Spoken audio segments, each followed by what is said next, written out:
Okay, look like we're live. Sergeant, can you check and make sure that we are in the right Zoom room, please?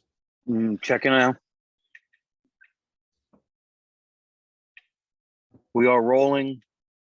All is well. Thank you. Sergeant, can you begin your recordings?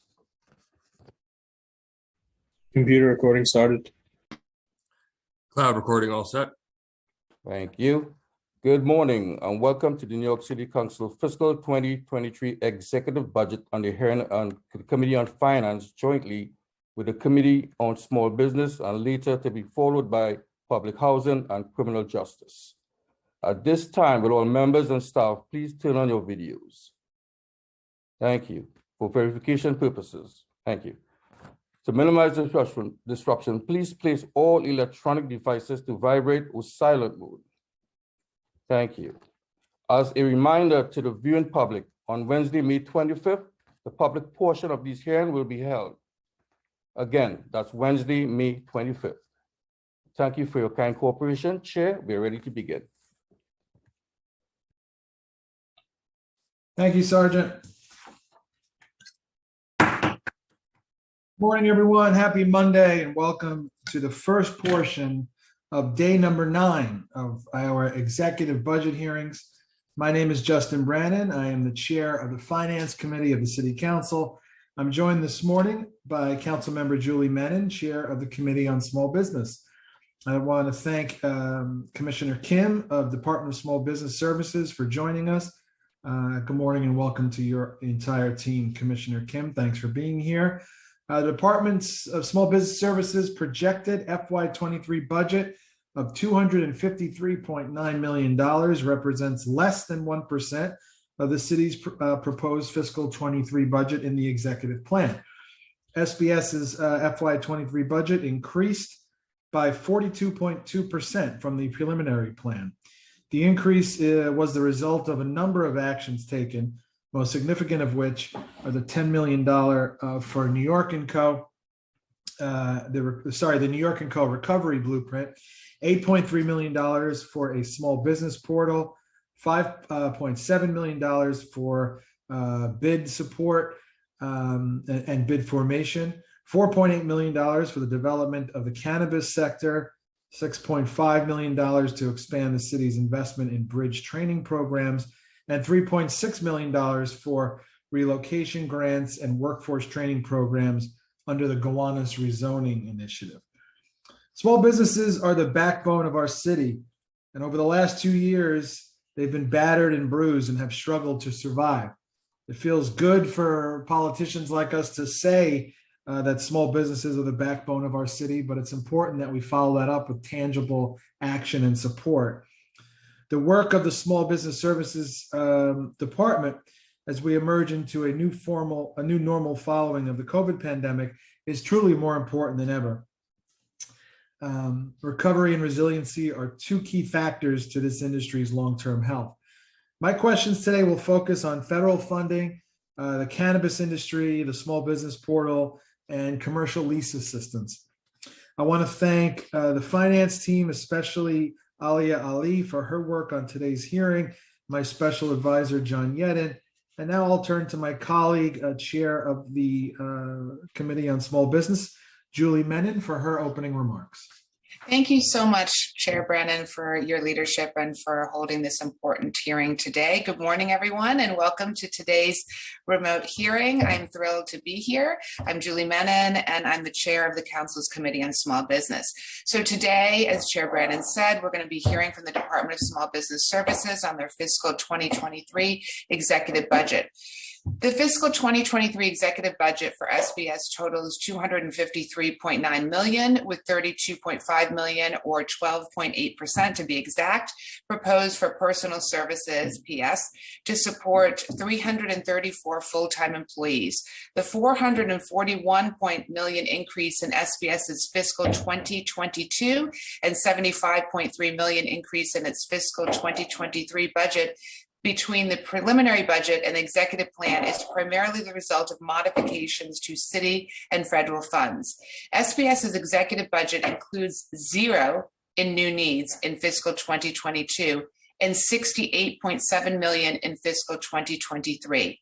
SBS's executive budget includes $46.1 million in other adjustments in fiscal 2022 and $6.6 million in fiscal 2023.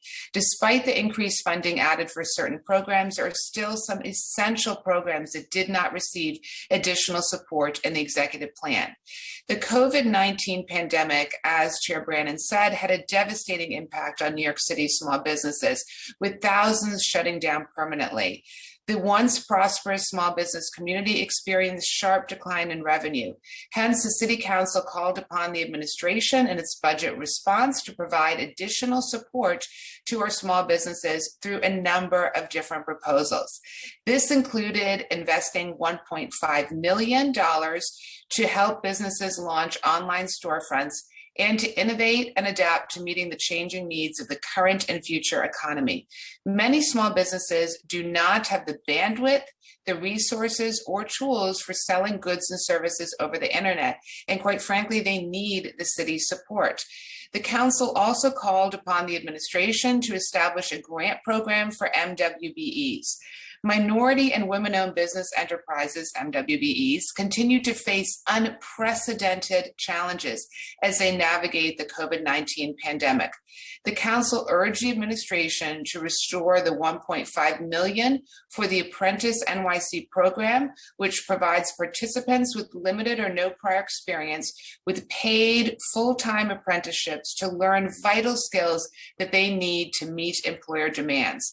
I'm quite frankly disappointed to see that none of these programs were funded in the executive budget. The administration added $1.7 million additional funding for workforce career centers as urged in the budget response, but I'm not clear at all why it was added to the Department of Consumer Affairs and Worker Protection budget as opposed to SBS's budget, the agency that clearly is dedicated to workforce development. So I hope we're going to get the answer to that question today.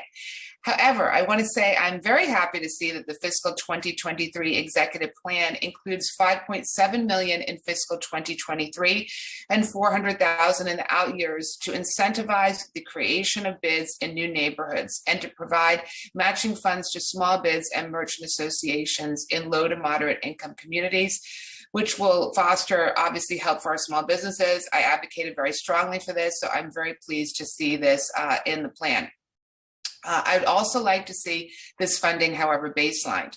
The executive plan also includes $5.2 million in the out years for the agency's commercial lease program, which provides free local services to help eligible businesses with signing a new commercial lease, amending, reviewing, or terminating an existing commercial lease, as well as addressing commercial lease-related issues.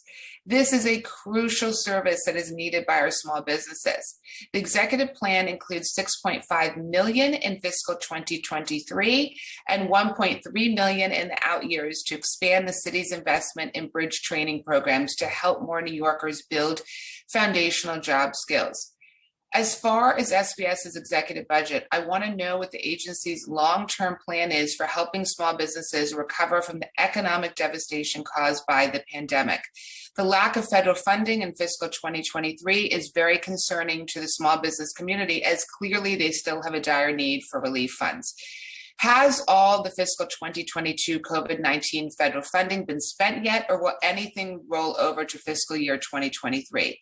It's the council's responsibility to ensure that the city's budget is fair, transparent, and accountable to all New Yorkers. This includes equity in funding and assistance.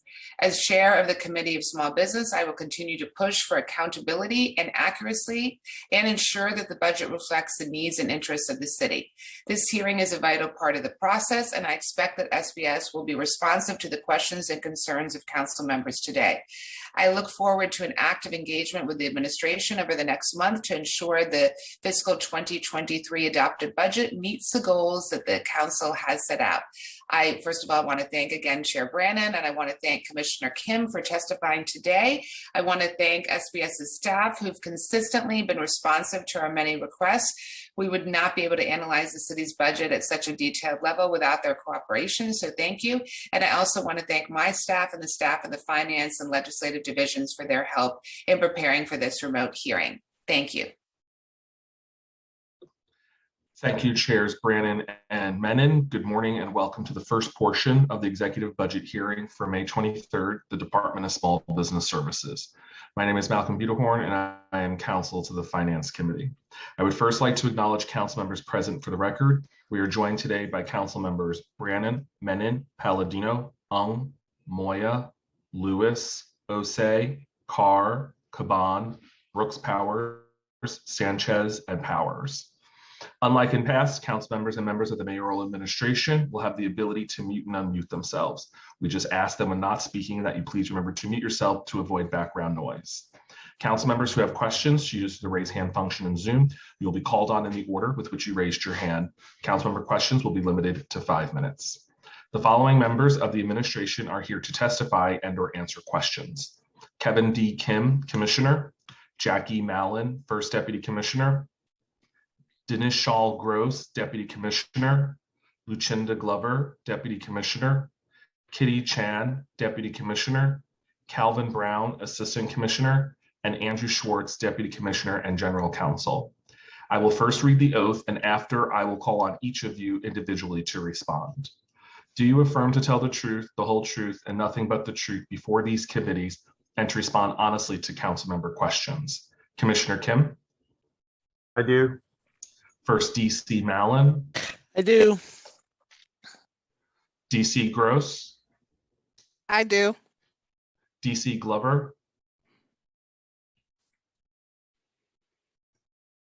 I do. Thank you. DC Chan. I do. Assistant Commissioner Brown. I do. And Deputy Commissioner and GC Schwartz. I do. Thank you. Commissioner Kim, you may begin when ready. Thank you. Good morning, Chair Brannon, Chair Menon, and members of the Committees on Finance and Small Business. My name is Kevin D. Kim, and I am the Commissioner of the New York City Department of Small Business Services, SBS. I am joined by SBS First Deputy Commissioner Jackie Mallon and members of my senior leadership team. I am pleased to testify today on SBS's fiscal year 2023 executive budget. At SBS, through the work of our 4 divisions, we aim to unlock economic potential and create economic security for all New Yorkers by connecting them to good jobs, creating stronger businesses, and building vibrant neighborhoods across the 5 boroughs. Our Division of Economic Financial Opportunity, DFO, is focused on helping the city's MWBEs connect to more government contracting opportunities. Our Division of Business Services, DBS, helps businesses of every size and sector start, operate, and grow in New York City, including by helping businesses navigate city government. Our Neighborhood Development Division, NDD, equips community-based partners, including business improvement districts, BIDs, with the resources needed to help our commercial corridors thrive. And our Workforce Development Division, WDD, works to increase access to quality training and jobs for all New Yorkers. SBS's fiscal year 2023 executive budget is $253.88 million with a headcount of 334 employees. Our budget includes $118.34 million in pass-through funding to other city entities, including $67.9 million to the New York City Economic Development Corporation, EDC, $31.2 million to New York City and Company, and $19.2 million to Governor's Island. We serve as a conduit for funding to these other city entities and thus do not spend or manage any of those funds. The remaining $135.54 million or 53% of the FY23 executive budget is allocated for SBS's own programs and services. The allocation represents an increase over the preliminary budget by $42.9 million, and the headcount of 334 is an increase of 40 compared to the preliminary budget. In my first 4 months as commissioner, I have visited commercial corridors in every borough. Small business owners openly share stories of despair and delayed dreams. On these same tours, however, many small business owners also share stories of their passion, grit, and sheer will to not only survive, but to succeed, even during a pandemic. It is this relentless energy, spirit, and drive that inspire us at SBS to continue to focus on bringing the city's economy back stronger and in a more equitable manner than ever before. Just 3 weeks ago, SBS launched its first ever 5 Boroughs in 5 Days campaign to celebrate National Small Business Week. Over 5 days, the incredible SBS team connected more than 60 city agencies and community partners to more than 3,000 New Yorkers across the 5 boroughs, while also visiting nearly 500 businesses through door-to-door outreach. We also launched a new version of our Shop Your City website and began running advertisements, both traditional and via social media, including use of community and ethnic media. As of yesterday, more than 14,700 visitors to the site look for small businesses to support. Each one of these small businesses has the power to lift up a family and a community in just one generation. And that's why small businesses need to be at the heart of New York City's economic recovery. To help these businesses succeed, we need to cut red tape, eliminate barriers to growth, and help fulfill their full potential. And that's why just last week, Mayor Eric Adams, Deputy Mayor Maria Torres Springer, Chief Efficiency Officer Melanie LaRocca, and SBS released the results from the Mayor's Executive Order 2, Small Business Forward, reforming 118 violations for small businesses, an historic overhaul of regulations that builds on the Council's Local Law 80 passed last year. We expect these reforms to save New York City small businesses an estimated $8.9 million every year. Of those 118 reforms, 30 violations will be eliminated altogether.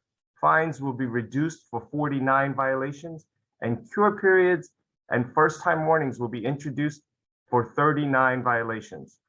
We applaud the efforts of our sister agencies whose partnership was essential to the EO2's success. Of these reforms, the vast majority, 88 of the 118, will be implemented through internal policy changes and amendments to the rules of the City of New York. 5 require a change in state law, and the remaining 25 require the support of the Council, and we are eager to work with you as partners to ensure these reforms are completed by the end of this calendar year.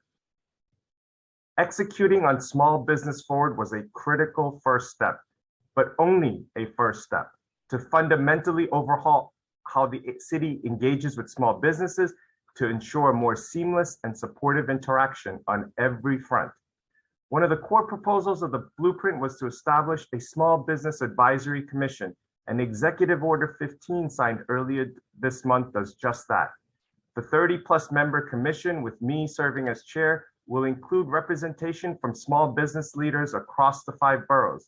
The commission will propose recommendations on new and existing policies, local laws, and rules of the city that impact small businesses, including enforcement protocols. The interagency working group that carried out EO2, meanwhile, will begin its work of streamlining and accelerating business processes by launching the city's one-stop shop online business portal. The executive budget contains $8.3 million to develop this portal, with the goal of allowing every business in New York City to execute and track all interactions with the city in real time. Through the portal, we'll provide small businesses with seamless and sequenced access, guiding the user across multiple agencies. The portal will also enable businesses to track their transactions with the city, including filings, permits, and inspections, to allow greater accessibility and transparency. The pandemic hit historically disadvantaged communities relatively harder, and a strong recovery for all is vital to our city's success. The executive budget focuses on providing funding for a more equitable recovery with several key programs. In partnership with local financial institutions, the city will launch the $75 million Small Business Opportunity Fund to help entrepreneurs gain much needed access to capital. The fund will offer loans to both early stage and longstanding businesses, including the many BIPOC and immigrant entrepreneurs who did not receive federal financing assistance, and those from communities that have been historically underserved. Economic barriers in these same communities run very deep, and the budget offers a way to combat this inequity. The administration is committed to ensuring that the communities that have been most impacted by the war on drugs benefit most from the newly created regulated adult use cannabis industry. The executive budget provides $4.76 million for SBS to invest early and meaningfully in developing the sector equitably, learning from the experiences of other cities and states. We will launch broad-based outreach and community engagement to not only make New Yorkers aware of opportunities to participate in the industry, but also to help them navigate the licensing process and the ancillary business services cannabis entrepreneurs will need to succeed. The pandemic also hit commercial corridors in immigrant and minority communities particularly hard. The budget allocates $5.7 million to provide direct subsidy to the smallest bids, prioritizing those budgets of around $500,000 or less to strengthen business supports in those underserved commercial corridors. With these funds, SBS will also introduce a suite of back office professional services, as well as startup tools to expand the capacity of small and new bids.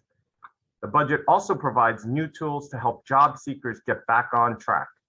$7.5 million was added to SBS's budget to expand our investment in industry-formed trainings in tech, healthcare, industrial, food service. This includes $1 million in bridge programs to help more New Yorkers build foundational job skills and receive interventions like English for speakers of other languages, high school equivalency, and pre-apprenticeship programs, as well as entry-level skills, certification, and job readiness training. To magnify our impact, we will leverage relationships with community-based organization partners, especially those who serve BIPOC, LGBTQ+ New Yorkers, and people with disabilities. Building on a successful pilot initiative, the executive budget provides $6.3 million to expand stipends to low-income and traditionally underserved participants in occupational training. All of these new or expanded programs, though, will fall short without adequate outreach to get the information to the communities that need to hear it most. To reach people where they are, the budget adds $1.5 million to strengthen SBS's mobile outreach team, which has already been active across the 5 boroughs, bringing deep into the neighborhoods our suite of services, as well as the services of our sister agencies, directly to job seekers and business owners alike. The budget also adds $160,000 to invest in additional resources in translating materials into more languages at the time of program launch. We'll also expand our work with local consulates and work closely with community-based organizations that support immigrant entrepreneurs to align their services with community needs. I am excited to work with the new and expanded tools we have for fiscal year 23. The SBS team and I are committed to fulfilling Mayor Adams' clear and bold agenda to ensure the future of the city's economy is built on equity and inclusivity. We know that working closely with the City Council is critical to achieving this shared goal, and I look forward to our continued partnership. Thank you for your time today. I welcome any questions you may have for me or my team. Thank you, Commissioner. Before we begin, the committee may not get to all of our questions, or you might not have adequate responses. We certainly don't anticipate that, but we will send a follow-up letter for any of the unanswered questions. It just will help us in the important budget negotiations. So I want to jump right into the federal funding. In the current financial plan, SBS primary funding source is city funds for FY23 and federal funds for the current fiscal year. Federal funds comprises about 69% of SBS's total funding in the current year, but only 24% in the executive plan for FY23. So can you give us an idea of how this reduction will impact agency programs and initiatives? Sure, Brandon, thank you for the question. We know that during the pandemic, there was a real need for emergency funding for all our small businesses, and the federal government stepped up and provided some of that funding. We know that as we come out of the pandemic and as we look to the future, we are well equipped with the executive budget needs that were met here to be able to provide the services that we think small businesses need as they recover. So while the emergency funding money, and a lot of it came in the form of emergency grant money, $100 million for the resiliency grant that was announced back in December, we believe that the funding is adequate for us to be able to address the needs going forward.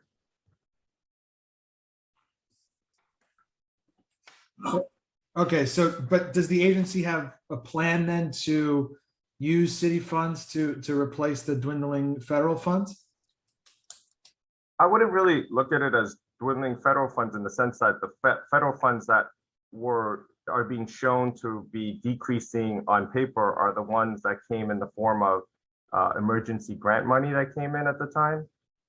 We had a couple of those programs that came in, and the money had been distributed and allocated to the businesses, small businesses at the time. For example, the $100 million grant in December was 10,000 businesses received $10,000.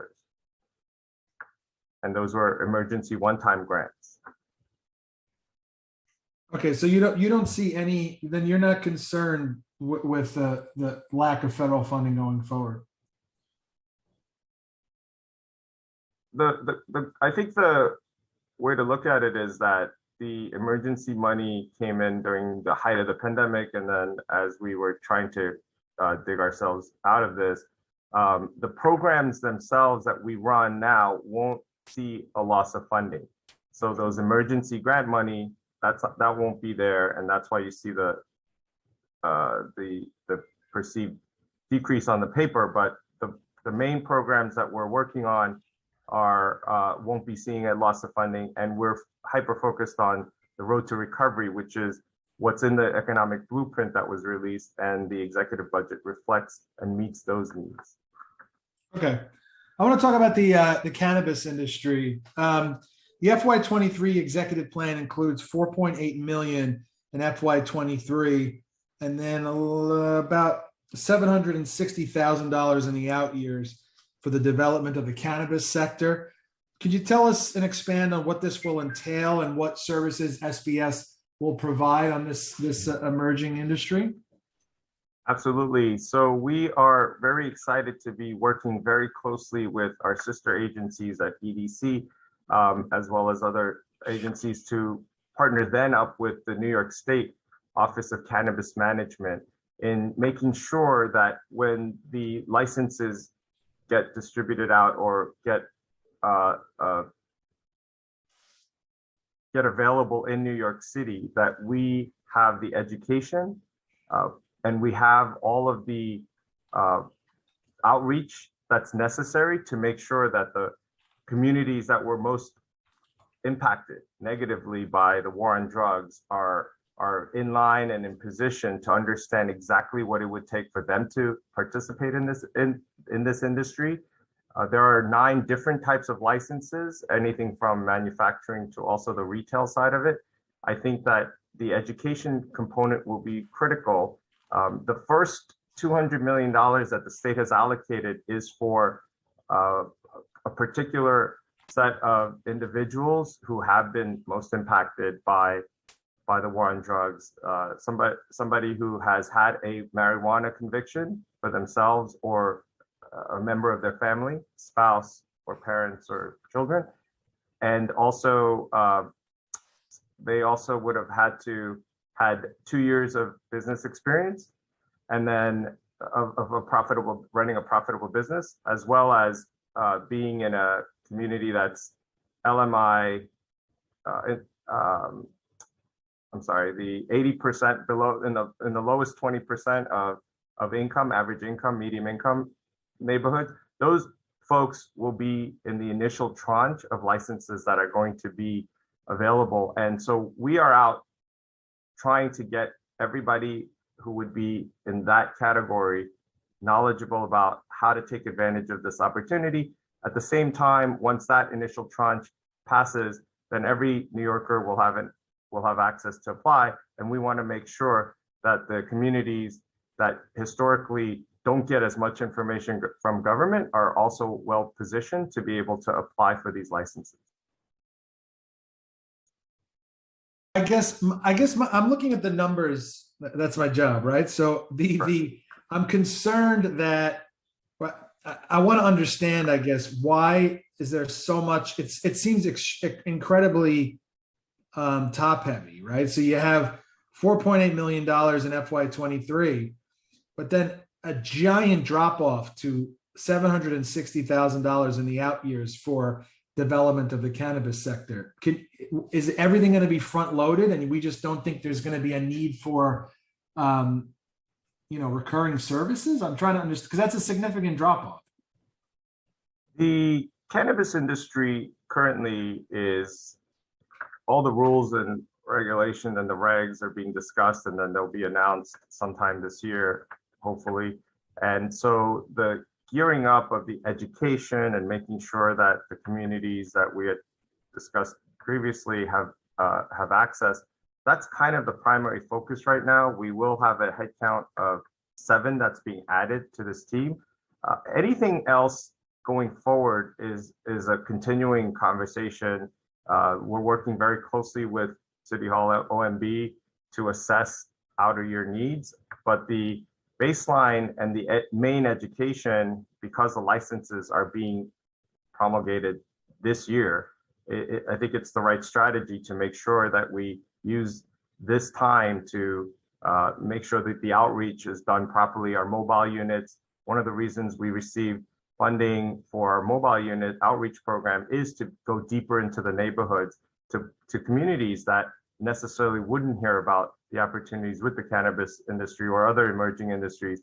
And so that's where the focus is now, but it doesn't mean that in the outer years that there won't necessarily be additional funding. But I think coming out of the pandemic, I think we're all trying to assess exactly what needs will be for now and then what needs will be next year. Can you tell me when the city regulations will be published?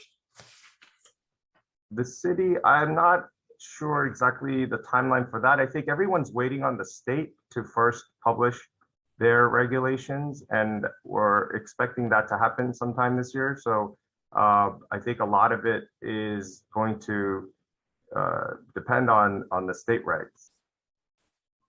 Okay, and so I don't know if I missed in there, but is some of this money going to go towards assisting with the upfront costs of launching these new businesses?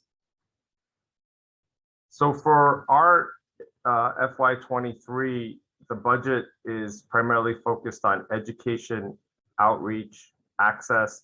The state has a $200 million fund, that initial tranche that they've been talking about, that will help businesses, including those in New York City who want to start up. They will help find real estate through DASNY and also through just helping them pretty much launch and operate their business initially. So the state is primarily taking charge of that. We have our sister agency as well working closely to support those efforts, but the SBS funds are focused on the outreach and education, because we do want to make sure that those who have been most impacted by the war on drugs to have this initial opportunity to be fully aware of all the opportunities and to take advantage of this new emerging industry. Okay, I want to move on to the small business portal. The FY23 executive plan includes $8.3 million in FY23 and then $600,000 in the out years for a small business portal. Can you tell us what services will be provided through this portal, and will small businesses be able to complete and track all of their interactions with the city on this portal? Yes, so the idea for the business portal, which we're very excited about, and which is a continuation of our EO2 work, because we know that small businesses have been particularly hit hard during the pandemic, and that we need to do whatever we can to support them. And we feel that the technology, use of technology in this particular case, to have this business portal one-stop shop, will allow somebody to say, hey, I want to open up a business in New York City. They go to this one website. They know that, for example, if you're opening up a restaurant, you're going to be interfacing with FDNY, DOB, sometimes DOT, DCWP, Department of Health. And so we want them to be able to go to that one site and sequentially go through the process of navigating all the city agencies to get to where they want to go for their particular business needs.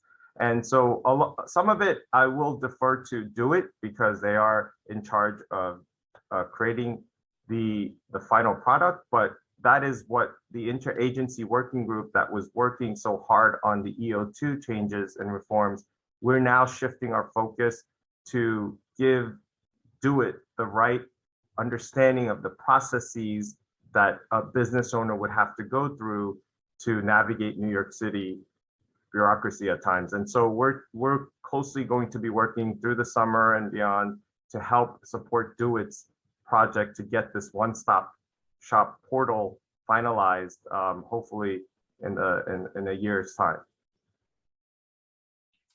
Okay, commercial lease assistance. FY23 executive plan includes $5.2 million in the out years for the agency's commercial lease assistance program.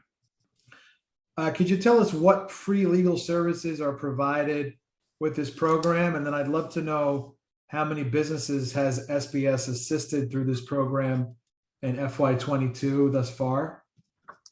Sure, I can get you those numbers shortly, but we're very proud of our commercial lease assistance program because one of the ways to combat storefront vacancies, which we all know is a concern for the city and the small business owners and the commercial corridors, the bids, everybody who's focused on helping the city recover.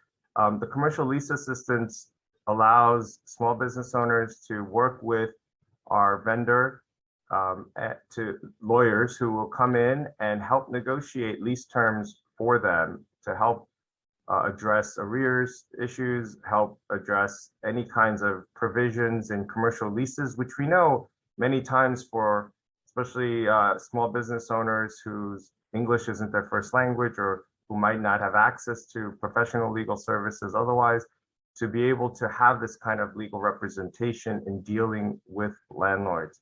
And so the money that has been allocated and now baselined is something that will be critical in helping to address some of the concerns that I'd mentioned about storefront vacancy and also helping to build up commercial corridors. And my last question, what is SBS doing to be a bit more proactive with reaching out to businesses and letting them know about the services that SPS provides? I've often felt like SBS should be more like, one of these businesses that sends out mailings about when they're having a sale or something. Like, I used to own a small business. My wife is a small business owner. Just about everyone I grew up with owns a bar or a restaurant. And one of the struggles is or the challenges is they don't know what's available to them. Especially when you get into MWBEs as well. There's a whole world of opportunity out there. But I think sometimes there's a sentiment with businesses that there's all these opportunities that are just sitting on someone's desk and, they have to call and find out about it. When I'm running a bar or a restaurant or a small business, the last thing on my mind is, gee, let me call up SBS and see if they have anything they can help me with. So what are we doing to be more proactive with reaching out to businesses and letting them know of what's available? Well, that's a great question. And I will say to you with certainty that this administration also understands that outreach is critical, that it has to be prioritized. And I think the executive budget reflects that. I think the mobile outreach unit, first and foremost, the mayor said from day one, we need to go and meet New Yorkers where they are. We have been already actively taking our mobile unit from borough to borough. We announce it on our social media platform, which has been increasing its views through the aggressive advertising and the National Small Business Week announcements we had made. The 5 boroughs in 5 days campaign wasn't just some kind of a gimmick. It really did make a huge impact just by going to the metrics and seeing that 14,500 visits to our site to support small businesses resulted from part of the campaign that led up to National Small Business Week in the first week of May. We also find that the business portal revamp and the EO2, all of these things are making news, and people know that we are here to serve them. We are a non-regulatory agency, except for our waterfront permitting group, but everything else we do interfacing with small businesses is to serve them. We have small business advocates We have compliance advisors who are out in the commercial corridors, and they are there to walk through with the small business owners with a human touch, because we know technology is important, but nothing beats human touch. And again, through our campaign during National Small Business Week, we had nearly 500 visits door to door to small businesses to let them know about our services.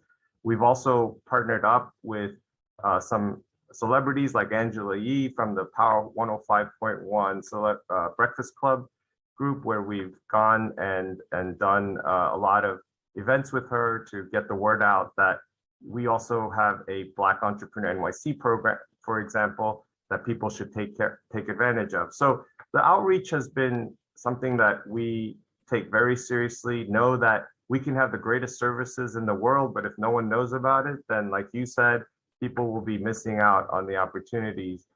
So we are truly dedicated to that effort. And the mobile unit, I think, is a big piece of it. I think the language access, our social media revamp has also been a big piece of it.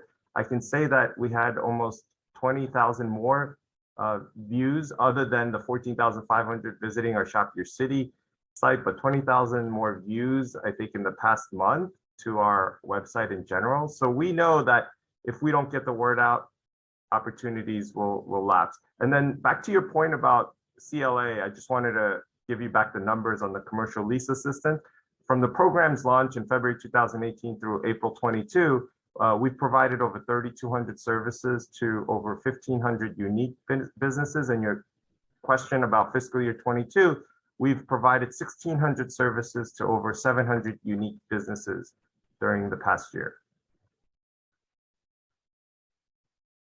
Okay, I appreciate that, Commissioner. I want to leave ample time for my co-chair and my colleagues. So I'm going to turn it over now to Chair Menon. Thank you. Sorry, Chair, just interrupting a second. I was asked to just say that we were joined by Councilmembers Velasquez, Ayala, Barron, and Dinowitz. Sorry, back to regular programming. Okay, thank you so much, Malcolm. I just want to make sure all the colleagues were recognized, because I know we've got other ones who are not. So if you could just make sure that all of our colleagues are recognized. I think we had Councilmember, everybody's been recognized so far, and I good. keep a tally Perfect. throughout the hearing. Thank you so much. Good. Just checking, because I got a text about it. Thank you so much. Wonderful. Thank you, Chair Brandon, for the questions, and thank you, Commissioner, for testifying. So I really want to build upon something that Chair Brandon talked about federal funds. I can't overstate how concerned I am about the lack of federal funds and the fact that the city is not stepping up and doing grants. We have over 200,000 small businesses, and it's estimated that a third of them are going to close because of COVID. So what is the city of New York doing about that? That is of great concern. Thank you, Chairman, for the question. And we share your concern that small businesses have suffered and really been impacted negatively during the COVID pandemic. And so I think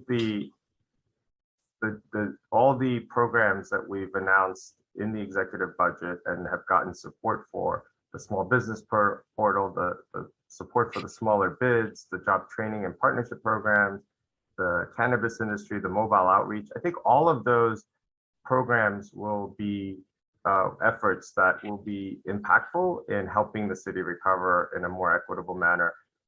The federal funds, though the grants are no longer available, the programs that we run are not impacted by that. So we know that these programs during COVID and even before COVID have had meaningful impact, positive impact. And so we're very focused on making sure that we can help the small businesses survive and now really try to grow and thrive. There is the 75 million Small Business Opportunity Fund that is part of the blueprint as well. And we're finalizing the terms on that. And we hope to get that out before year end. Okay, I'm just going to say again, I can't state it strongly enough. We need to redouble efforts to help these small businesses, and there's nothing like a direct grant that actually helps these small businesses to recover, particularly with exorbitant rents.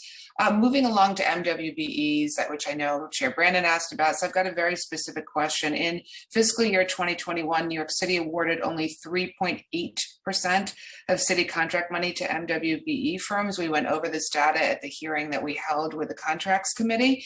But I'm very concerned that given that statistic, coupled with the fact that 84% of the city's MWBEs do not have access to city spending, according to a controller report, what is SBS doing then to help our MWBEs? Well, the MWBEs are a major priority for us. We have a whole division focused on it. We have a tremendous Deputy Commissioner, Nycc, Gross, leading the efforts. We have try to approach this from a variety of angles. There's obviously getting our presence known in a number of the in-person events. We went up to Albany for caucus weekend and made presentations. We had tables up there as well, but we've also locally gone to the big faith breakfast that was held in Jamaica, Queens a couple weeks ago. We went to the greater New York Chamber of Commerce events to make sure that we tabled there. But those are just one portion of what we need to do to keep outreaching into communities.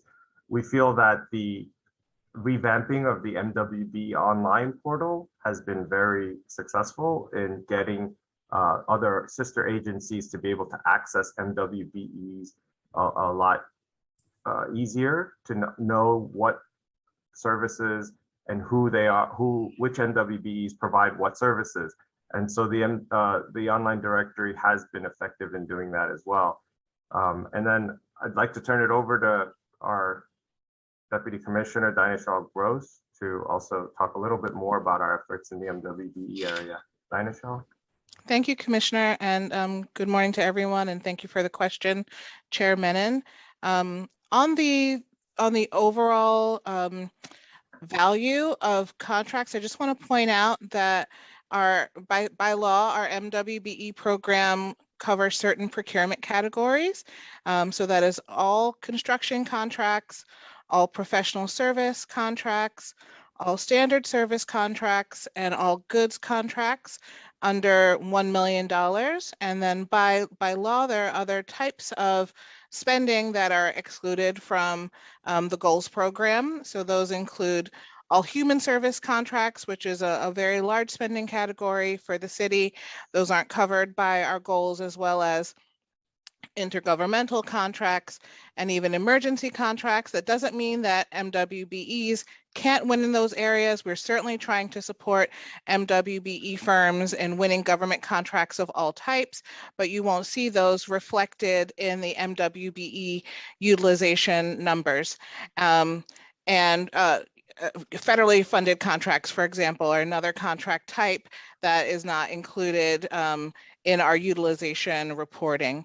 But we are, doing a great deal to support MWBEs in building their capacity and being mentored and growing their back office capacity, and in tackling and achieving new levels of wins on New York City contracts, so that we can move the needle on city utilization, and that includes including our city non-mayoral agencies such as Nycc, Health and Hospitals, Department of Education, working hard to improve utilization in those non-mayorals as reflected in our 1 NYC numbers. And there you'll see we have awarded $21.5 million in contracts over the course of time since that goal was set, ahead of schedule in the goal of reaching $25 billion in awards by 2025. And I'm happy to answer any other questions you may have. I mean, just really specifically, the council called for a grant program to support MWBEs, and that has not been included. So my question is why?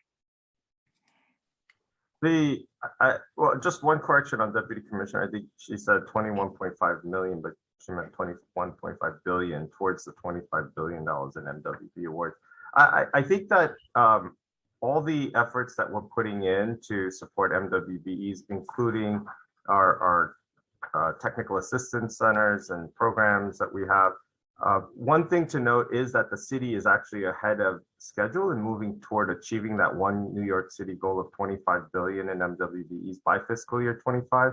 And so we feel that the efforts that are being made right now are getting us to the goals that we've set, but we could always do more, and we're working to constantly look at our programming and outreach. We think that the blueprint and the executive budget support we have, again, with outreach is also very much, the MWBE outreach is also very much part of our plans in the new Okay, I think I think we definitely have to do more with approximately 11,000 registered MWBEs in the city. Only approximately 2,000 have ever received an MWBE contract. So we have a lot of work we need to do around that. So I'll move on. I'm just going to ask a few more questions before turning to my colleagues. So I'm concerned about bridge training programs. So the fiscal 2023 executive plan includes 6.5 million in fiscal 2023, 1.3 million in the out years to expand the city's investment in bridge training programs. How will this funding be used to help more New Yorkers build foundational job skills? And why is the out year funding so much less than the current year funding? I'd like to ask First Deputy Commissioner Jackie Mallon to help answer that question, please.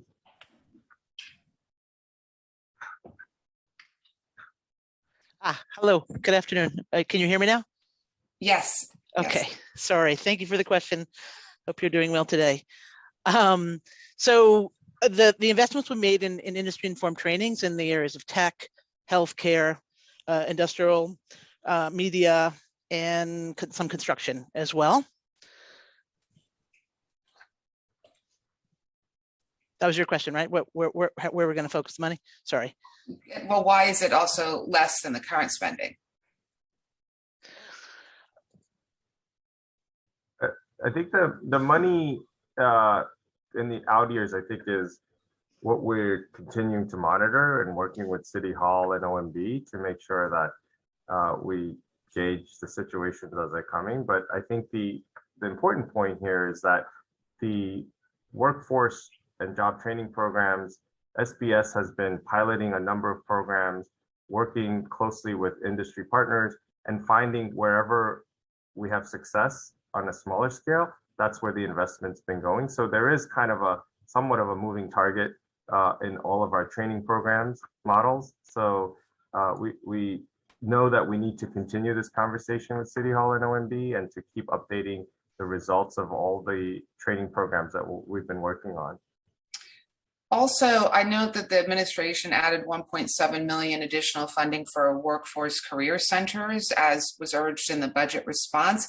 But why was that given to Consumer Affairs rather than SBS? I know Consumer Affairs has the Office of Financial Empowerment, but wouldn't it be better suited to SBS and make sure that we're spending that money on Workforce One development sites?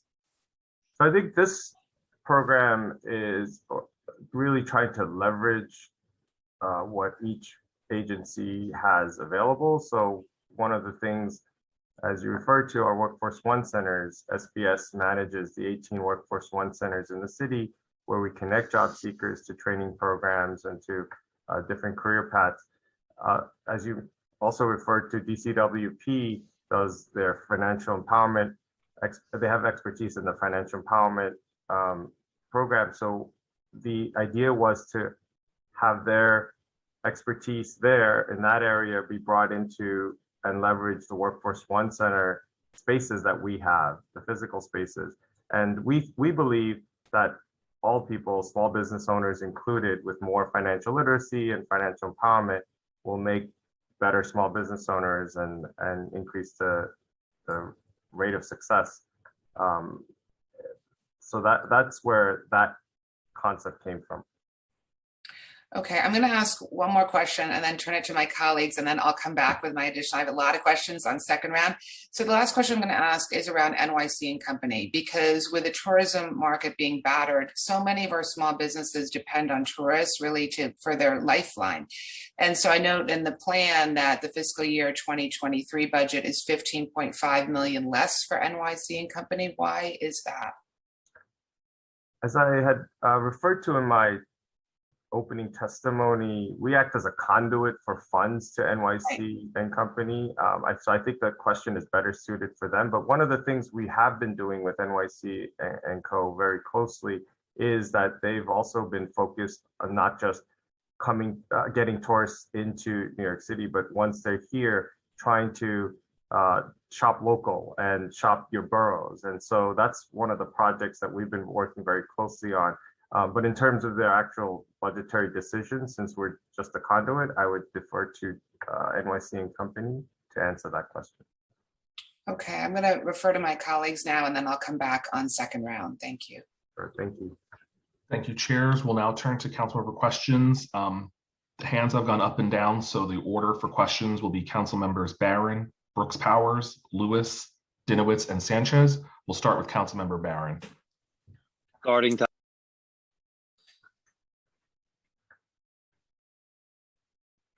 thank you very much. Wait a minute. Oh, thank you very much. First of all, I want to thank Chair Menon for the line of questioning that you put forth. It is something that's very, very important. 11,000, no matter what the rhetoric is, how much they want equity, how much we're working hard for MWBE. The bottom line is out of the 11,000, only 2,000 actually got contracts. I want to, if you can answer this question very quickly, because the chair doesn't want me to take a lot of time and he'll cut me off any minute. But I want to ask you a question. What is the total amount of contracts number of money-wise being awarded? Because when you say 21 billion and we go into a 25 billion for MWBEs, what is the universal contract number? Because when you see that, then you'll see the proper perspective. Deputy Commissioner Gross.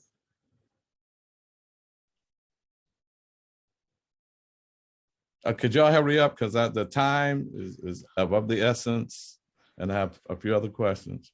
So I apologize, Councilmember Barron, you're asking about the total universe of one The total NYC? amount of contracts that the city contracts out to enterprises, to companies. So for the local law 1 numbers, the numbers covered by our MWBE program last fiscal year. No. The total amount of contracts, city contracts that are given to businesses, period. Okay. I apologize. If you're asking about the 1 NYC number, which is including the total amount of contracts. You know, every city agency has contracts. The mayor has contracts. There are contracts given out. Of the $99.7 billion budget, how much of that budget is for contracts? So go ahead, Deputy. the full city contracts budget denominator, I'm looking for you. I know the denominator for local law 1 is just over about what 30. What is the full city? That's what I'm going to pull that for you. Budget out of the 99.7 billion, how much goes to contract services for the entire city? And council member, we'll find that number for you. Now this is my problem. That's the number you should have.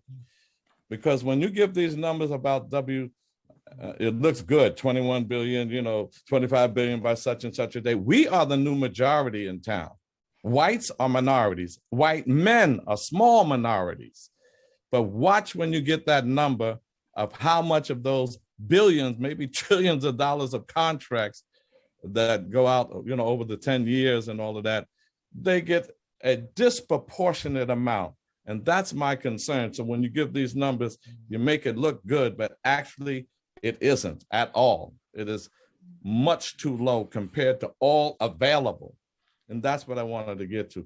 Secondly, I want to know the number of Black, not minorities, not people of color, the number of Black businesses, the track record, not your goal, what you've done for Black businesses in the last few years, this year, last year.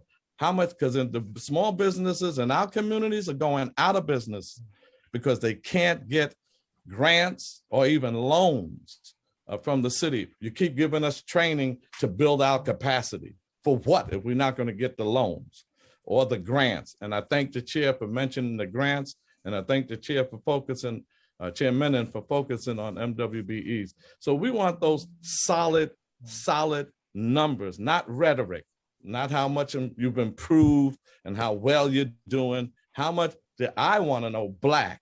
I'm the Asian, the Latino, Latina. I'm also concerned with women, but I want all of those numbers for all of them, but especially Black businesses. How are we faring in this city? Because we're not doing well at all. And then finally, we live in a colonial capitalist exploitating economic system that white men dominate in the cannabis industry. Well, when we were selling it in the communities, not me, I'm talking about Black people in general, when we're selling it, it was the worst thing in the world. But now they sanitize it in the cannabis industry across the country. Mr. Chairman, I have just 2 more minutes. The cannabis industry across the country is being dominated by white males. John Boehner, who used to be the speaker of the Republican speaker, he was so against cannabis, it was the worst thing to do. Now he's the head of the cannabis corporation. This is a multi-trillion-dollar industry. So now when it comes to New York, who's going to benefit? White farmers. They're complaining already that all of the stuff you're talking is not happening.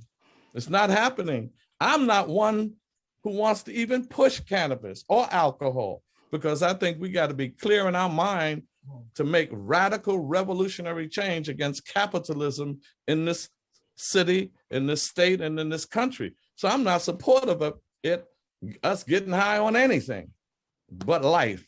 But be it as it may, that it is legal now, and it is an industry, and we keep talking, we wanted to go to those communities that were devastated by it most.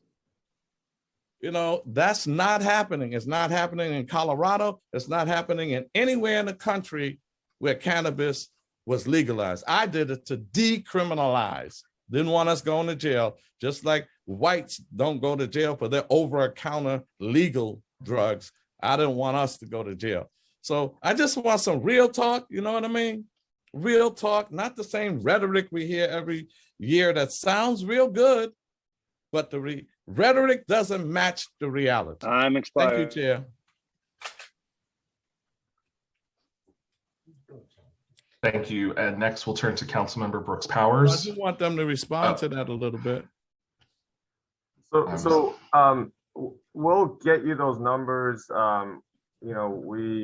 MOX, our sister agency, and OMWBE and City Hall, we'll gather those numbers to make sure we get very accurate, up-to-date numbers for you and send that over. In terms of the cannabis program, I will say that New York State thoroughly researched the other states that have legalized cannabis, and it's true, many of the other states have failed in their social equity purposes and goals.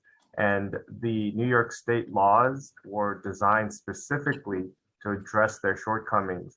And so, of course, everything remains to be seen, but I think that New York State and I can say definitively that the research has been thoroughly done to see what those shortcomings were, and those concerns were addressed in how the law was crafted. And now the implementation part is as critical. And that's why this administration has allocated the funds it has to the cannabis outreach program. And so working closely with the state and our sister agency, EDC, to work on making sure, as you said, and expressed all your valid concerns about how the communities most impacted by the war on drugs may not be the ones benefiting like in some of the other states. We are committed to doing everything we can, and including The other aspects of outreach that we were talking about will include an extensive outreach into the communities with our local community partners who know those communities best, to make sure that these opportunities are given to those people that we want to target, and that state's law is designed to target. And if you can quickly tell me how many the record of given to Black businesses, grants and loans? We will get you that as well, but I want to just tell you for now, I see here that the total contract spending for fiscal year 21 was $30.4 billion, the city contracts that you wanted to understand. Yeah, which was much higher than what we got that year. Way, way higher. And the percentage of that mostly went to white men and their businesses. Thank you. Thank you. Thank you. We've also been joined by Councilmembers Krishnan and Hudson, and next we'll turn to Councilmember Brooks Powers. Starting time. Thank you and good morning, everyone. It's great to be here with Commissioner Kim and the rest of the SBS team. Look forward to hearing from you. Thank you, Chairs Brannon and Menon, and the staff for facilitating today's hearing. First, I'd like to say thank you to Commissioner Kim and his team that have been working shoulder to shoulder with my office in terms of the Rockaway merchants and all that they are enduring right now by being hit by two pandemics, COVID and a lot of construction that's been taking place in the downtown Far Rockaway area. So just jumping into the questions now. In terms of open streets, how does SBS identify community-based development organizations to operate commercial open streets? Is it done in conjunction with DOT? And then in terms of the small business acceleration, the executive plan includes $500,000 in fiscal 2023 and $800,000 in the out years for a concierge service that offers businesses a sole point of contact to help navigate city requirements, regulations, and site visits. SBS will integrate data systems and dedicate small business specialists at DEP, DOB, DOH, MH, and FDNY, as well as Con Ed and National Grid to coordinate the inspections in order to cut opening times for new businesses. Many of my constituents' small businesses, particularly in the downtown Far Rockaway area, are still struggling to recover and remain in business following the pandemic. These businesses have unfortunately been unduly burdened with unpredictable power outages and long-term construction work impacting the foot traffic and forcing some of them to close for, well, many of them to close for hours or days at a time. How will the accelerator be able to support the needs of businesses like those I've described? And how will the accelerator and its agency liaisons continue to support businesses once they're established and off the ground? And then I will say in terms of the small business units, the executive plan includes $1.5 million in fiscal 23 and $500,000 in out years to launch a mobile unit that will provide free tax prep and a number of other critical services. What capacity does SBS expect these mobile units to handle? How many and what headcount are expected, and how many businesses will be served? And I'll end with saying I'd also like to highlight the Small Business Residence Fund that the council urged the administration to include, providing a $75,000 grant to help MWBEs remain competitive. This grant would represent a real opportunity for MWBEs in need, and I will reiterate the council's call for the funding. Thank you. Yes, thank you for the questions, Council Member. The Open Streets program you referred to, that is something we work very closely with DOT and also community-based organizations and business districts. And last year, for example, we funded everyone who applied, 20 organizations, over $700,000. And this year we'll be opening applications in June and also encourage groups to apply for the open streets through DOT. So the way it works is that it's done in conjunction with DOT. DOT will designate the neighborhoods, and community-based groups in those neighborhoods then end up applying. So that's your, just want to make sure I answered your question on open streets before I move on to some of the other questions.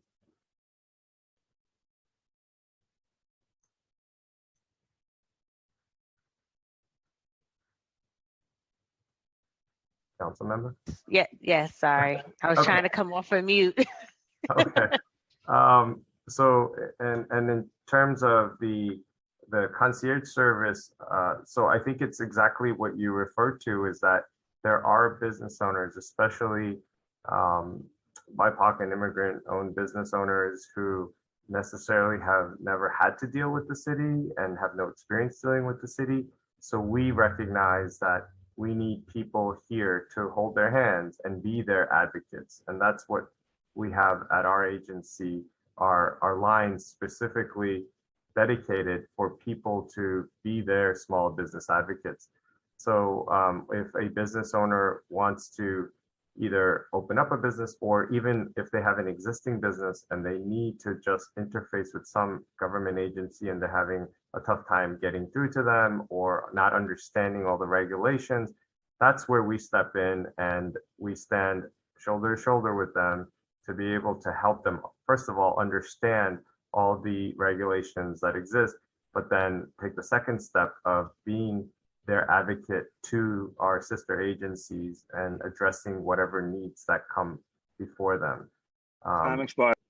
Sorry, sorry, my answer might have been too long, but the mobile unit, we will get you more numbers on that, but we are excited because we know that even with all our presence throughout the city, that a lot of New Yorkers can't come down to One Liberty Plaza or get to one of our Workforce One centers. And so we are trying to go deep into the neighborhoods to meet the New Yorkers where they are. And the hallmark of this administration is to bring our interagency sister agencies to cooperate and bring other services too. I think in the past, if SBS Mobile was out, it might have just been SBS services, but now we partner with the Public Engagement Unit to talk about benefits enrollment. We partner with DCWP to talk about earned income tax credit. So there's a lot more that we're doing with all of our other agencies through this one vehicle. But we can also get people signed up to our Workforce One centers there because we have computers, secured computers on the mobile vehicles that can take in sensitive information that you might not be able to do over a laptop or a handheld device.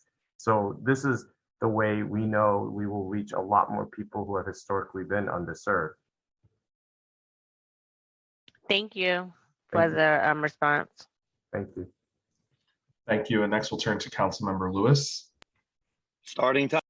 Thank you, Malcolm. Thank you, Chairs Brandon and Menon, for your leadership, and Commissioner Kim. Happy to meet you online. Finally, thank you for coming by with your team. I'm going to ask all my questions, and then if you all could respond and follow up with an email, I'd appreciate it. The first one is on small business language access. The executive budget plan includes investments for additional resources for language access programs for small businesses. So I wanted to know what languages will be included, and will it be for all the agencies' programs, and if that also includes online translations as well. Regarding the commercial lease assistance, I wanted to know, in the 4,800 cases you shared in totality of unique businesses that you've all assisted, how many required support of grants, being that the current program only provides legal services? So I wanted to know if anyone required grants, and if the fund that you mentioned that you're still trying to finalize, would you be able to go back and provide those businesses with grant opportunities? Regarding our chamber on the goals, our 5 borough chambers have been very supportive during the pandemic. So I wanted to know, how's the chamber business recovery going, and how much funded is needed in FY23 for them? And my last question is on cannabis. I wanted to know how much of the projected outlay will fund outreach and community engagement, especially for BIPOC communities. Thank you. Thank you, Council Member. On the language access question, as you know, by law, we need 10 languages or 10 languages that are designated.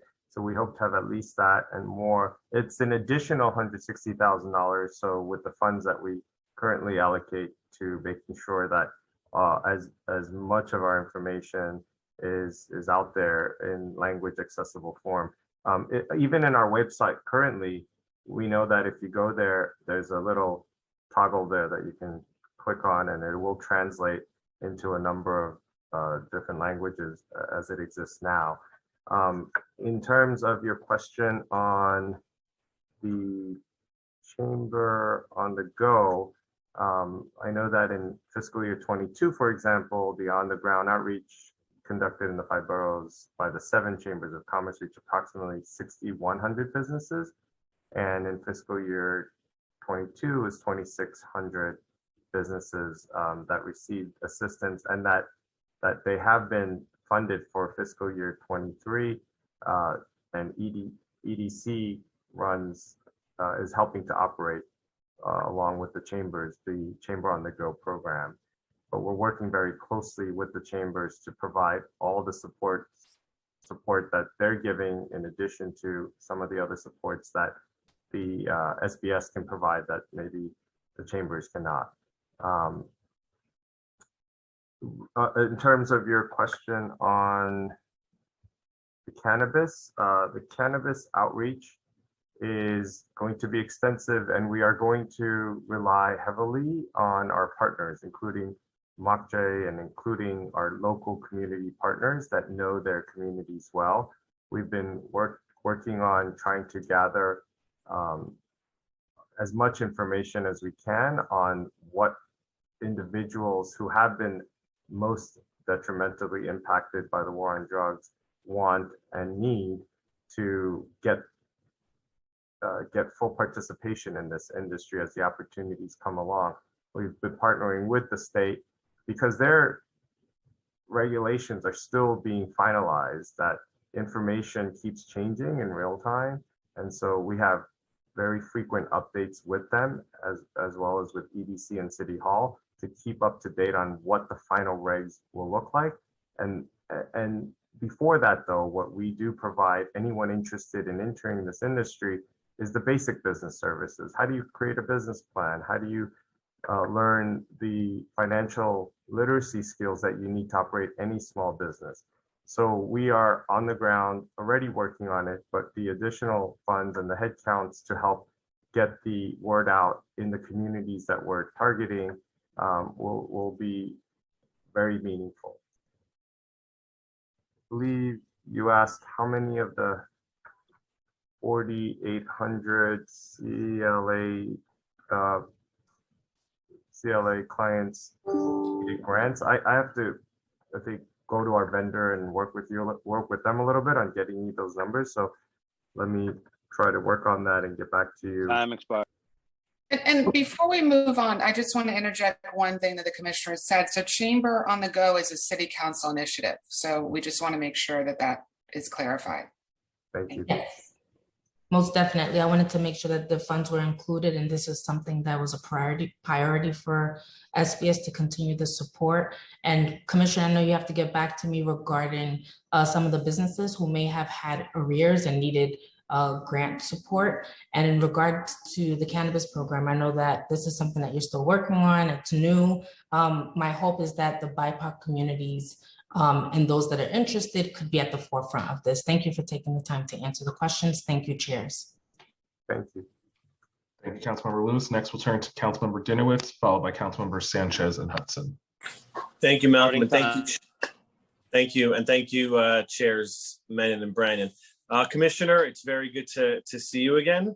I want to talk a little more about something that Chair Brannon actually brought up, which is you have these great programs that support our small businesses, but I'm still concerned about the outreach that's done and how these small businesses know about the programs. And you mentioned that the work is reflected in the budget, and you have the mobile units, but how much money and time is allocated to outreach is one. Are you doing canvassing efforts, going door to door to each business. I know I've offered to go with you and the team personally to go to each business personally. Is that type of stuff done?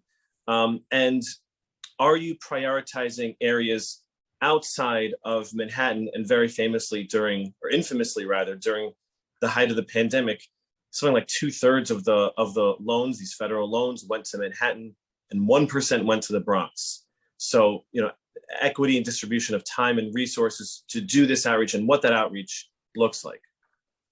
Yes, absolutely. Well, the additional headcounts we're getting as part of the executive budget is going to add to our outreach unit and outreach efforts. And that's something that we do every day. It's not just when we have commercial corridor walks, which I think in my 4 months, we've already done double-digit number of commercial corridor walks with electeds and community leaders, and we are definitely scheduling yours as well.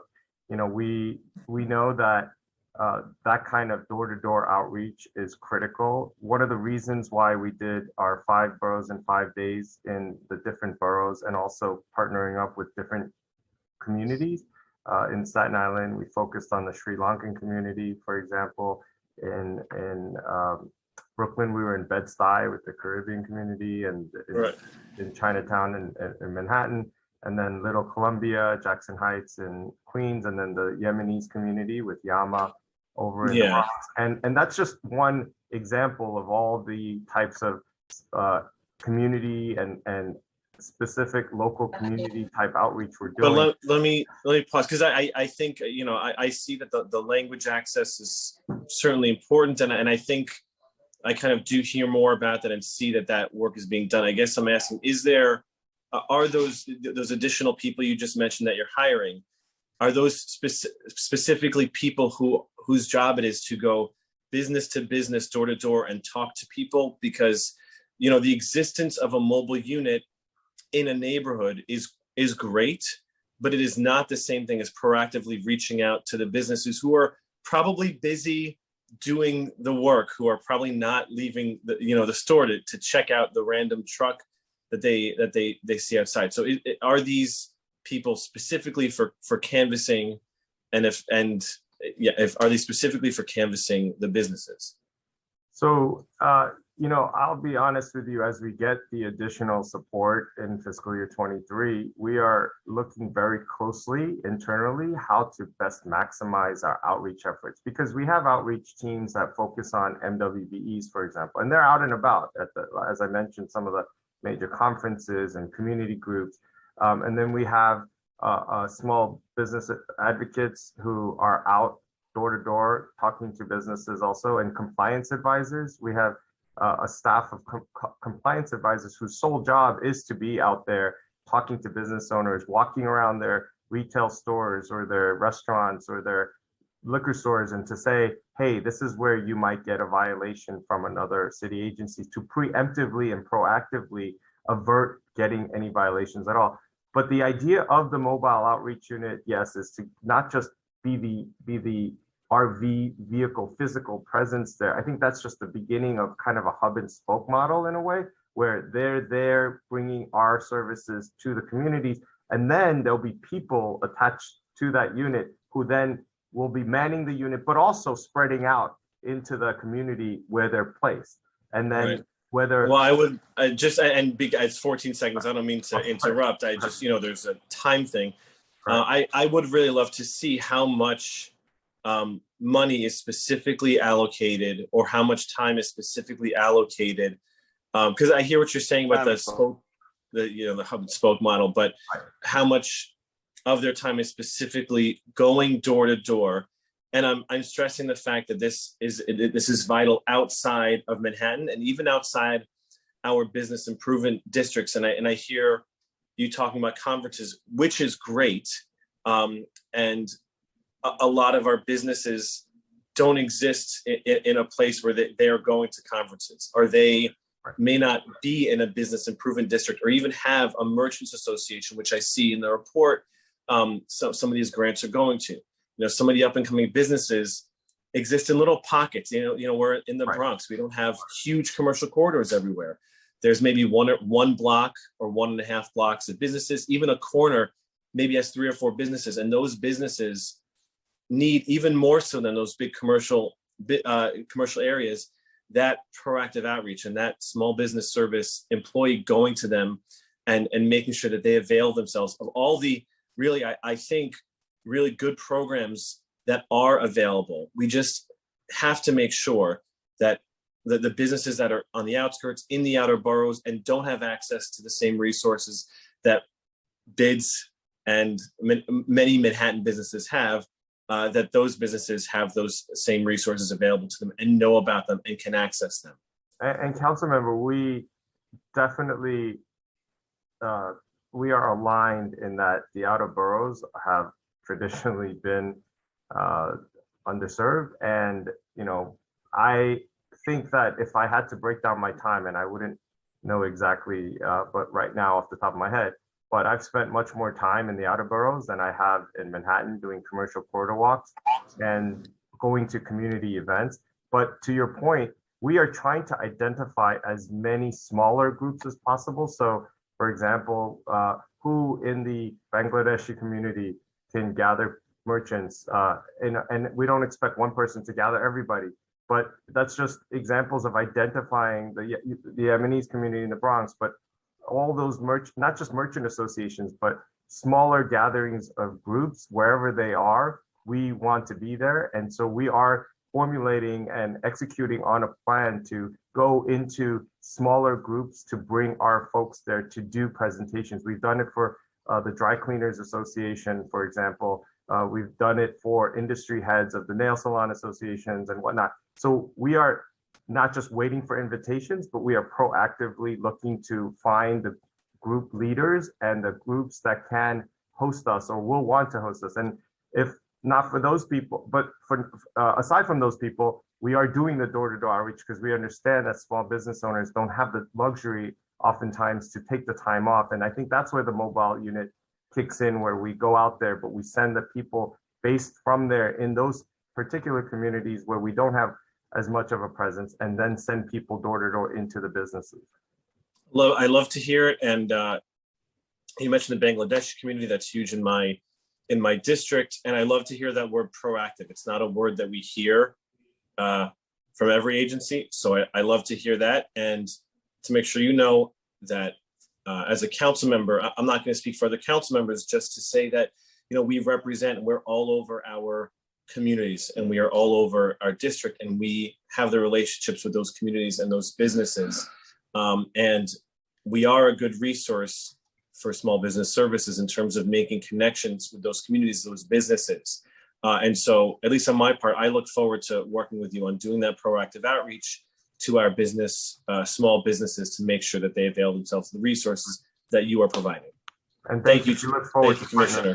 Thank you so much. Thank you, chairs. Next, we'll turn to Councilmember Sanchez. Starting time. Thank you so much. And Commissioner, very nice to meet you. Look forward to also inviting you and welcoming you to District 14. I'm right south of Councilmember Dinowitz. So I'm also just going to ask my questions and then we'll see what we can get to, and there might be some follow-up. But I actually wanted to continue Councilmember Dinowitz's line of questioning, which was really about the kind of outreach, the kind of support that we receive out here. I have a couple of I have two bids. No, I have one bid. I have one bid to be, hopefully, if we can continue to get SBS's support.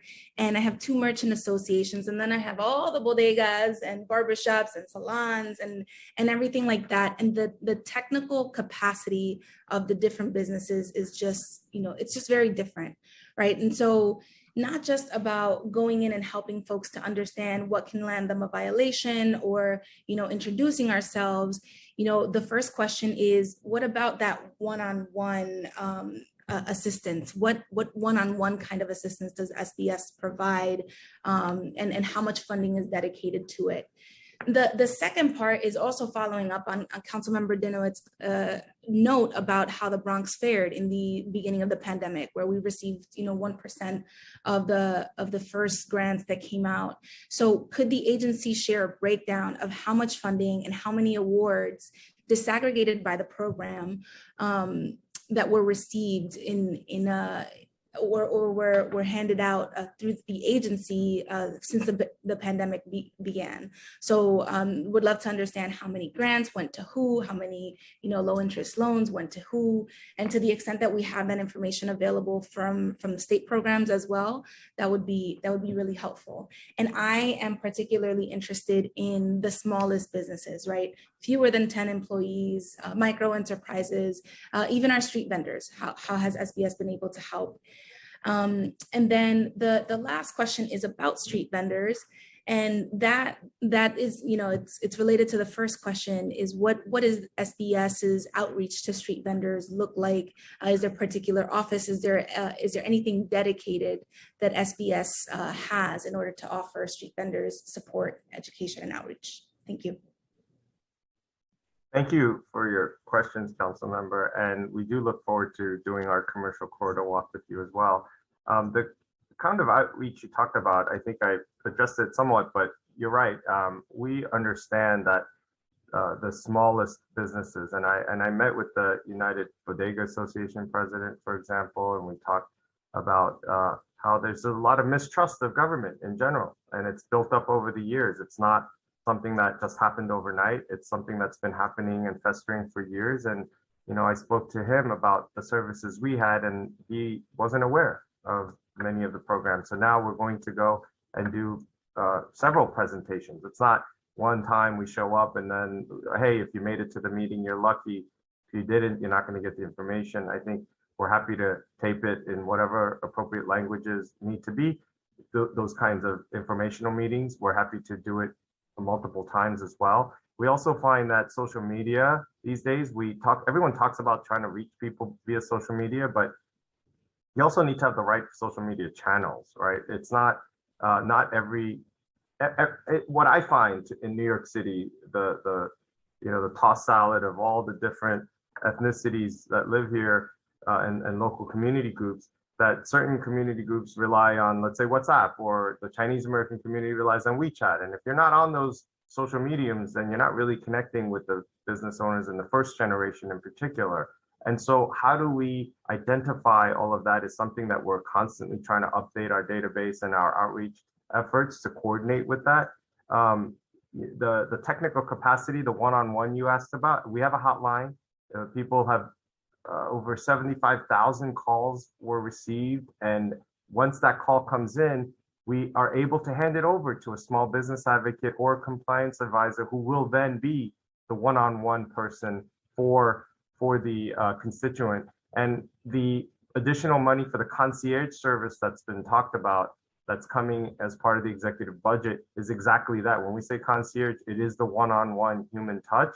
And then hopefully when the business portal is all up and running, we understand that people can also transition to get more of a personal touch and less frustrating experience with government. So those are all the things that we're very excited about looking into. As for the disaggregation of data, we will work on getting you that. We estimate that we estimate that there are approximately 8% of small businesses, of all small businesses in New York City, that are based in the Bronx.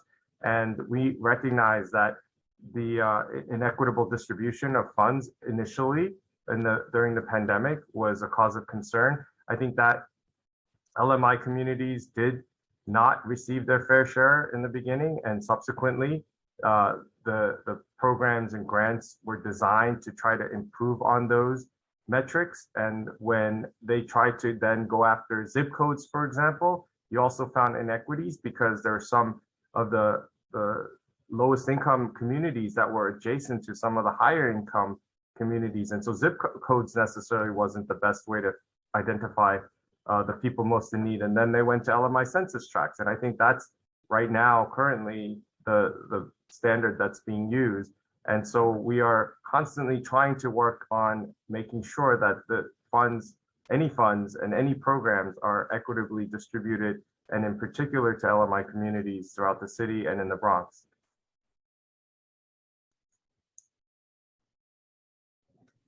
And street vendors? Oh, the street vendor. So there is a street vendor advisory working group right now that will be releasing their recommendations soon. But as you know, from SBS's perspective, street vendors are entrepreneurs, they are business owners, and we are working in partnership with our sister agencies that also have a say over how this is all being worked out. We also understand that there's a balancing act between the brick and mortar stores and what needs to happen in the city. But again, our focus is on educating the street vendors to help them understand how to grow their particular business. And from what we see is that this kind of financial literacy, basic education, just understanding supply demand chains and whatnot, like to help street vendors be successful in their business is a goal of ours as well. They are an entrepreneur, they're a startup small business, and we are working with all small businesses to help them operate, grow, and thrive in New York City. All right, thank you so much, Commissioner. I appreciate your background. That I understand your parents were immigrant small business owners, and you've been one. So glad to have your perspective in the leadership here. Thank you, Council Member. Next, we will turn to Councilmember Hudson. Starting time. Good morning, Commissioner and Chairs Brannon and Menon. I just wanted to, and apologies if this is redundant, then I can circle back and catch the recording. So please let me know. But Brooklyn has experienced lots of business growth. I think that has far outpaced some of the other boroughs. But there are still plenty of businesses, particularly smaller businesses that are rent burdened or in arrears due to the lingering fiscal impacts of the pandemic. What programs or funding does this budget have for such businesses? And then I wanted to just follow up with another question quickly, and then I'll turn it over to you. But I know many fines and fees were suspended during the pandemic to aid small businesses hurt by the lack of consistent revenue. But many of these fines and fees have since been reinstated. So what does this budget have to support businesses for which the fines are still onerous? And what is SBS doing to ensure these small businesses are supported around this issue? Thank you. Thank you. Your first question, I'm sorry, I just, could you just repeat your That's question? okay. Yeah, what programs or funding does this budget have for the businesses that are Yes. burdened? So our commercial lease assistance program, that's something that has been funded for executive fiscal year 23 and the executive budget. That is critical in helping small business owners who don't often get the proper representation to get pro bono legal advice and negotiating with the landlords to modify terms, to work on reducing arrears. I think for many landlords, in particular smaller landlords who themselves are small business owners in a way, they are looking to work to keep tenants in place as well. They understand the negative impact of storefront vacancies on their part. And so this program is really trying to get the small business owners and the landlords to work together to figure out ways to provide relief for the small business owner. So that's a program that we're very happy that is and very proud of, that's been again funded in 23. Now, in terms of your question on, sorry, I just. No, that's okay. So for, there were fines and fees that were waived during the pandemic, and then now they've been reinstated.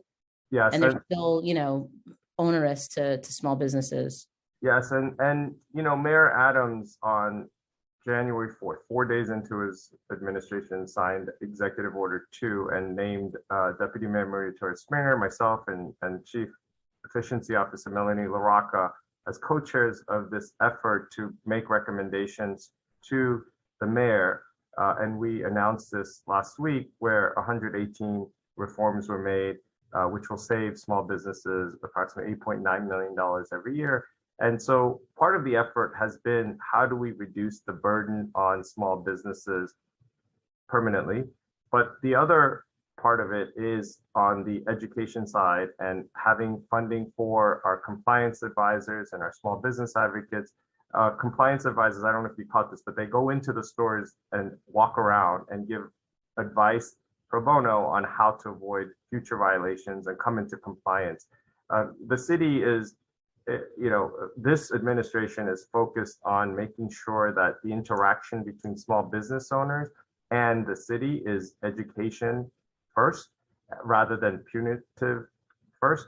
So we know that everything that we do in terms of going forward, the small business portal that's being revamped, the concierge service that has been funded, we are trying to get the small business owners to understand that we are there for them, to understand that compliance is really for the health and safety risks of the public in general. But other than that, we are wanting to reduce any kinds of other burdens on them so that they can focus on what they do best, which is operating their business rather than spending time at an oath hearing, for example, or fighting fines and hiring expediters. So all of the efforts that we've put into the executive budget is aimed at doing that for small businesses. Thank you. It's good to hear, and I appreciate your answers. Thank you. Thank you. Thank you, Councilmember Hudson. Next, we'll turn to Councilmember Brewer, followed by Councilmember Osei. Thank you very much. Ironically, I'm in the back of a church where there is a funeral of 1,000 people supporting Mary Zingoni, who was the owner of a deli, 82nd and Columbus, for 100 years. But the reason they survived is they bought the building above. So I want to go back to the question about the money for attorneys, lawyers for the public interest. It's great that you have. What's the budget for that, and how many people do you think it will include in terms of those able to be helped? Because in Manhattan, the number one issue is going to be rent. Number two, the commercial rent tax. We want to get rid of it. What's your position? And then the issue of the portal is a great idea. I have heard about it for the last 40 years, but I hope it works. And I wanted to know is there money in there for individual delis, bodegas, small, to be able to get hardware? Because most of them don't have it. And then the bodegas really want apps. And I'm wondering, is that also part of what your dollars for technology are? And then vacancy data. That's obviously my bill. One of the big issues, vacants, storefronts. So are you supportive of the Department of Finance keeping that up on real time? And thank you very much, Commissioner. And I'm sorry I have to talk low, but the funeral's ongoing. So let me just trying to get to, I was quickly writing down all your questions, sorry. The lawyers.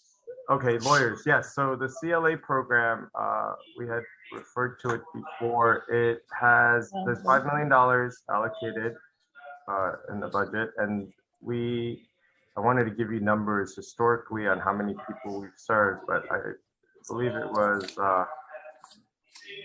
1,600 services to over 700 unique businesses in last year alone, fiscal year 22. And then from the program's launch in February 2018 till April 22, we served over 1,500 unique businesses and provided over 3,200 services. So I think if you extrapolate those numbers, I think that we are looking in fiscal year 23 to provide similar numbers as in 22. I actually think there'll be an uptick because of the additional outreach we're doing. And so we think that, I can't give you the exact numbers, but I do think there will definitely be an increase from fiscal year 22, only because of the additional outreach we're doing citywide with our mobile unit, with our social media.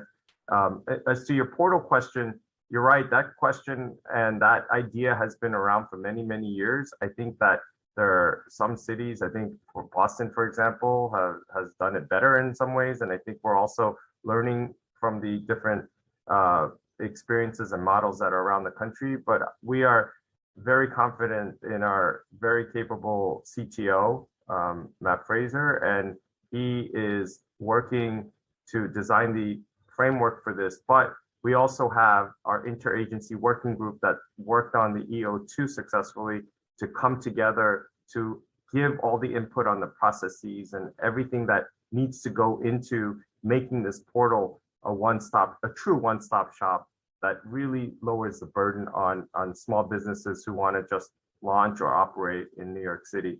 And the app idea is part of this. I think the app will be important because we know that not everybody can get access to computers. Small business owners who are in bodegas or other retail stores, the app idea is critical to also having them have access. You mentioned CRT. Oh, the commercial rent tax. So the commercial rent tax, I believe there's legislation still being formulated, and I think that the appropriate answer really is to see what the legislation ends up, and the devil is really in the details, and to understand best what the final outcome of that process is. And I think that goes for all legislation that's pending and that's being discussed.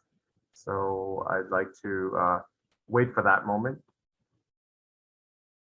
I think you're on mute. I'm sorry, council member, you're on mute.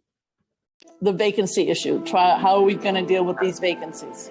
So yes, this administration, as you know, the top two priorities have been public safety and economic recovery. And at SBS, we really do believe that economic recovery and this issue in particular of storefront vacancies also promotes public safety when we're able to fill the stores.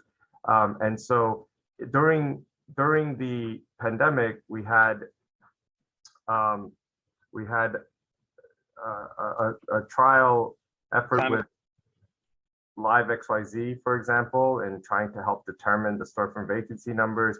We're looking at all different aspects of how best to be able to identify empty storefronts. We know that city agencies have people on the ground also every day all over the city. And so we're trying to figure out what is the most comprehensive way to be able to identify storefront vacancies. As you know, when a business opens up, we know the numbers because they incorporate, they file, but when businesses close down, we don't get the same kind of real-time information that a business is closed. And so having our bid partners and community local partners as well, how do we engage everybody to be able to get this accurate count is something that we're actively working on. But it is a very important question, and we share your concern about that. All right. I mean, that's the law that I passed the Department of Finance. They are supposed to keep track of that. So thank you. Thank you.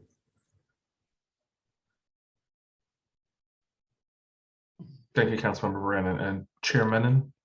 Yeah, I just want to interject one thing. I'm glad, Commissioner Kim, that you're talking about the one-stop shop bill. I just want to clarify for everyone, I introduced that legislation in February to create this one-stop shop website that will consolidate all city agencies, permits, and licenses, and have an app. So I'm thrilled that we now have a supermajority of council members that have signed on to that bill. So I think it's going to be a great partnership with the administration on making sure that we launch this important bill. Thanks.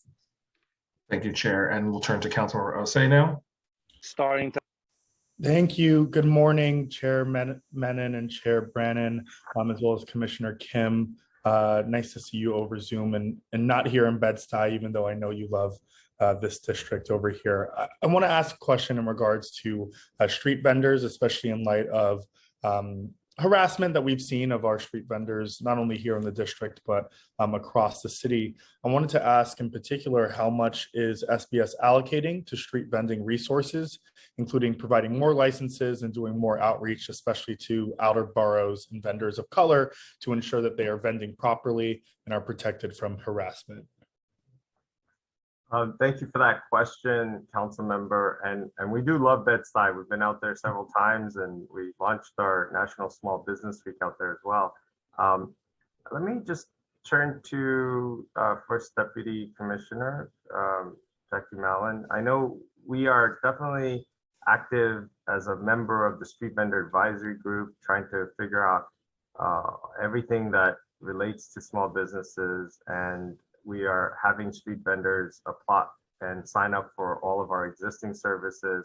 But as to your question about as to the exact amount of funding, let me just turn to First Deputy Commissioner Mallon. Sure. Hi there. I'm sorry. Would you mind? What is your question specifically? I think my question is pertaining to how much in the budget is going towards outreach to street vendors in terms of assisting them to get licensing. I see. I think we'd have to come back because it's part of a broader outreach budget that we'd have to come back and give you some specifics on that particular target. But happy to do that. Right. Okay. Sorry, Councilman, I misunderstood the question. Yeah. So the outreach, since we did get this additional funding, and there's a really broad, comprehensive outreach strategy that we're creating now that we know this money is going to be there, including the mobile unit, but also through our community partners, and we will get back to you on that. But the street vendor outreach is also definitely a part of that broader outreach. And no worries if you don't have this number off of the top of your head, but I would definitely love to get this number. Do you know how many street vending licenses you've approved this year thus far? So SBS, we don't do the approval of the street vendor licenses. DCWP is the agency that handles that. Okay. Thank you. And the second question I have, or third question I have, is, the executive budget calls for $4.8 million in developing the cannabis sector here in New York City. And part of that money is dedicated to outreach and community engagement. How much will be dedicated to outreach, and what is the outreach plan to reach Black and Brown neighborhoods who are most impacted by the war on drugs? Thank you for that question. We are excited to be working closely with the state, because the state has their own outreach program and they're headquartered right downtown as well. But we are working closely with them because we don't want to necessarily duplicate efforts. I think that where we have a lot of value add is the community partnerships that we have in the Black and Brown communities, as you mentioned, and all communities throughout the city that are historically disadvantaged. We are going to leverage that to make sure that the education is done properly and in a as wide of a manner as possible to reach as broad of an audience. And so the headcount that we're adding in the cannabis industry line of 7 people, we're also going to incorporate them into the broader outreach unit. I think when we say outreach, we don't want people to think that SBS is going to just talk about business services or just MWB. When we go out, we're going to have a team that's able to talk about all the services that we do.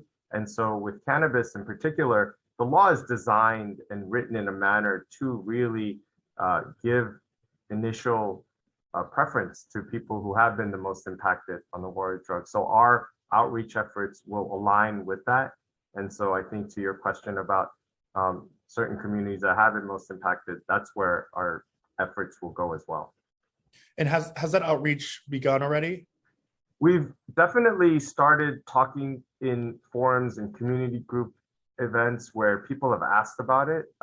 As I mentioned previously, the state is right now in real time finalizing those regs. So until those regs are finalized, it would not be prudent for us to say exactly this is how you get a license, for example. But we have been already talking to people and have signed up people to get the basic fundamental business prep that you need to open any business, and the cannabis business will be no different. You still have to know how to do your books. You still have to know how to sign a lease. You also have to understand just financing, access to capital. So we are doing all of the preparatory education now, and the state knows, because we've been partnering with them and EDC as well, that when they do get people interested in New York City in wanting to get involved with the industry, they'll refer them to us to get this foundational education done, so that when the time comes and licenses are available for applicants, that they'll be in a better position to take advantage of it. Thank you, Commissioner. And just one last point: when you do start, more of your extensive outreach, especially here in the 36th district, I would definitely love to partner between our office and SBS on reaching those community groups and any other type of outreach. But thank you for answering my questions. Absolutely. Thank you. Thank you, Councilmember. And for the record, we were also joined by Councilmembers Brewer and Farias. That ends Councilmember questions. I will turn to Chair Menon for her closing comments, and then we'll turn to Chair Brandon. Well, thank you so much. First of all, thank you, Commissioner, and to the SBS staff for testifying today and answering a number of our questions that we had. I know we have additional questions moving forward that we'll provide. I also want to thank Chair Brannon and the finance and legislative staff. I think you can hear from the questions that we asked today the incredible importance of small businesses to the city, the importance of MWBEs. I can't reiterate enough how concerned we are about making sure that MWBEs are really being able to get fulsome amount of city contracts. So that is going to be a big importance. Bridge training is obviously a top importance for us as well. And I know a number of my colleagues really talked about equity and making sure that we are ensuring that the fine reduction that the mayor launched is basically having an equitable distribution in neighborhoods that were particularly hard hit. So I look forward to the responses to all the different questions and thank everyone for their help on this hearing. Thank you.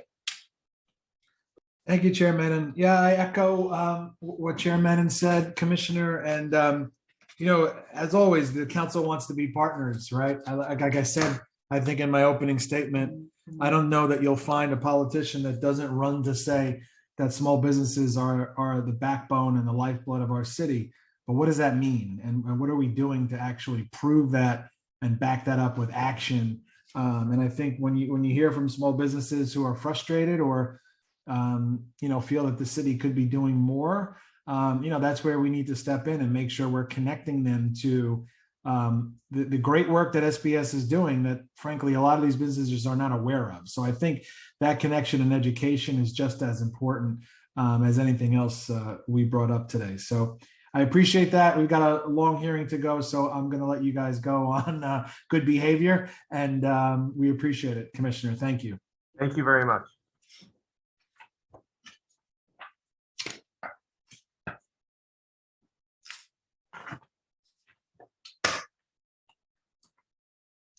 You're Give on us a mute. few minutes, Chair Brandon, while we switch Yeah. over, get Okay. your next co-chair up. Yep. Thank you.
Good afternoon, Executive Director Lee Scott. I'd like to test your audio.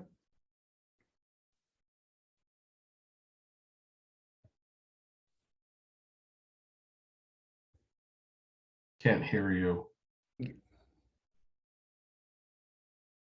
No. Oh, You're unmuted, but we don't hear anything. Now? Yes, now we can. Okay, I think it might be the headset, actually. You don't want to wear your customer service headset? It helps, but let me see. I'll try one more time, and if not, Okay. then we'll do without it. Okay.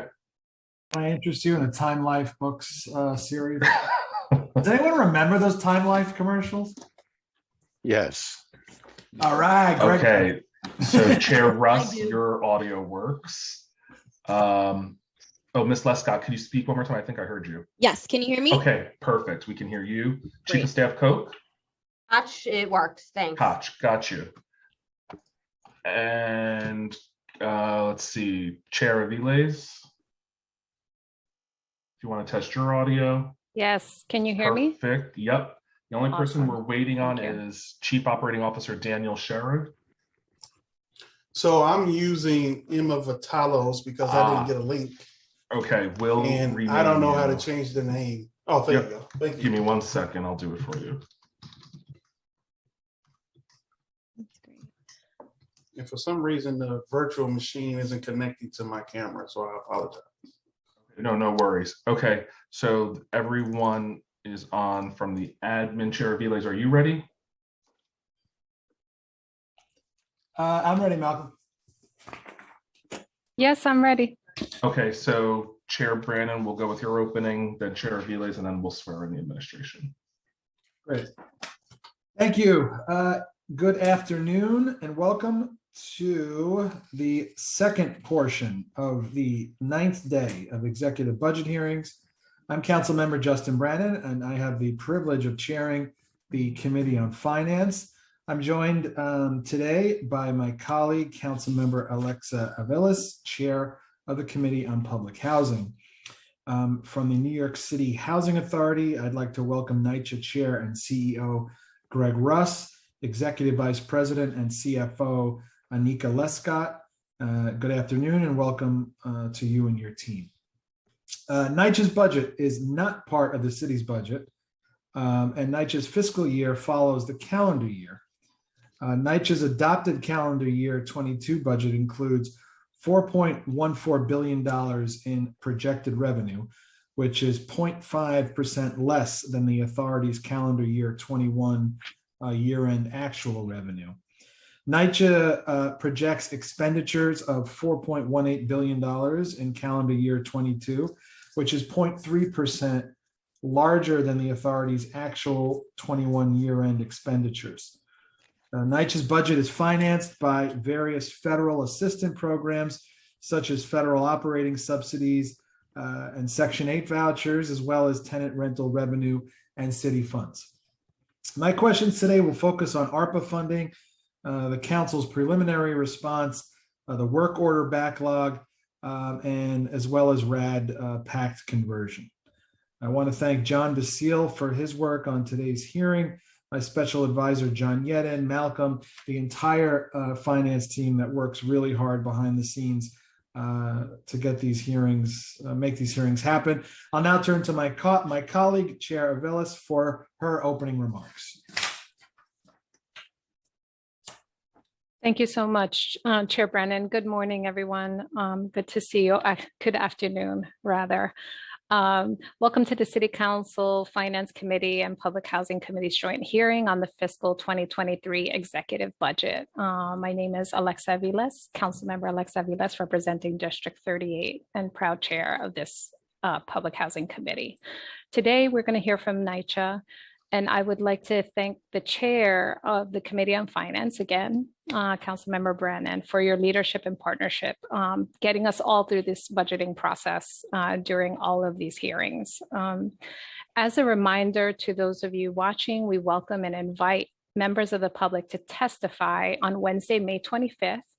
Everyone's voice matters, and I encourage all New Yorkers, particularly Nycc residents, to please visit councilnyc.gov to learn more on how to make sure that your voice is included in public testimony.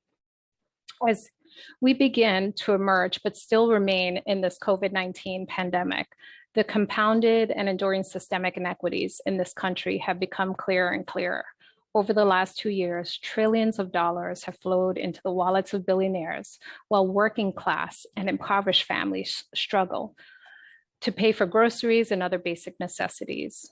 We've seen surging inflation combined with a persistent lack of affordable housing stock that is making it difficult for hardworking families to afford rent. In fact, rent collection rates for Nycc in 2021 were lower every month compared to 2020 and lower than in pre-pandemic levels. Last month, Nycc was only able to collect 68% of its owed rent, which I'm sure you will hear more of later. As this cycle continues, it is imperative that the city invests in its social safety net for its residents and its public housing system. Yesterday, in her State of the City address, Speaker Adams talked about the depth of the housing crisis and how our city must meet this challenge head on by investing in the building and preservation of affordable housing, of low-income housing. There can be no safety without stable housing for our communities. I couldn't agree with that statement more. And the commitment and urgency should be driving an aggressive investment strategy in our public housing. Today, we're here to continue the city's budget process, and it is my sincere desire that we maintain a thoughtful dialogue on how to ensure the authority's budget is being used to assist and defend the nearly 400,000 residents who rely on the city's public housing system. Sadly, I must point out, from my perspective, the numbers in this executive budget do not match the urgency or commitment to public housing residents. We have a long way to go. Nycc's budget, as you have heard from Chair Brennan, is not part of the city's budget, and its fiscal year follows the calendar year. The authority's adopted 22 to 26 capital plan approves approximately $8.3 billion in planned commitments for infrastructure improvements, major modernization, systemic upgrades, resiliency, and fortification of developments damaged by Superstorm Sandy. The authority was expecting already to receive about $3.5 billion over 5 years in capital commitments from the city's prior year's commitment. Despite council calls for a more robust investment in Nycc, both for operating and capital needs, the executive only added, earmarked through HPD, an additional $1.5 billion in capital over 5 years, with $200 million of that required from the rezoning deal to go to Gowanus and Wyckoff houses. The executive earmarked the new $1.3 billion specifically for RAD impact. What that means is that the executive added $0 in the immediate to support capital improvements for the 110 remaining residents in public housing developments across the portfolio that are not in private management or slated to be in private management through RAD impact. Some of our most challenged housing stock will get no additional resources in this budget. Nycc notes that 110,000 of the residents will be covered by the trust if it passes, and if residents are allowed to opt in and out, what happens to those residents that might opt out? What happens to those repairs? We also know that Nycc is holding on to millions in unspent city funds for repairs that need to be done probably 10 years ago, if not longer. This practice must end, and we need the agency to responsibly and expeditiously move through quality capital improvements that it has the money for and that our residents deserve. The pressure on Nycc and the city has never been greater to do what is right by the residents. To be clear, and certainly to close very soon, this budget presents no new money for operating needs and only new money for private management. These are investment choices. Mayor Adams' response is simply far, far below our ask and what the needs are. Overall, we look forward to hearing more about an update from Nycc from the preliminary budget hearing just a few short months ago and how it is going to systemically address the situation. But for the record, as chair of the Public Housing Committee, from my perspective, as I've probably said 5 times since I've started talking, these investments are insufficient to address the crisis at hand.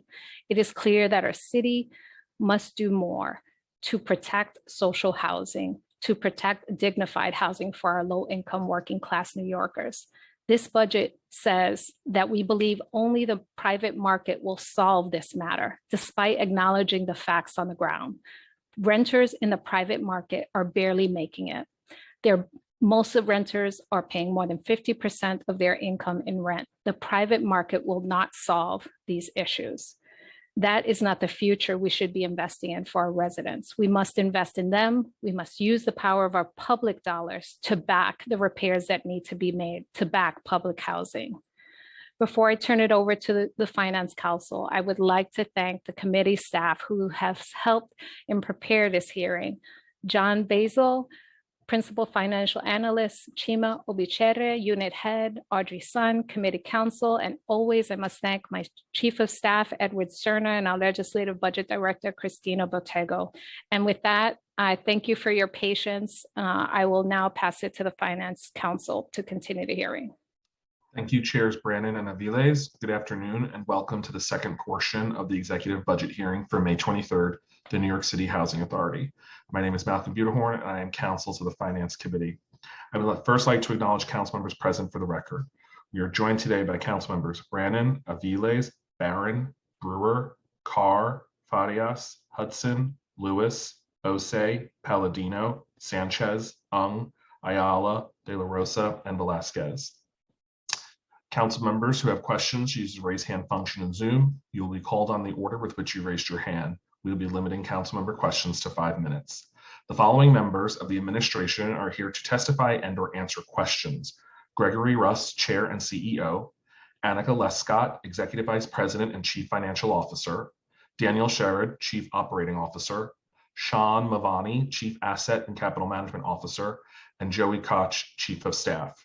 I will first read the oath, and after I will call on each of you individually to respond. Do you affirm to tell the truth, the whole truth, and nothing but the truth before these committees, and to respond honestly to council member questions? Chair Russ? I do. EVP Lescott? I do. COO Sherrod? I do. CMO Mavani? I do. And Chief of Staff Koch? I do. Thank you. Chair Russ, whenever you're ready. Thank you and good afternoon.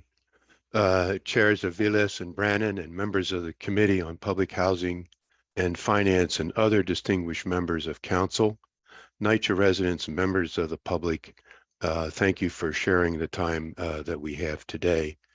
I just want to let the Council know I am remote and dealing with a bit of COVID here, so if I have to mute myself to sneeze, I will do so, but we will weather through.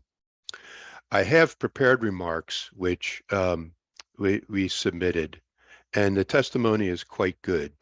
It outlines the major areas that we saw both the chairs discuss in their opening remarks. But I am going to depart from this testimony because I want to emphasize to the Council what we are up against and why the time of urgency is upon us in a way that it has never been upon any city with respect to its public housing before. NYCC signed the agreement with HUD in January of 2019. That agreement was focused on systemic and institutional reforms that required the collaboration of HUD, the Monitor, Southern District, and us, and the city. The city, almost to the exclusion of any of the other partners, actually put real money into this, and a substantial amount, some of which was just mentioned in the opening remarks. This money was intended primarily for compliance efforts around lead and mold, heating and hot water, and elevators. And what we find as we move forward is this is insufficient. We are no longer in a place where NYCC can represent that we are going to be able to repair buildings that have not had comprehensive capital investment. It's that simple. These buildings have lost 3 cycles of investment more than 60 years without the kind of capital. And we should point out that the condition of the buildings is deteriorating as we speak. Nycc is tasked under the HUD agreement to rebuild the institution, and we are doing that. We have the transformation plan, which focuses on revitalizing the organization, dealing with the business practices and the culture. There's plenty of examples in the written testimony of efforts we have made there. We are hopeful that these actions will help rebuild the trust that has been lost over the years. But I would say to the council today, unless we raise $40 billion, unless we invest in the entire building instead of one-off modernization components, we're not going to be able to sustain the buildings. It's that simple. You wonder why it takes so long to fix something. Part of that is Nycc. There's no question that the culture and past history of Nycc in terms of how it thought about repairs and how it thought about the connection it has or lost to its residents is a problem. No one is saying that's not a problem. But you have to understand the lack of capital in these buildings is corrosive. It not only weakens the infrastructure of the building, it weakens the infrastructure of the institution. Now, what are the plans to raise this capital? So one of them was mentioned earlier, the rental assistance demonstration. That's the first tool that HUD gave the Housing Authority, not just us, but others. And that tool has actually been quite successful.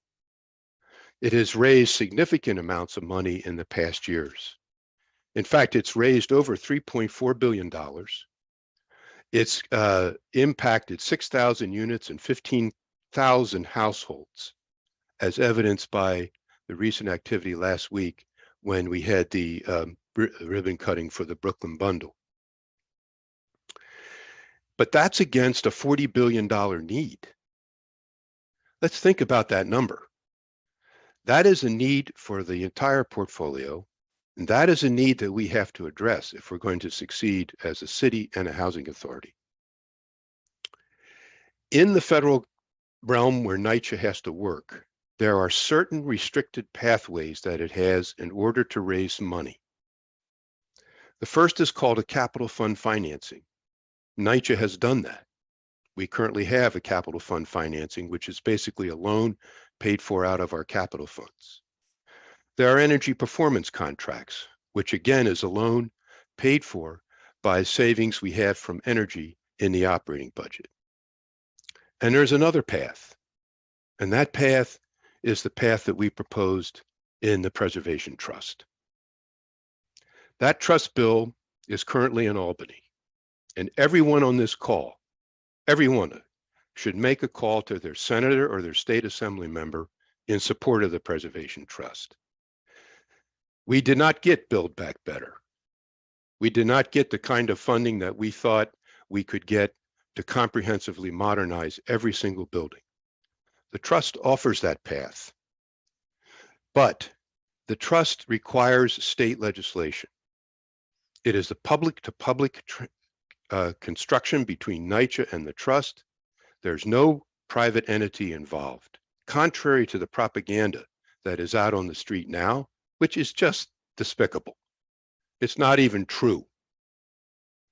So the trust is a way to raise the money we need to invest comprehensively in each building. And to do that, we must move from one subsidy platform to another and do it safely.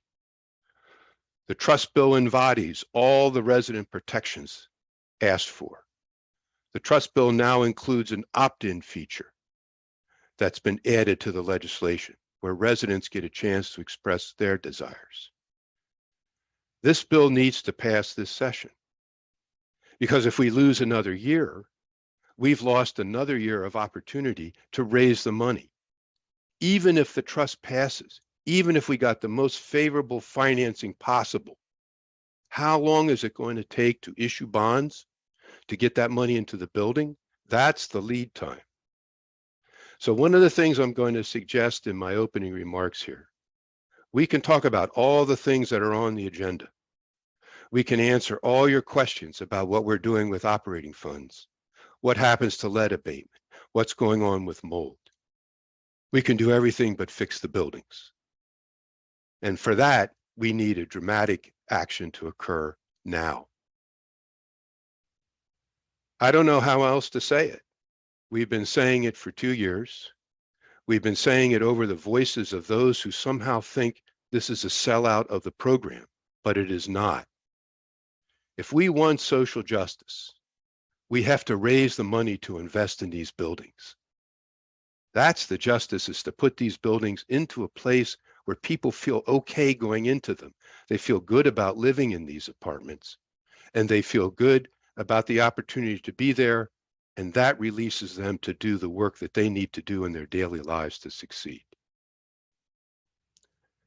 So the trust is a key to raising the funds that we need to make sure that the entire portfolio over time is sustainable. And I really urge everyone on the call to think about supporting the trust in some way. Make a phone call, talk to a state assembly member or state senator, because it is vitally needed. It is the only path out. And we think it can raise the funds sufficient to begin to restore these buildings to what they used to be and give people their lives back, because they now live in a decent, safe, sanitary apartment. That concludes my remarks this afternoon. Okay, thank you, Chair. I appreciate that. We want to jump right in because we've got a lot of questions, and this is a very, very important topic for us, obviously. Before we begin, I always like to just give a disclaimer that the committee might not get to all of our questions today, or you might not have the responses that we are satisfied with. So we will make sure we send a follow-up letter, and we need to get answers ASAP because it helps in our budget negotiation. So I want to jump right into ARPA funding. In March 21, ARPA was enacted. It provided billions of dollars to states and municipalities by the formula set forth in the legislation. New York City received approximately $5.8 billion, and the funds are required to be obligated by December 31st, 2024, just setting the table there. So out of the total amount allocated to the city, how much has Nycc received in its budget? I'm going to let Anika Lescott respond to that, please. Okay, thank you. Can you just clarify the acronym that you use, sir? ARPA? And what does ARPA stand for? The American Rescue Plan Act?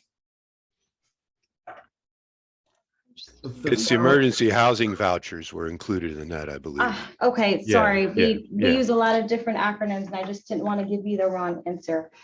So yes, for ARPA, we received an allocation of 5,738 temporary vouchers worth $81.3 million, and those are available as emergency vouchers for specific populations. Those vouchers must serve New Yorkers who are homeless, recently homeless, at risk of homelessness, and or victims of domestic violence or trafficking. Okay, and of that 81.3 million, how much of it has been obligated to date? So we are still working through the program, and we have not obligated very much of that funding as of yet. We have leased about 600 families worth of vouchers. Correct. There's about another 500 pending and another 2,000 in the queue. So they are leasing up, which would then obligate the funds. Correct. So we are going through the leasing plan, and we do anticipate that we would meet all the federal guidelines around using those vouchers. Okay, and how much of that was originally budgeted for calendar year 21 that was unspent and rolled into the future year? So 81.3 is the total that we received, and we just have been leasing up to date. So I would say that we received all the funding and have been sort of leasing up as we've gone on. Okay, and you expect that that all that money will be spent by the end of calendar year 24. Correct. Correct. As Greg mentioned, we have leasing plans. So we do anticipate that we will start to see some obligations in the coming months, and we will, continue with that work to expend by the calendar year 2024. Okay. In the council's preliminary budget response, we called on the administration to include an additional $1.5 billion annually in the capital funding to support NYCC. The mayor included $1.4 billion over 5 years. So how will NYCC allocate this additional $1.4 billion? And do you feel that this funding level is adequate? So I will just start with the numbers, and then I will turn it over to Sean Mabani, who oversees the capital and real estate divisions. So you're correct. We received an additional $1.2 billion for our PACT program, an additional $200 million for in-unit repairs at Gowanus and Wyckoff. And so Sean, I will turn it to you to speak more about how that funding will be used. Sure, thank you, Anika. Chair Bren, the funding for Gowanus and Wyckoff has been specifically programmed as part of the Gowanus rezoning agreement and will be used for apartment renovations at those two sites. We are currently engaging with residents around the exact scope of work that will be covered by the funding that's available. The remaining funding is, as mentioned, earmarked to support the PACT RAD program as we move forward, where a certain amount of city funding is used as subsidy to ensure that the total amount of financing raised through those transactions can comprehensively renovate those properties.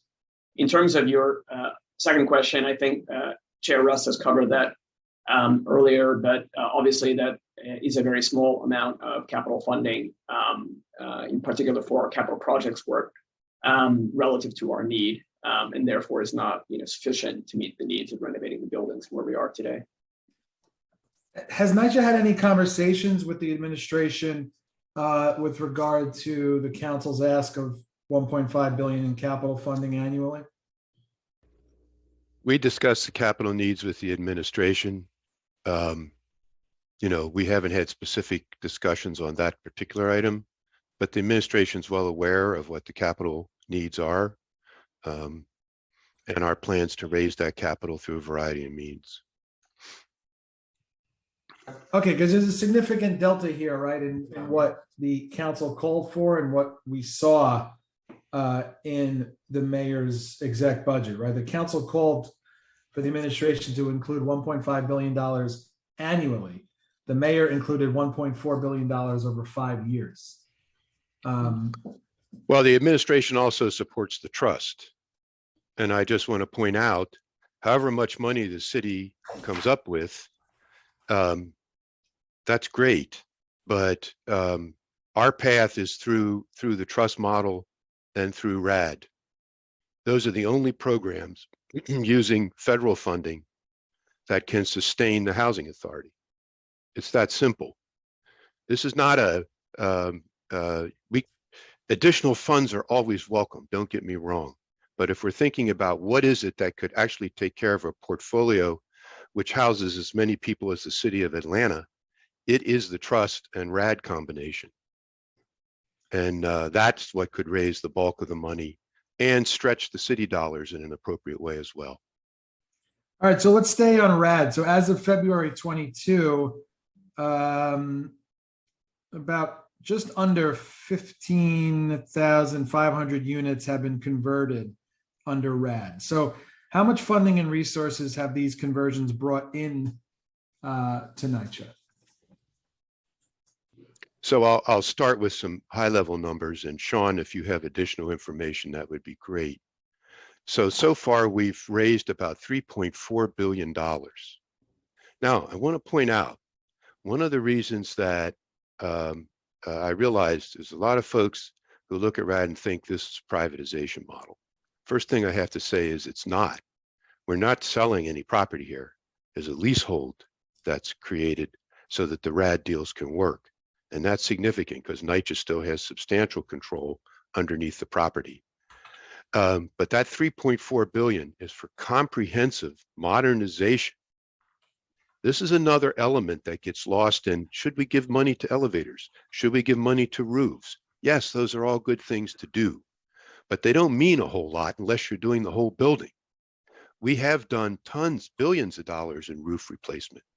We are doing elevators and we are doing boilers, but we must also do what we see at some of the RAD sites where the entire property, inside and outside, is done over. So we've got about 3.4 billion that we've raised, 15,000 households impacted, and we're on the path to hit 30,000 sometime this year in the pipeline.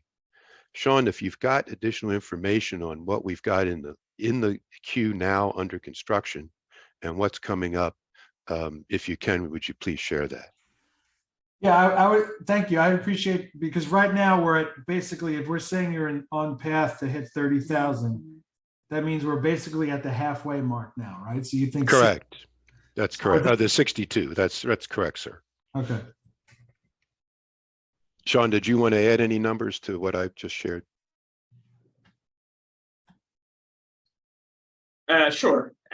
So as you mentioned, we're at the 35,000 mark that will have been either completed, they're in construction, or they'd be in the stage of resident engagement pre-development. So just about 57% of that 62,000 number. A significant number would be completed in the coming weeks, representing an additional $700 million of capital repair work that's going to get completed. And another 2.8 billion in major upgrades are underway or will begin early this year for another 12,000 households. And so, we will make it to that 35,000 apartment mark, and then, we'll be looking to progress rapidly to the remaining 27,000 units that are in the overall 60. So where are we at right now as of April? Let's say as of April, how many units have been converted? As of April, I don't want to misspeak, council member, so we can come back to you with the exact numbers around that. Okay, you can come back to me by close of business? Yes, we can do that. Okay. And what is the total need across the entire Nycc portfolio that's been addressed through these conversions? Well, the total need is 40 billion. So if we've raised 3.4 and we raise another 700 million, we'll have about 10%. Okay. But the numbers are staggering. You have to realize. Because I was under the impression that Nycc's total estimated capital need was about 32 billion. No, that was years ago. See, this is another thing that happens. The capital needs are increasing at almost $1 billion a year. The rate of increase is due to the rate of deterioration in the buildings. I mean, that number is moving. It's not a static target, because not only in addition do we have to do the capital work, if possible, we should also try to address some longstanding issues related to energy and environmental concerns. And we should redo grounds and security. It's more than just the compliance that is in the HUD agreement. We must also make these buildings livable and attractive again. And when you start looking at that kind of money, then that capital need is on this kind of incline. It is not going to go down until we raise enough money to address the entire portfolio. RAD addresses potentially 62,000 units. We still have additional 110,000 that need investment of a very deep and substantive amount. Does Nycc have any data on the number of evictions to date that have occurred in developments converted through RAD? We do. Yes, we do. And as a follow-up to the hearing on the PAC-RAD program that happened several weeks back, we will be providing comprehensive data and analysis of the evictions that have happened to date. We do have some initial figures that we've assessed and publicly released in the past that cover the period through September 2021.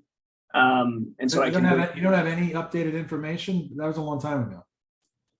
we will be providing comprehensive data after September 2021, as well as part of the response to the previous council hearing. But I can give you the information that we have right now. So for the 8 properties that converted between 2016 and 2020, we looked at the total evictions pre-conversion and post-conversion in a similar amount of period of time for each property. There were 85 evictions that happened pre-conversion, which reduced to 65 evictions post-conversion in a comparable time period, right? That was across 9,517 apartments in total at those 8 properties. So that was an indicator of the eviction rates and how they compared at properties that converted in that period. We also have looked at eviction rates year on year and compared those between Nycc, rest of the properties, and then those that have converted through PACT. So for example, for 2017, 2018, and 2019, on the Nycc side, evictions averaged at about 1 per 300 units, with some variation each year. For PACT converted properties, this number has varied year on year. In the latest year, in 2019, it was 1 per 2,000 and 1 per 207 apartments, apologies. But we will be providing a comprehensive set of data through last month in the update that we're going to give formally to the council hearing, as this was discussed extensively there. Okay, and when will we receive that? We should have that to you within the first 2 weeks of June, if not earlier. All right, I got like 2 more questions, and then this is too important. I can't jeopardize all the time here. I want to talk about work order backlogs. Can you provide us with details on why the number of open work orders has increased so drastically over the past year? And in addition, why the number of days it takes to complete repairs has also seemingly increased from about 150 days 2 years ago, February, to 310 days this year. 310 days to get something repaired. Well, I'm going to preface this and then I'll ask Daniel Sherrod. I can't emphasize enough the 2 things that Nycc has to do. It is true Nycc has to change its business process. No one is arguing. We are in the process now of changing work order structure, moving trades closer to the properties, and doing those kinds of things that you would expect of a property manager. But I cannot represent that these things are going to work.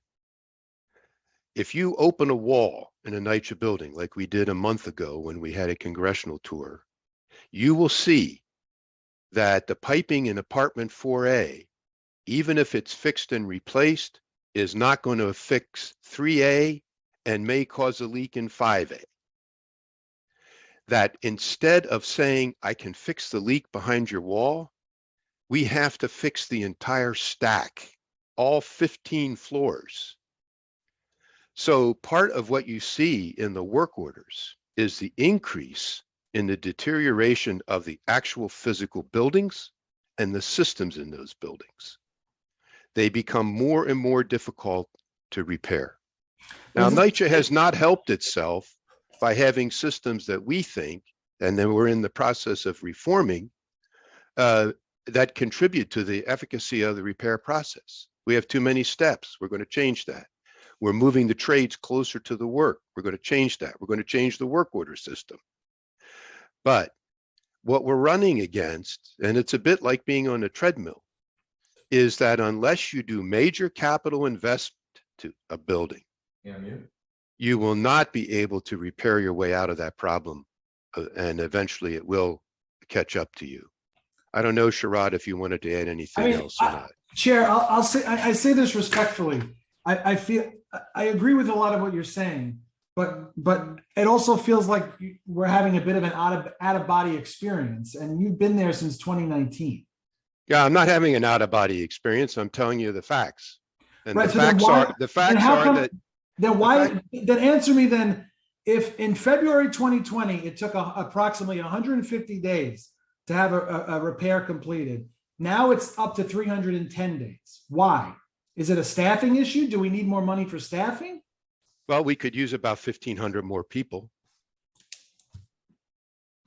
Honestly, Nycc is at a tipping point. We're on a balance beam here. We have enough staff to kind of keep up with the worst things that happen, and in some cases, we can do some very good things. But I'm not going to represent to council that we have some kind of magic in terms of figuring out what to do with the work order. I'm not looking for a Potemkin village. I mean, I want the truth, but I also have the numbers in front of me. That it's totality. And that what the building is doing is deteriorating so rapidly that the kinds of repairs that you could do don't stick. I'm not going to argue. We have to change how Nycc does its repair system. I understand that. And but I also cannot emphasize enough what kind of conditions we have to deal with that are extraordinary. But so, okay. When was the last time that you'd say Nycc had a manageable number of work orders, 90,000 or less? Probably 15 years ago or 20 years ago. Okay. All right. I got to let my co-chair get in here. I appreciate it. Thank you. And I look forward to getting those numbers. Chair Aviles, it's all yours. Thank you, Chair Brennan. I guess along the lines, continuing along the lines of RAD impact and noting, yes, we did just have a hearing on this several weeks ago. In terms of, just for the record, obviously, we've kept track around how much capital has been raised in terms of, private capital and how many people are in the pipeline. However, has there been any, I guess one of the questions I asked in the prior hearing, which I still have not received information on, is the total amount of public investment that's been made in RAD Pact to date for these conversions. And also if there has been any full assessment on that looks at the effectiveness of the program outside of just the capital raise, but really looking across several metrics, including the quality of the repairs, moving work orders, transparency, the leveraging of dollars. Is there a plan to do any kind of assessment on this program? Chair Aviles, thank you. So we are putting together those different numbers you've asked for, including trying to quantify the full public investment, given the different ways that there can be public investment or support that's leveraged through a PAC transaction. And we'll try to accelerate the written response to those questions at the hearing and try to get those to you, next week, earlier than what I mentioned a few minutes back.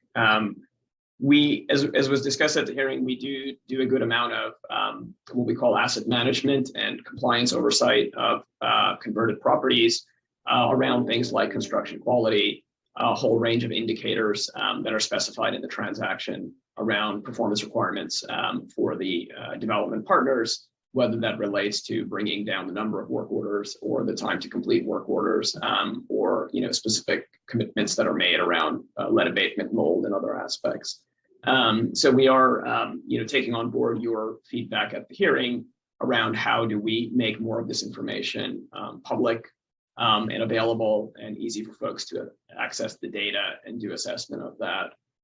So in addition to this kind of monthly reporting requirements and assessment we do internally, we do have a plan to provide a way for that information to be publicly available later this year through some type of user-friendly platform that residents and other stakeholders can access and gain the information they're looking for. And that would support the type of evaluations that you're talking about around looking holistically across the program. In particular, we're getting to a point with the recent level of conversions and construction completions to be able to assess that more holistically. We are now launching a kind of post-occupancy evaluation where we will be surveying residents at converted sites where construction's also been completed regarding their experience through the conversion process, the quality of repairs, as well as ongoing services provided by the development partners, the property manager, et cetera, and hope to build that out further during the course of this year and collect that data to support those type of holistic evaluations, given a number of rounds have moved on and construction is completed. I appreciate that. However, you can imagine my dismay when the only new public dollars we seem to be allocating to support repairs are solely allocated to a program where there hasn't been any feedback from residents, any systematic evaluation of the program beyond capturing capital dollar investments, which I know are important, and anecdotal information, quite frankly. And yet we continue to allocate the only new dollars to that program. So I think about it in algebraic terms, right? The order of operations seems completely wrong here. And so we are right now talking about the budget and spending, and yet we have no quantifiable evidence. We have no metrics that your office apparently collects on a monthly basis, and yet we seem to never get access to. So if you can understand that this is at the heart of my dismay here, is that at the end of June, those metrics, while still important and we'll continue to ask because that is our job and oversight, we need them yesterday. We need them now. There's a 1.2 billion over 5 years, which again is not adequate from my estimation, and certainly the chair would agree, and all of us, we know the depth of the problem here. But simply the timing is just completely off here. We need the metrics now to be able to rationalize and make sound investments of our city dollars. In terms of the public outreach, we talked about for the units. Excuse me, I'm gonna move that question.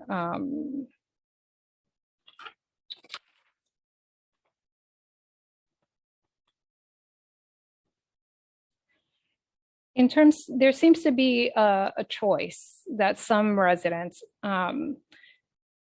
for those residents that are in the 30,000 pipeline, right, the ones that are yet to come RAD PAC conversions, are these developments where residents have already been engaged and agree to follow in to participate in RAD PAC, or are these developments that were chosen without them and are just going to be put into a pipeline?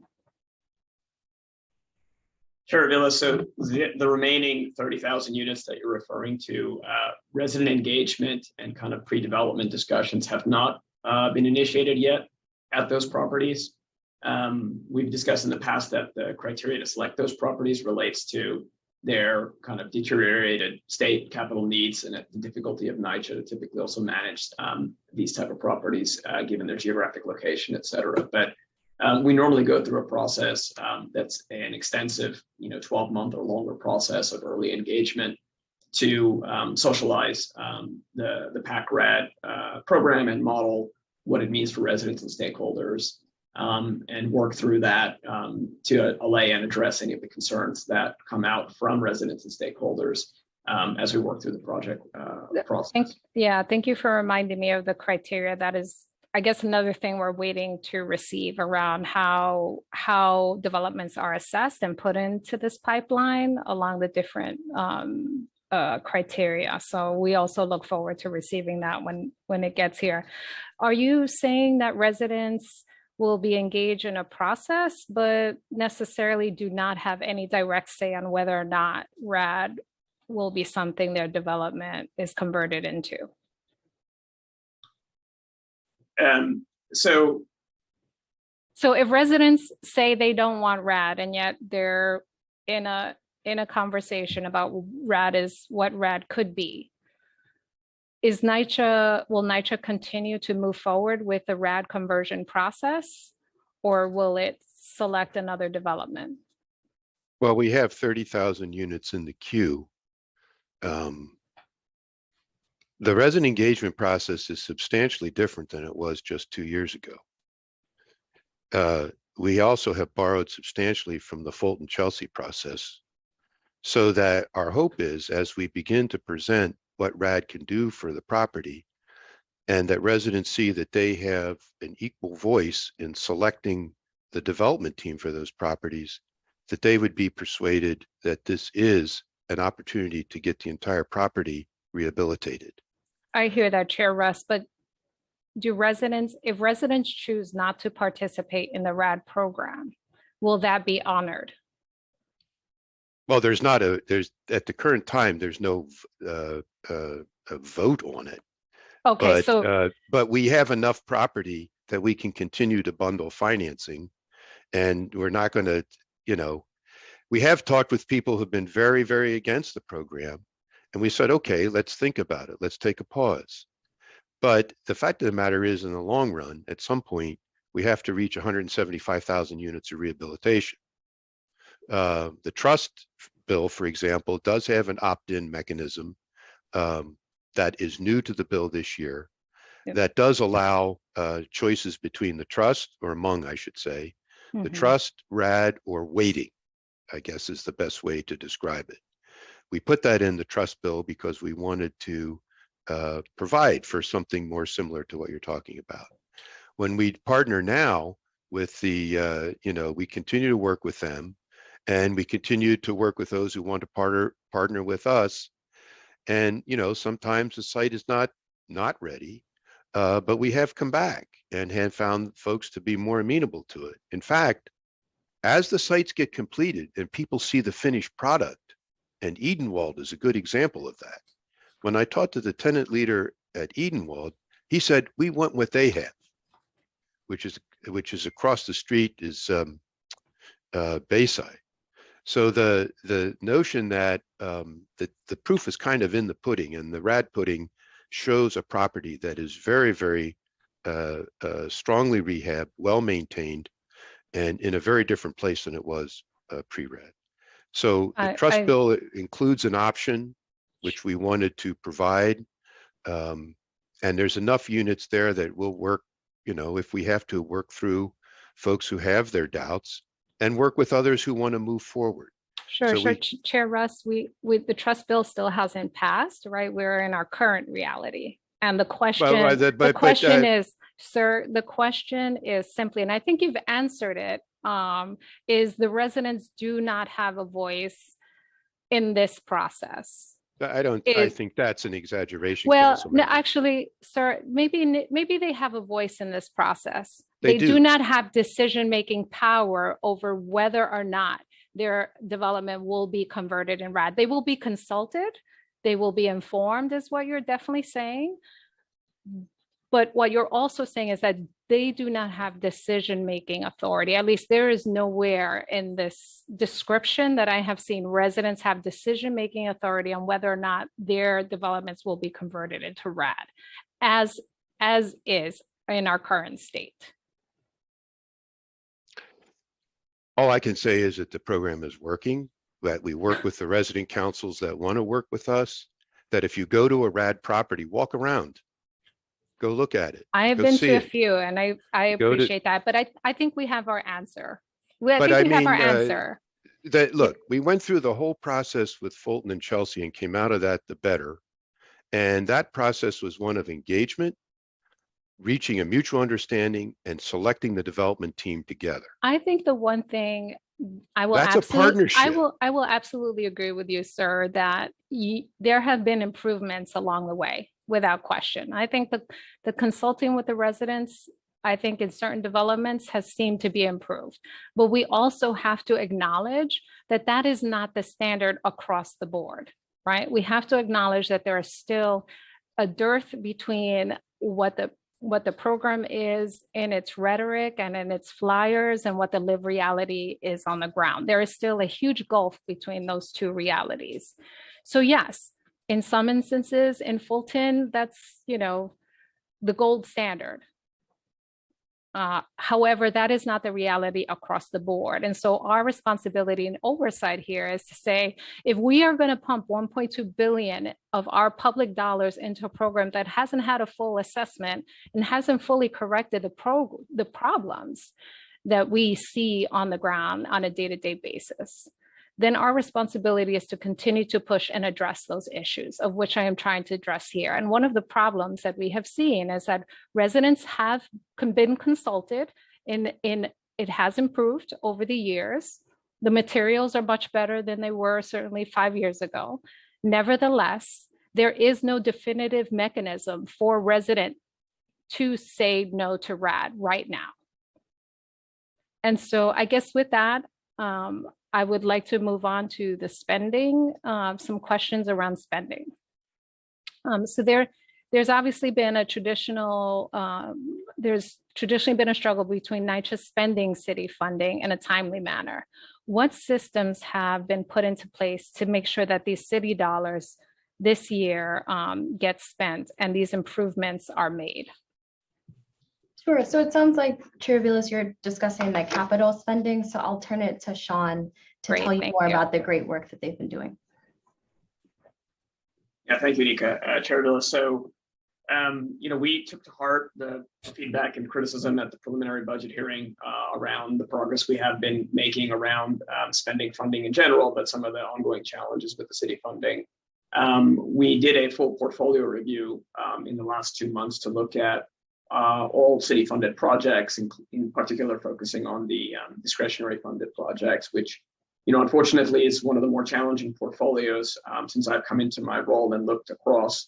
We spent upwards of $1 billion in capital funding in 2020 and over 1.4 or close to 1.4 billion in 2021. So at an overall level, we are able to expend at a pretty high rate of capital funding, but definitely, as you're highlighting, a small portfolio of about 50 to 75 discretionary funded or mayorally funded projects, have really struggled, or we've struggled to implement them effectively over the last few years. We went through that portfolio at every step of the project lifecycle.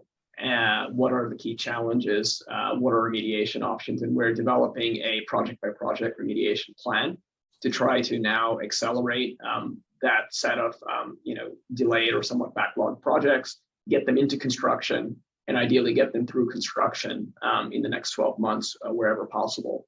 And so there's a whole range of initiatives that we've developed around that, from how we staff internally, dedicated teams that focus on city-funded projects, both in our capital projects function, but also in our financial planning and administration functions, so that we can move through the municipal approval process effectively.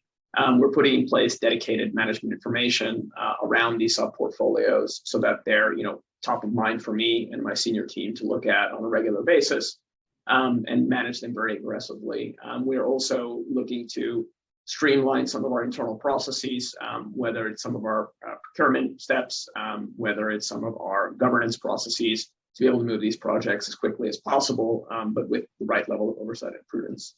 And some of the smaller projects, we're partnering closely with our operations function, where they have in-house capacity or additional contract capacity to push on these projects. We kind of expand the amount of resources we're doing here, given these are typically quality of life, grounds, and other types of projects where operations functions also have strong capacity.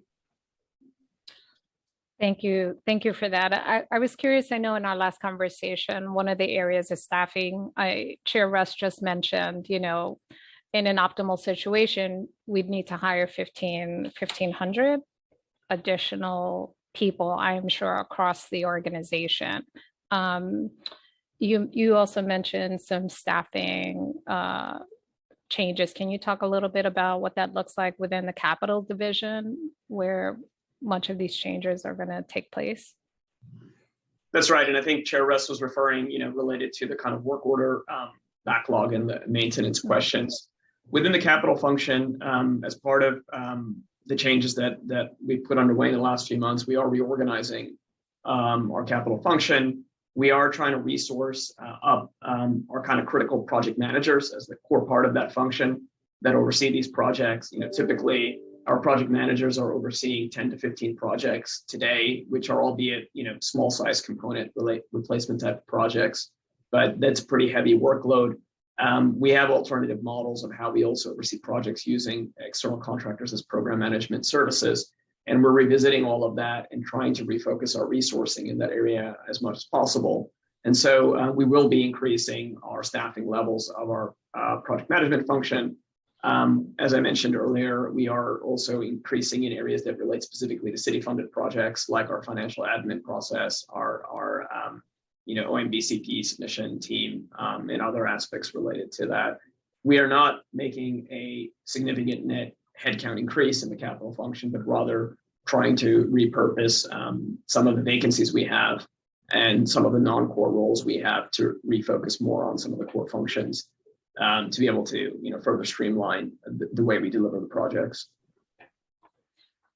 Thank you for that. In terms of, thank you for noting that Chair Russ was specifically talking about the trades. And we know this is an area where there is an excessive amount of need for skilled trades, plumbers, painters, carpenters. What is the plan to address that specific need? Sure. So I'm happy to start. In our 2022 budget, we continue to make significant investments in our skilled trades workforce. And so that is something that we started back in 2021. We've started to decentralize our trades. So essentially, previously the trades were sitting perhaps at the borough level, and we're actually trying to disperse them further into the properties so that we would expect to have higher sort of response times. And so we're making significant investments there. 2021, we began that work and we're continuing that in 2022. And I'd like to call on Daniel Sherrod to add some more context around our work with the skilled trades. So good afternoon. The skilled trades are being moved closer to the new Nycc model, which is neighborhoods. So they're being assigned specific neighborhoods in order to reduce their travel time, to get them back invested into a certain number of buildings so they don't feel like they're dispersed all over, and start to have a more comprehensive yet personal view of what's going on at their development. So for example, if you look at Red Hook East and West, we move the skilled trades closer to that particular neighborhood. And now we're seeing a lot of faster turnaround in their work orders, even though we still have a lot to do. Is becoming more and more manageable because those trades, the plumbers and the carpenters in particular, are able to get there quicker instead of having to come from all different sides of Brooklyn. They are strictly in those two areas. So when you look at the neighborhood model throughout Nycc, you see us pushing the skilled trades closer so that they can actually reduce travel time, which is a more time for hand and hammer work inside the units. So in terms of, absolutely agree, anywhere you can bring them closer to the neighborhoods, obviously you'll see. But I mean, the big problem has been just a sheer dearth, right, of plumbers. For Red Hook, we know that, it's one of the most common problems we see, right? All related to the issues that Chair Russ mentioned about the piping and the repairs that we know. So what is given the sheer need for plumbers, is there a particular program or approach that Nycc is taking to increase the amount of plumbers that we need across the city? Well, we are increasing. Sorry, go ahead, Sherrod. Sorry. It's all funding based by each development, but we are increasing plumbers as we speak. We're working with our human resources department to get through the DCAS civil service system to get plumbers onboarded so that we can actually disperse those plumbers and all our other skilled trades throughout the neighborhoods as needed. So we are working on increasing the number of skilled trades throughout the entire portfolio based on our current operating budgets. Is there a target that you're using to hire? Well, we're trying to get as many as we can afford. That's the thing. I'm constantly getting updated from Anika on how many extra people I can hire, because it is a function of finance. The moment we don't have enough money, I got to stop. So I don't have a hard target. I'm literally, if she gives me $20 extra, I'm going to spend that $20 extra to get more staff on. So Ms. Anika, can you tell us how many plumbers Nycc can hire? So I can't speak to the exact number of plumbers, but I will say that we have set aside $20 million this year for around 250 more skilled trade staff. And that's on top of the $22 million that we added in 2021. So in all, Sherrod is looking to hire $40 million worth of staff So that's around, 400 to 500 skilled trade staff. And of course, that depends on the title, the salary, and the like. So we have a significant ways to go. And it really is up to operations from my perspective in terms of what skilled trade, where should they be placed to really meet that work order need that we've been talking about and making sure that we are responding to our residents. So thank you for that answer. That gives me a sense of scope. And if you can't meet the 400 to 500 outstanding trades people vacancies that you need, at least it gives a sensibility of how much. In terms of, because there is such a need and obviously a shortage of skilled workers, how much overtime is allocated to fill in the gaps? So that's a great question as well. We've set aside for our budget around $100 million in overtime spending in 2022. And again, our overtime spending is a function of our response time and our need for vacancies. So you're right that we are balancing the vacancies, the overtime budget, the skilled trades budget to make sure that we have boots on the ground to be able to respond.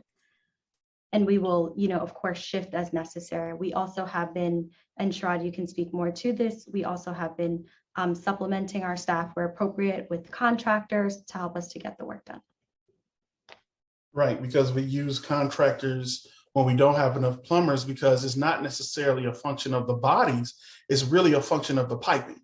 And when pipes break everywhere, as soon as we repair one pipe on the 5th floor, it'll break on the 7th floor because we've sent in more pressure up the line, and now it found the most weakest line. And then that break, as you know, Chair, will probably happen in the middle of the night. Actually, you can ask Councilman Ressler.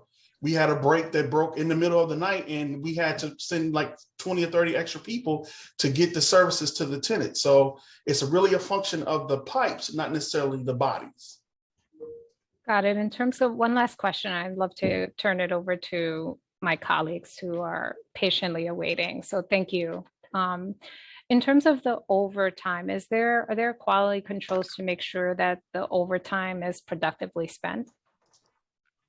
Yes, there are a ton now. We've been rolling through this overtime analysis, and we have been severely disciplining those people who abuse the overtime, and more importantly, holding the people who are supposed to be accountable for monitoring the overtime uses. We've been holding them accountable as well. So our overtime, we're keeping a tremendous eye on that overtime. Our quality assurance team headed by Jay Flannery keeps me updated on what's going on with those overtime. And if we see any remote signs of abuse, we immediately investigate it. And if necessary, we send those people up for accountability lessons. Thank you. Thank you so much. Thank you to the Nycc team. With that, I will turn it over back to you, Malcolm, for our colleagues to jump in. Thank you. And for the record, we've also been joined by council members Kagan, Neely, Ressler, and Wan. The order for questions, and I'll remind council members we're limited to 5 minutes, is Ayala, Kagan, Osei, Hudson, Barron, Ressler, Neely, and Sanchez, but we'll start with Deputy Speaker Ayala. Starting time. Thank you. I think, most of what I wanted to ask has already been asked, but I wanted to kind of chime in here because I do represent the largest public housing stock citywide, and I have had the pleasure of speaking with resident leaders throughout the district regarding the possible transitioning to, we've discussed RAG, we've discussed, the public trust, we've discussed the PAC program. And I will say that there's a lot of confusion still today amongst the residents, even the resident leaders, about what these programs actually mean, how it will impact them. And there's a lot of misinformation that is being, spread around. And I think that the reason that that's happening is because really Nycc has not done the best job in in outreach and in having just conversations with the leadership about, the impact and the current state of public housing. We know we go into these apartments, they're in horrendous conditions. But I think, I wonder how much of that, could have been explained away had residents been a part of the conversation to begin with. So when they say that they feel like they've been sold out, it's because they have not been brought to the table, and that needs to be recognized. I have not been a part of conversations either. I think I've had one conversation regarding transition early on, and it was because I heard about it, through other people, and I requested the meeting. As an elected official that has referred, certain buildings to PACT, I was certainly, to a certain degree supportive of some transitions, not the entire portfolio, but those buildings that were, severely distressed. It was, I felt my obligation and our obligation to transition them if we had the resources necessary. But having said that, I will say that I have huge concerns about the blueprint staying, allowing NYCC to stay in the authority to manage these buildings, because to my, benefit, I have not seen any evidence that NYCC can manage anything, correctly. I will share that a couple of months ago, I was at Wagner Houses with my staff cleaning up blood because we had a homeless woman that was murdered. And the incident happened at 6 o'clock in the morning, and it was almost 5 o'clock in the afternoon, and the blood was still, it was an actual murder scene outside of somebody's apartment, door. And that could have been remediated. I go to Mitchell Houses and I have seniors that are living. I have one lady that opened the door and the smell of mold almost knocked me out. She has respiratory issues. She's an older adult. That could have been remediated by even moving her to another unit. So there are a lot of ways that I feel let down as a representative for these housing, developments. So I can only imagine what they're going through. And having said all of that, my only one question right now, I guess, really is what % of the existing budget is set aside for unit repair?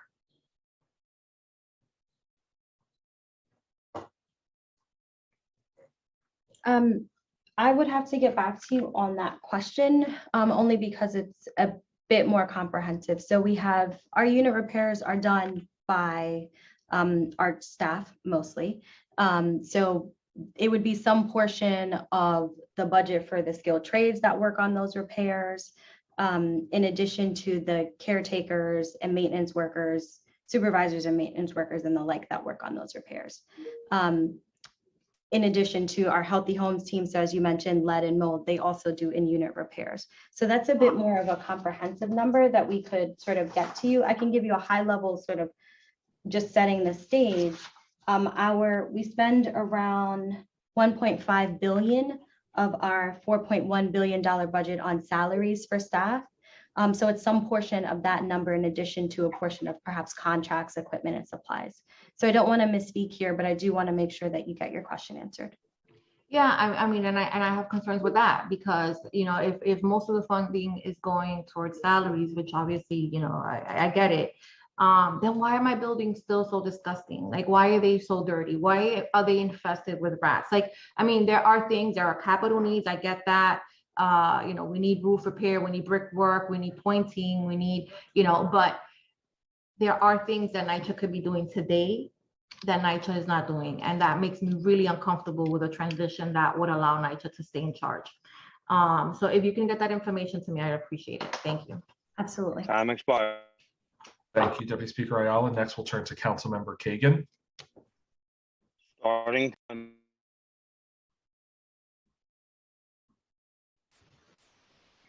Thank you very much for this opportunity. I have a question to Chair Greg Ross. He spoke repeatedly about it. Some issues do not require major investments. Like, for example, do we need to pass any kind of legislation to make sure that property managers, or at least their representatives, will be present during every tenant association monthly meetings? Just in the last several months, I attended many tenant association meetings in my district, both in Coney Island and in Marlborough Houses. I would say at the two tenant association meetings in Marlborough Houses, there were representatives of the management, but I was at meetings at tenant association meetings at Unity Towers, Surfside Gardens, and others, and I did not see a single representative from the management. I believe it could be done easily without $40 billion investments from federal government. That's my first question and request. I believe it should be like mandatory, like tenant association meeting. Someone from property management should be present to listen to people's concerns. Because if they're not, it means that like just don't care about it. That's my opinion. I'm present and management is not present. It's not okay in my opinion, and it doesn't require major investments. And my second question is about situation with gas problems. I know that every time is old pipes. It requires a lot of time and money to restore it. But like right now in Coney Island, we have situation when, especially Coney Island side 4 and 5, they don't have cooking gas for more than 10 months already. And also Dwyer Gardens, one building doesn't have cooking gas since February. And now we have similar situation in Coney Island houses. So what could be done to finish these projects? Does it require additional investments from federal and state governments, or it's just like requires something else? And I'm a big believer in $40 billion. I am advocating for it. I talked to Congressman Hakeem Jeffries, and I believe that it's still not over with Build Back Better. It's still not over, made because Senator Manchin is not against the public housing portion of that legislation. So it's still a hope. But meanwhile, we can do something, what you mentioned, culture of Nycc, to be more attentive to tenants' complaints, to respond to their emails, phone calls, to be present at tenant association meetings. It doesn't require a lot of investments. Thank you. So first, we agree with you that they should be present, and we are taking steps to make sure that they do attend on a monthly basis. We signed a memorandum of agreement with the citywide resident group that actually does spell that out. So we're hoping that over time we do get the managers there. Certainly, if the tenant association leader wants them there, they can be there as part of their routine. So we do agree with you on that. I don't know if Sherrod has any information on the gas line issues. I know they're incredibly difficult repairs. And one of the big problems is the asbestos that wraps the lines, because that has to be abated and remediated before we can even do the plumbing. So I don't know, Sherrod, if you've got any updates on those sites or not. And certainly we can get you updates if we can't get this to you right today. Yeah, we can get more detailed updates to the council member, but I know for O'Dwyer, they are permitting at the city to finish some of the repairs, and Surfside should be up relatively soon, but I can get more detailed information for the council member.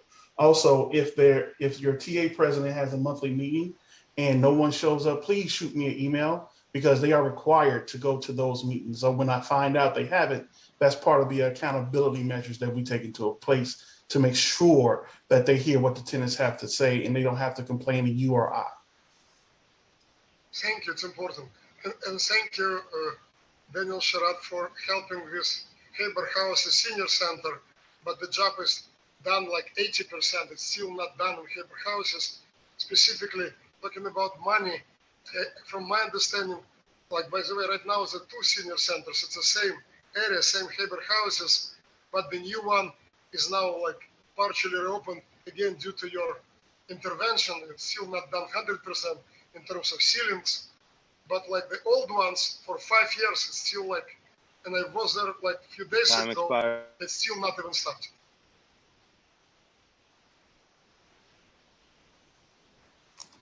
I'll follow up with the team to figure out what's the delay on the rest of the project. Thank you. Thank you. Councilmember Kagan, Councilmember Osei, you had your hand up. Did you have a question?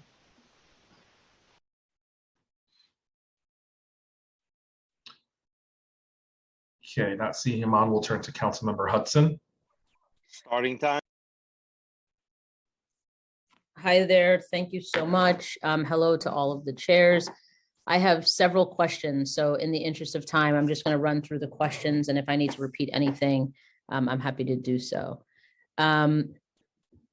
My first is What funding does this budget provide to renovate or support older adult centers and community centers located in NYCC developments? Are there any requirements for RAD developments to also renovate communal spaces, including older adult centers and community centers? If not, what protocols and funding streams exist for those upgrades? Does NYCC have plans to roll out universal recycling and composting to its facilities? If not, what are the barriers to doing so? Are there any items in this budget to expedite the capital process for NYCC developments to ensure upgrades are made in a timely fashion? And I know that we've talked a lot about that. And then there's a joint effort. I don't know the name of it or if it has a formal name, but there's a joint effort between DHS, NYCC, and I think NYPD to address street homelessness specifically on NYCC campuses. And I'm wondering what the current level of funding is for that program.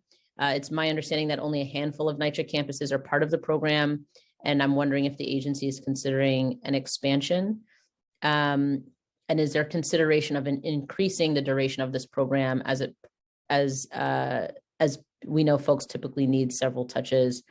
And what's the current coordination amongst shelters and other temporary housing resources nearby or close to NYCC developments in this program? And sorry to sort of overwhelm you with all the questions, but they're important. Thank you, Councilmember Hudson. I'll take the first questions on the senior centers. So in a prior budget, we received $22 million in capital funds for the renovation of 3 vacant community centers, Monroe houses in the Bronx, Sheepshed Bay houses in Brooklyn, and Wagner houses in Manhattan. And so all 3 of those are in the planning and or procurement phase.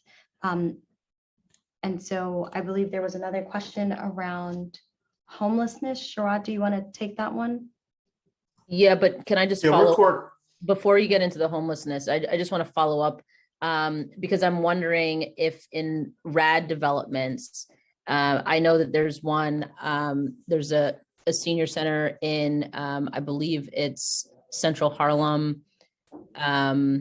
It's definitely in Councilmember Richardson Jordan's district. And I visited that senior center. It's a RAD development. And I was told that there was no funding to renovate the senior center. So literally everything is being renovated. And just for the record, I'm not an advocate of RAD, but it's there. And everything is being renovated except for the senior center. And I think it's just sort of wild that we would exclude older adults from any sort of renovation and having a new facility when that development is going through the RAD program. So Councilmember Hudson, normally we do include renovation of all common areas and centers in the PAC programs. I think we can follow up with you offline and identify which specific site you're talking about and understand if there's a reason why you might have heard that and clarify. Okay, that would be great. Thank you. And I For had the homeless outreach that, okay, go ahead.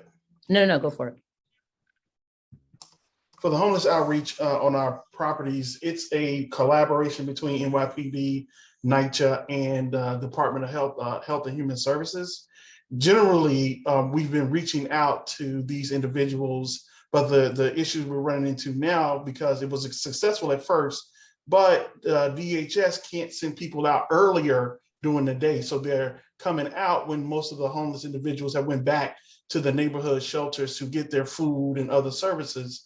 So we're trying to get DHS to come out earlier so that we can actually reach these individuals while they're on the property to try to get them the services they need and get them to move out. So we're working with our city partners on expanding the program so that we can have extra coverage during the time that we think that what we know anecdotally that they are in the hallways or in stairwells so that we can have a larger collaboration.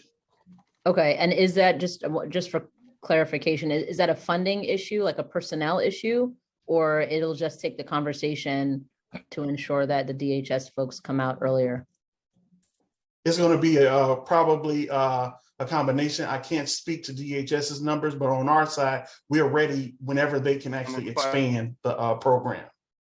Okay, thank you. And if the chairs will allow it, I did have a question about the rollout of universal recycling and composting to Nycc facilities and any barriers in doing that? Well, we just funded a pilot for this very thing, and I'll get you a fact sheet on what that's going to encompass. So we approved funding for that just last week, actually, Great. because we are interested in trying to increase the recycling and composting, since it helps us with the trash overall. So I can share that with you. We'll share that with you on the follow-up, and then if you've got questions, we can put you in touch with the resiliency staff that's working on that. Great, thanks so much. And just want Sure. to echo my colleagues' sentiments, around repairs and all of that. I know it's an issue that plagues the entire, portfolio.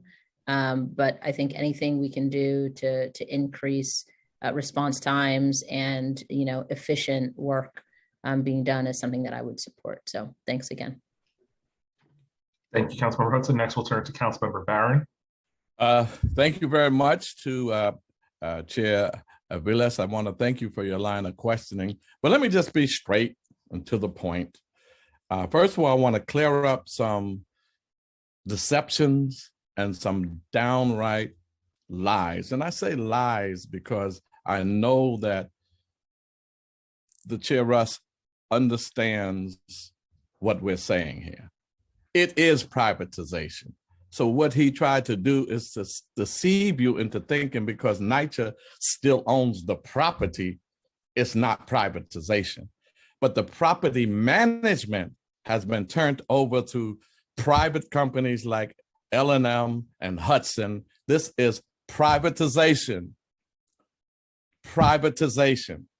And if you want to privatize and if you want to give ownership to something, we support, many of us, having the residents own and manage their properties, because this property management privatization will lead to eventually ownership of the entire buildings and the property themselves. So that's a lie. And he knows that that is privatization, no matter how you slice it. The other thing that makes it privatization is that they forced, and I say forced, residents to sign new leases. So they no longer were under Section 9, which is public money. They went under Section 8, which can be used for private companies, private money. And this same Section 8 money, which is the tenants getting, residents getting in the first place, can be used for resident management of their own building. Give them the money, give them the lawyers and the technical experts to manage their own places. So there's been so many lies about Rad and Pat that it's just like uncalled for. Tell the truth. And I know for a fact that in many of the residents across the country were forced into this program, threatened with eviction. I don't care about your 85. There would have been thousands who would not have accepted this program if they weren't threatened. And I know that for a fact, and I raised it with Nycc, and they said they'll look into it like they do on a lot of your questions here. They'll get back to you on information they should have right now. This is a hearing and they knew it was coming. But the bottom line, this is privatization. And it started way back with President Obama and the president now Biden. He was vice president. They wanted to take money from HUD, public money, and put it into privatization through Rad and Pat. They called it privatization. It is still privatization, no matter how much property Nycc owns. The other thing I'm concerned about, we had lawyers testify at some of the meetings we had, letting the tenants know that once your lease is under a private lease, you don't have the same protections from the government that the public money has, that is definitely going to have a negative impact. And no matter how much they superficially fix up your apartments and do some renovations and fixing up things for the first year, after that, they're at victims of this privatization of the public property management of Nycc properties. And then finally, it also impacts Section 3. Nycc was already not doing good with Section 3, which said that 30% of the employment had to go to Nycc residents when they're using federal money, public money to fix up Nycc stuff. They weren't even honoring it then, and they're certainly not going to honor it now. It's going to be even worse. It's going to be worse. So those are my concerns. And my question is, why not? Why not have the residents have the Section 8 money? And why not the residents give access to capital? Because this conservative mayor has decided that the only residents that's going to get any capital money, the 1.2 billion, whatever it is going to go to RAD and PAT programs, not to the rest of NYCC, which is the overwhelming majority, because we have a closet Republican conservative mayor with an austerity budget. Mayor Kopp, I call him, is that why is it that only it goes to the RAD and PAT program? More pushing toward privatization of property management, sir. Privatization of property management. Tell the truth. Thank you. Well, Council Member, if I may, you just don't have your facts correct. And I don't come to a public hearing and get sworn in to tell you a falsehood. Then why did you say it's not privatized? It's not privatized because we still own the. Right? If you would let me finish, please. Is it private companies? I'm tired of There's a private company working there. No, working That's there. That's true. They're managing the leases, but it's publicly funded. The Section 8 is a public program, just like the Section 9. All of it's going to a private company. It's not. Correct? It is not. It is so. It is not. Going to L&M and Hudson. So I can only tell you that we now engage the residents fully. They select their I'm partners. not talking about resident engagement. So, they have no power. Chair, well, I don't mean Council to be member, rude. I don't know mean that. to be rude, Chair, but the only reason why I'm doing this because he's lying and he's trying to come here and fix up a lie. The private companies are managing RAD and PAT. At least you can say that. That's no big thing. Tell the truth. I am telling the truth, sir. I just wish, if you'd like, I'd very much like. Is NYCC managing the property? No. RAD and PAT is managed by private companies. So stop lying. I'm not lying. You and are. You're not correct. So we could leave it at that. Leave it. Leave it. I'd rather not hear anything else from you. And next, we're going to turn to Councilmember Ressler. Starting Councilmember Barron is always a tough act to follow. And I don't, I have to say, I do not, my preferred path forward for the future of NYCC is not more RAD impact. And I am hopeful. I think the much better path is the trust, and was pleased to see the mayor leaning in on the trust this morning, and I'm hopeful. I see it came out of the Housing Committee in the Assembly that you'll make it through codes and that we will similarly gain some meaningful steam in the Senate in the final, 8 or 9 days of session. This will require a great deal of focus and attention from the NYCC team. And I'm happy to help in whatever ways I can, because with the trust model, if I have a NYCC development that doesn't want to be a part of it, they can opt out. But I feel like when you all come to our communities and say you want to do RAD or PACT, we don't have an option. And I am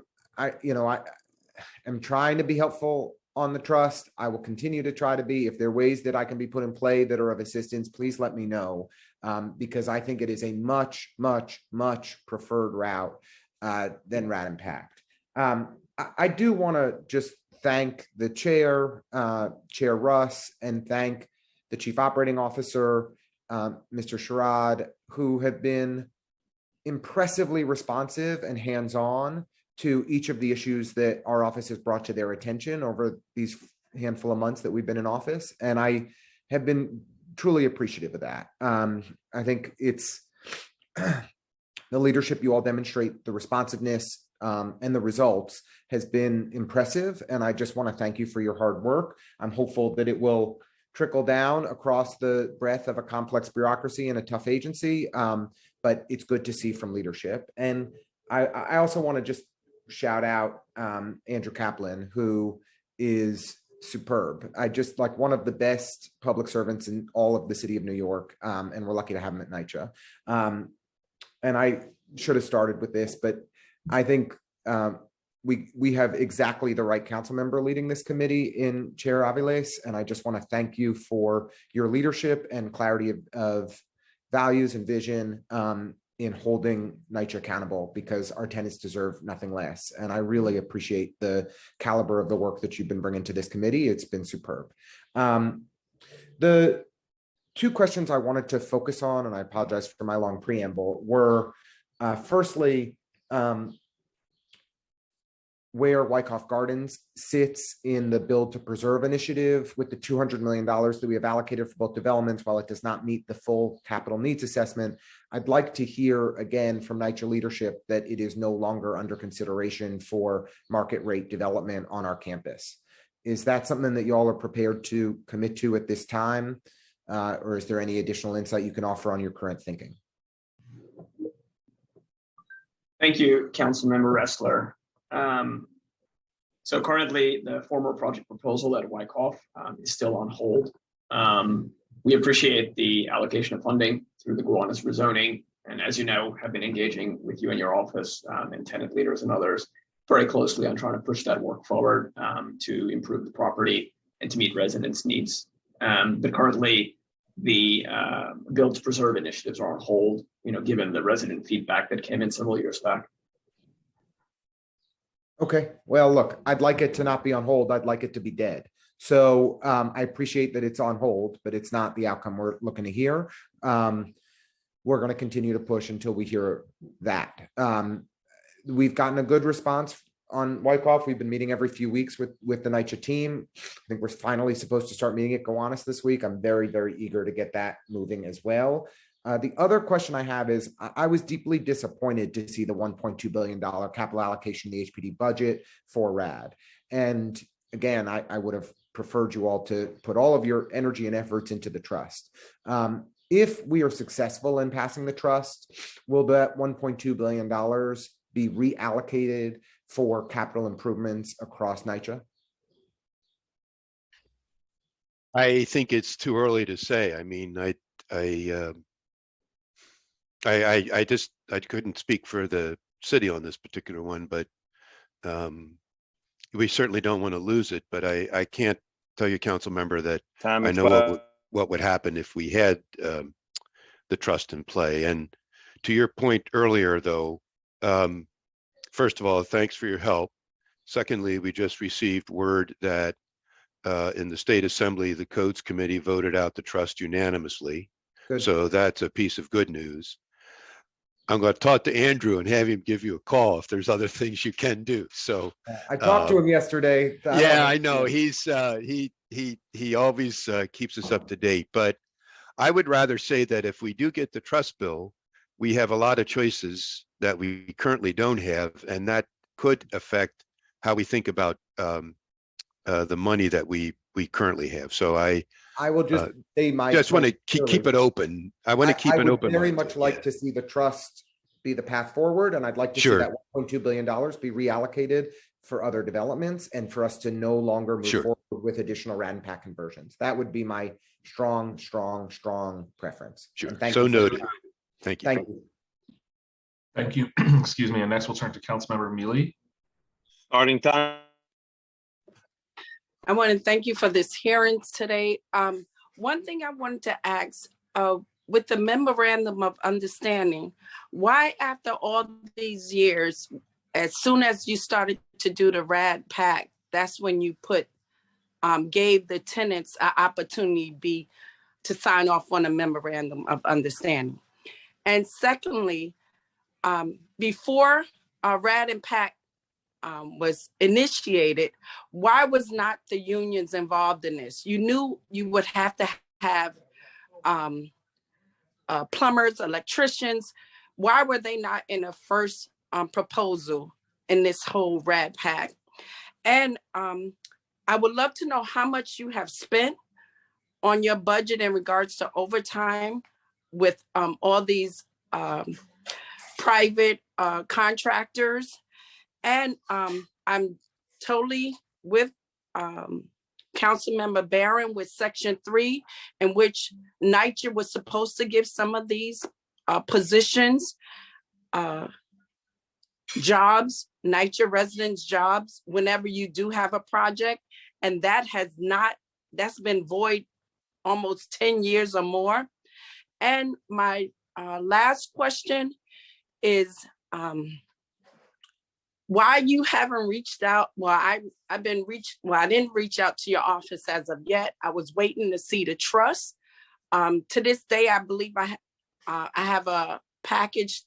You are asking for 15 of my Nyccs, in which I've been speaking with some of them, in which they do not want to go with RAD. And I hope that we can have a conversation really soon in regards to this, or I would just wait until we really see what the trust is.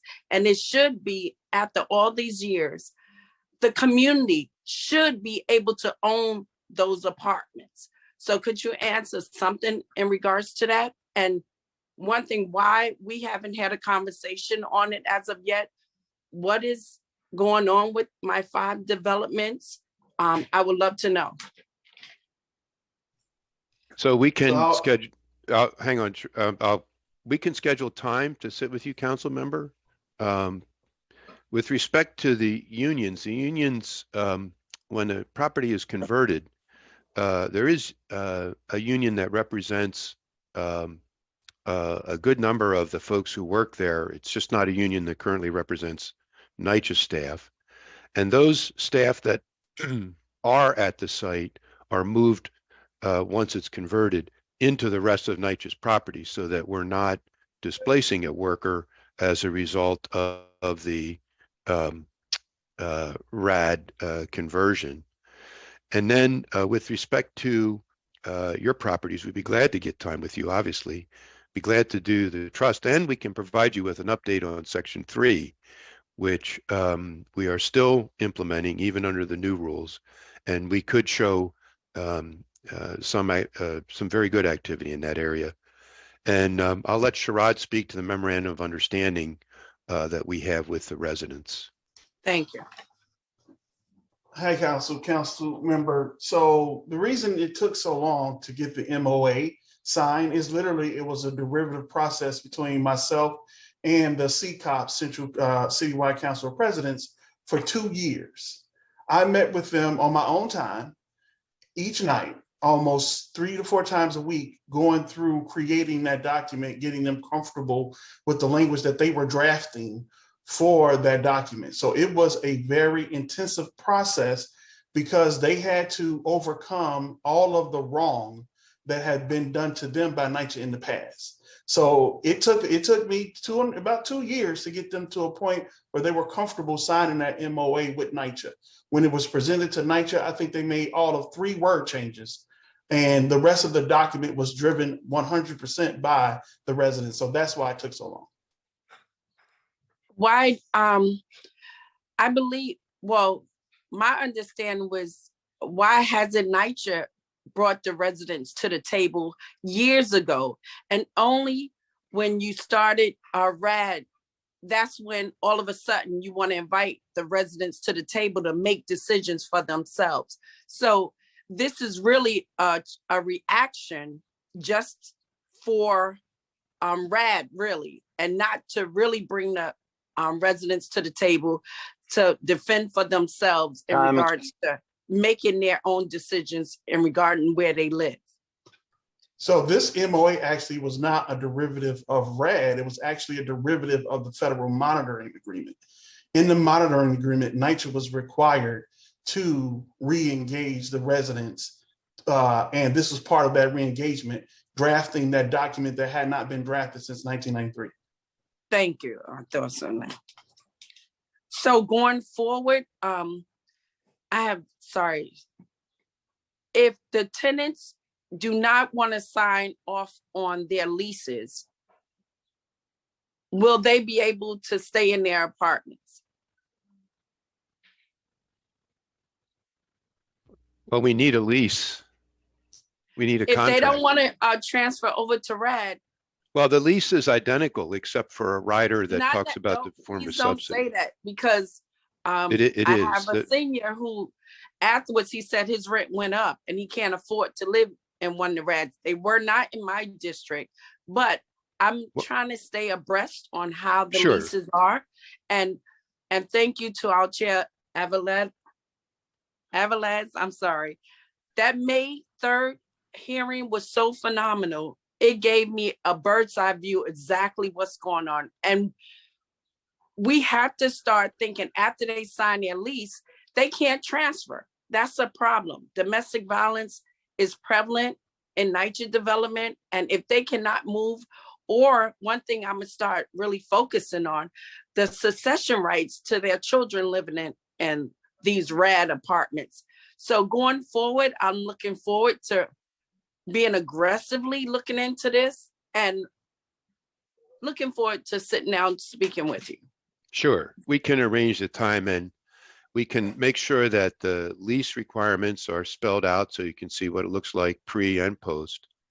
As to the income is calculated exactly the same way. So if you have this particular resident, we should look at the case, because if there's a change in household or change in income, we have an obligation to think about that. But let's get your time and we can go through the whole set of issues. Thank you. Looking forward. Sure. I Thank look you, forward Chair. to it as well. Thank you. All right. Thank you, excuse me. Thank you, council members. We also recognize we've been joined by council member Stevens and Narcisse. Councilmember Juan, followed by Councilmember Sanchez, followed by Councilmember Stevens. Starting time. So sorry, Sergeant, is it my turn? Yes. Yes. Okay, thank you.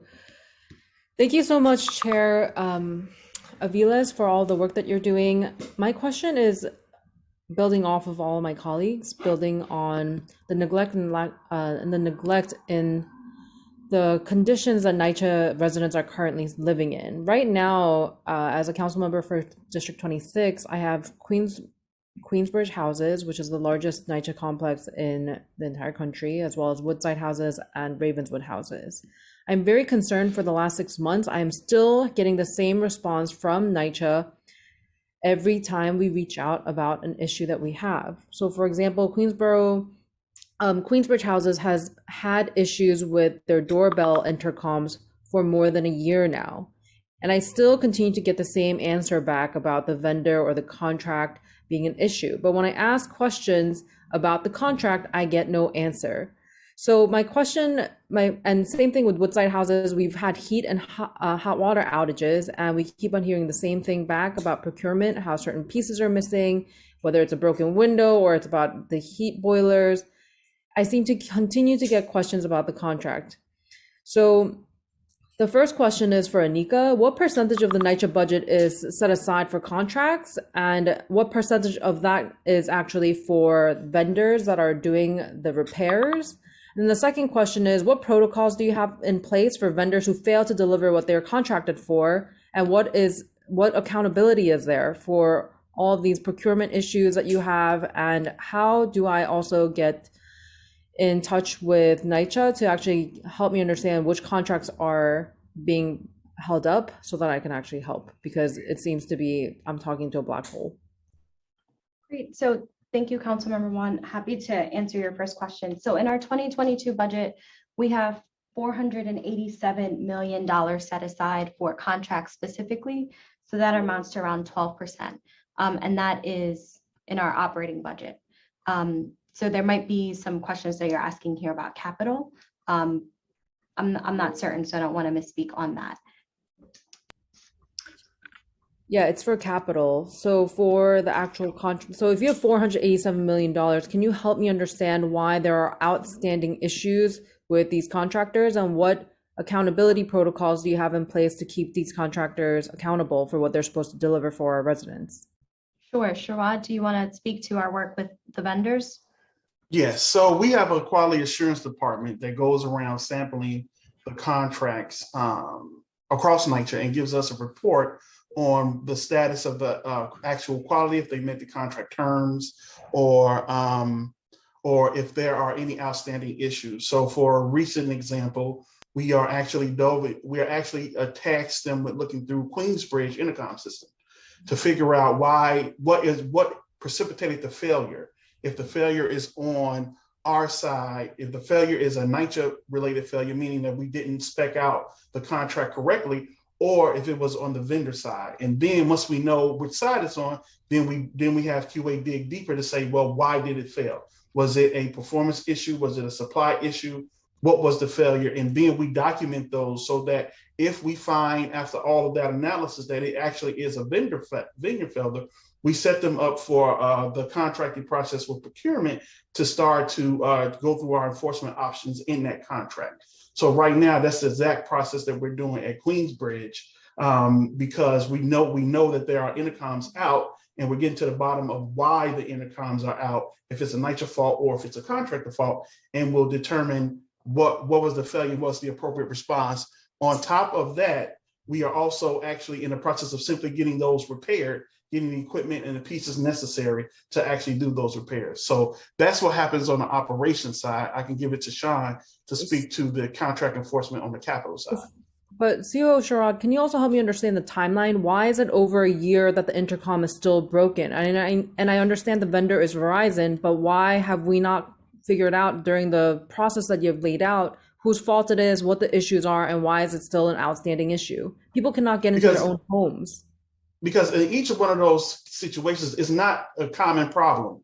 We're seeing hundreds of different small problems that are adding up to these failures. So for example, we see sometimes it's a magnet, sometimes it's a missing dial tone, sometimes it's actually the tenant is not configured their phone or their service correctly to talk to the system. Sometimes it's the computer board. So there are hundreds of different reasons why these intercoms have consistently failed. It's not one particular reason that I can give you over the whole 1,000 intercoms over there. So that's why we're doing this deeper dive, because I see it is a problem, but I have to figure out, is it a systematic problem or just the fact that the system is so old that things are starting to break independent?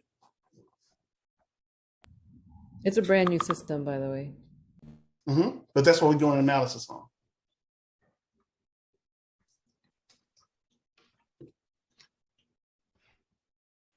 Okay, thank you. Next, we're going to turn to Councilmember Sanchez. Starting time.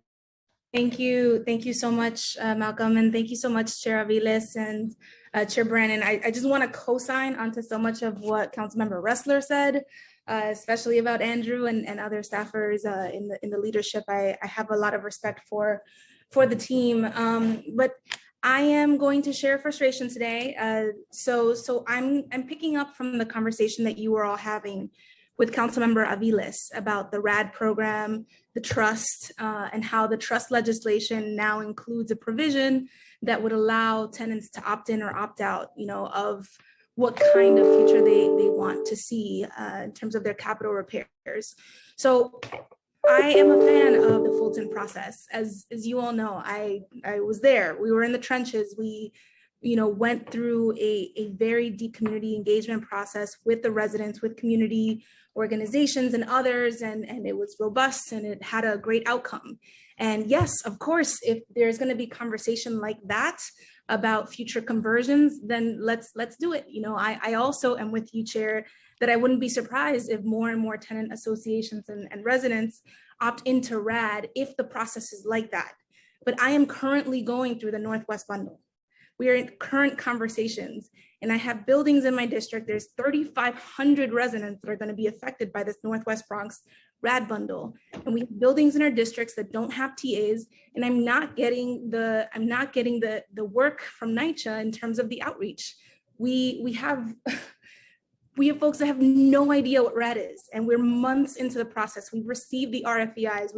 We're in this, right? And Nycc is, what I hear from the team is we're marching toward a goal of selecting developers this summer, but there are residents in these buildings that have no idea what's going on. I'm against that kind of conversion. I'm against RAD if my residents are not involved. So first, sure, yes, Fulton, Chelsea Elliott was great, but that the kind of resources that were put into that process are not being put into other places.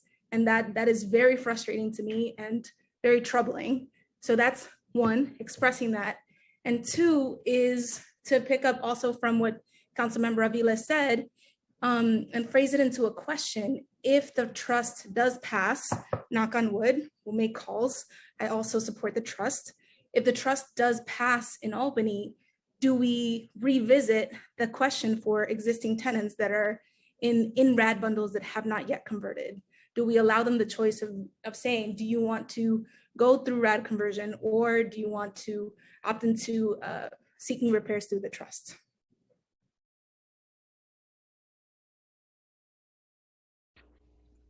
So we'll talk about the engagement in a minute. Where we don't have a tenant association, that is hard. It would be great to, I'll let Sherrod speak to, maybe we have some options there, because if we have a focus, it helps to engage. As we did in Fulton, it was pretty strong. If the trust bill passes, the trust is obligated to issue a set of rules on how the choices would be made and who would be entitled to make those choices. The bill provides for actual period of comment so that the trust can't just arbitrarily set up, say, a choice process that is somehow not fair.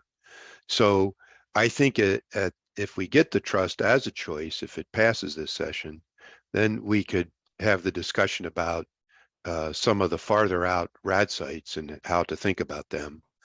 Keep in mind the trust is only limited to 25,000 units in the current bill, which is probably, and it may mean if we get the legislation, we sort of have to rethink what that queue looks like ourselves. So I'm not discounting what you said at all, because we've been thinking about it, but I feel like if we had both options available, we could put something out through that required rulemaking process on how the choice and selection would work that would get to the question you're answering about what does that mean for the sites that are farther down the road. I have a sense that, you know, we've got property in that first bundle that has significant physical needs. I think when we talked to the CCOP about physical needs, the first 4 properties were almost $3 billion in need. So I think what gets in that first queue, the 25,000, we'll have to think about if we have the option, but I don't discount the kind of choice you're talking about. I want to ask Sherrod, though, to talk about the engagement that you're currently experiencing and what he hopes to do about that as well, because that we can change right away. For any of your sites that don't have a TA association, let me know, and I'll have resident engagement function as the TA for that particular site so that they get the flyers and notifications and everything that a TA would do. And also, if you have a group of residents that actually want to form their own TA, let me know, and I will make sure that we work with resident engagement to get that TA stood up. Mr. Sherrod, with all due respect, and I do appreciate that, I've been in conversation with folks in different departments at Nycc. We had a whole plan about when they were going to do door knocking, right? I used to work with you, right? We made a plan together. We're going to do door knocking. We're going to do flyers. We're going to do, we're going to have the right language access. We're going to do calls. We're going to do all of these things, and we're going to have a schedule of meeting. And what I'm not seeing is the implementation of that. Right. So this is a known problem among the staff. And I need to see more. I need to see engagement. I need to see real engagement in order to be supportive here, because, you know, my residents are just not engaged. And even in the ones that do have associations for independents and Bailey houses, we have residents who are not on the TA who want to be involved, and there should absolutely be a mechanism for them, because we need to cultivate leadership in all the places we have it. But thank you. I appreciate y'all, but I just need more here if I'm going to be supportive of this conversion. Thank you, Councilmember. Next, we'll turn to Councilmember Stevens. Starting time. Hi, good afternoon, everyone. And I'm sorry if this question was already asked. I jumped in a little bit late, been jumping in and out. But so in the last hearing, I asked, was there an evaluation process that had been done on the current RAD conversions in Nycc? And I didn't get a straight answer for it. So that's why I'm so disappointed to hear that in the budget that we're allocating money for a program that we have not even evaluated or have any means of success. But my question now is, how much money has been generated from the current 15 NYCC developments that have been converted to RAD, and how much of that money is being used to really chip away at the deficit that NYCC seeks? I'm going to let Sean can jump in after me, but out of the 15,000 households that are now converted, 6,000 units, we've raised about 3.4 billion. There's a significant, like think about 700 million in the queue that's coming up. So that would be additional capital that would chip away at the total need that we usually talk about. And I know Sean had some numbers earlier. Do you have those again, Sean, about what's coming up in terms of conversions and what those are estimated to value at? Just to clarify, Councilmember Stevens, when you talked about the money that's come in, were you're talking about, as Chair Russ has highlighted, the actual funds that were raised in the different PAC transactions, or were you referring to something different?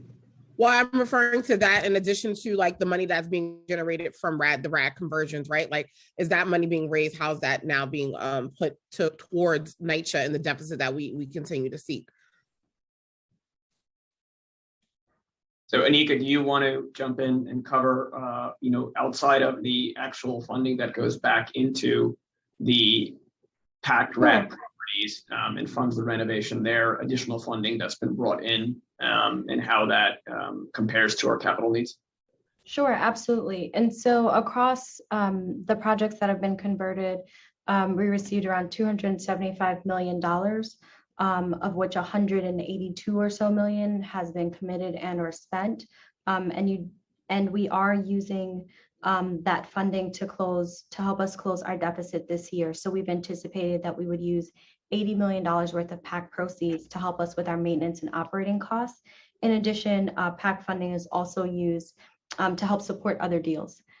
So for example, when there might be potential subsidy gaps to close the deals, that's an additional source of revenue that we use there as well. So it goes back into our properties, either as maintenance and operating support or to support another RAD PAC conversion.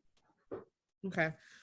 That's good to know, because I know that was one of the questions that I had, but I still just want to echo that I'm still concerned that if we do have 15 sites, that why we're not doing like a full 360 evaluation to see, like, is it working? How's it going? I know we talked about in the last hearing that, that there's being things done and tenants are all happy, but I think that it's not just important to just like hear from the residents, we should be listening to the managers, the community at large, because it's just not affect just NYCC residents, it affects the community at large, and really looking at a 360 comprehensive evaluation process of these before we continue to invest and expand this program. Because I'm finding more and more that we continue to invest in things, and then when it's not working, we're like, oh, I didn't know it wasn't working, because we never stopped to evaluate it. And I think the time is now to really evaluate these programs and get the data that we need to say, how do we move forward, and also shift if we need to.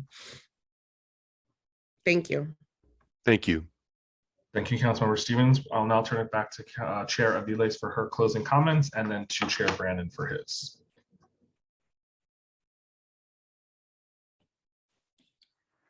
Great, thank you so much to my colleagues for their questions, their passion. Thank you to the NYCC staff, and thank you to central staff for getting us here. I think what we've heard today, obviously, is, ongoing and full acknowledgement of the challenges that are faced by NYCC, and particularly the no one faces those challenges more than the residents, right, who have to live in these apartments day in and day out. And so you see our passion here, right, our commitment to do the best we can by the residents. So I think,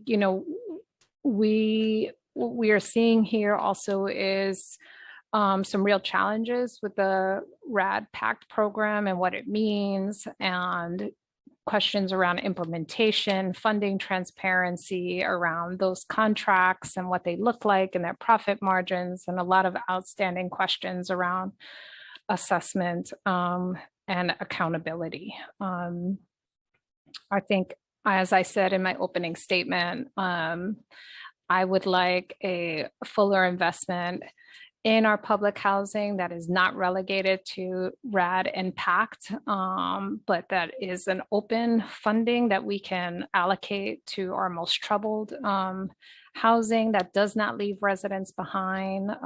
We've heard about the trust bill and different issues. I specifically have deep concerns about the trust bill's resident engagement, actually representation on the board, not being elected by residents themselves, but being appointed by just the chair and the mayor. Feels like if we want resident voice, we should allow the residents to choose. Also, I'm very concerned about the voting process. That is not articulated in the bill, but says it will get articulated at some other point with potentially at least one public hearing, which does not feel sufficient enough for such an important thing as determining how you would like to move forward in your development. So that would be a place for some real strengthening and outlining what are the standards for that voting procedure, right? Will it just be a TA president and 7 people making the choice for thousands of units, or will there be a more robust commitment to a 50% threshold in a development to determine what its future will be, and how the city should support that? So with that, we have a long list of questions that we hope and expect Nycc will be able to respond to in a timely basis over the next couple of weeks as we talk about, this budget and the future of Nycc. Obviously, we'll continue these conversations and really struggle on how do we do the best by our residents? How do we ensure a democratic process? How do we ensure transparent and effective process of public dollars? And so with that,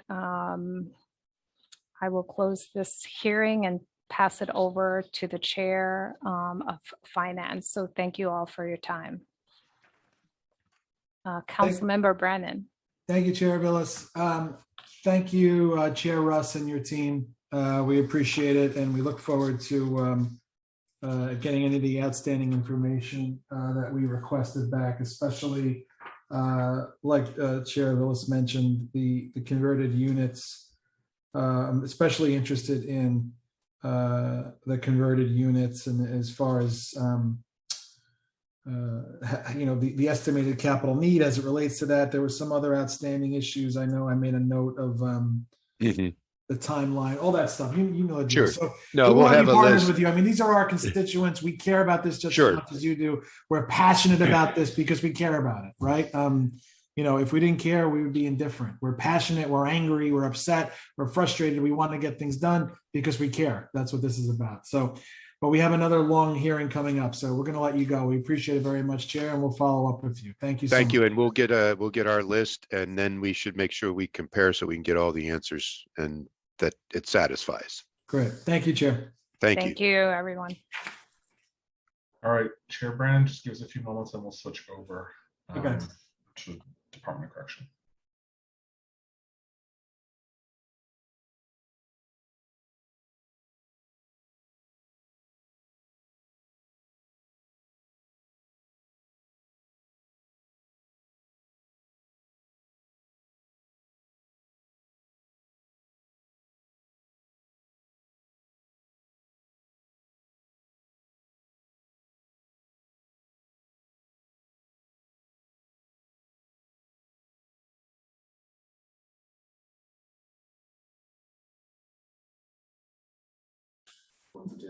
Malcolm, are we going to take a break here, or what are we doing?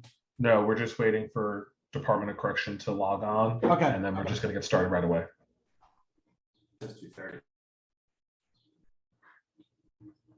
I feel like I need a mental health session after that. Yeah, there's a lot of session. You want me to counsel you? These aren't the droids you're looking for.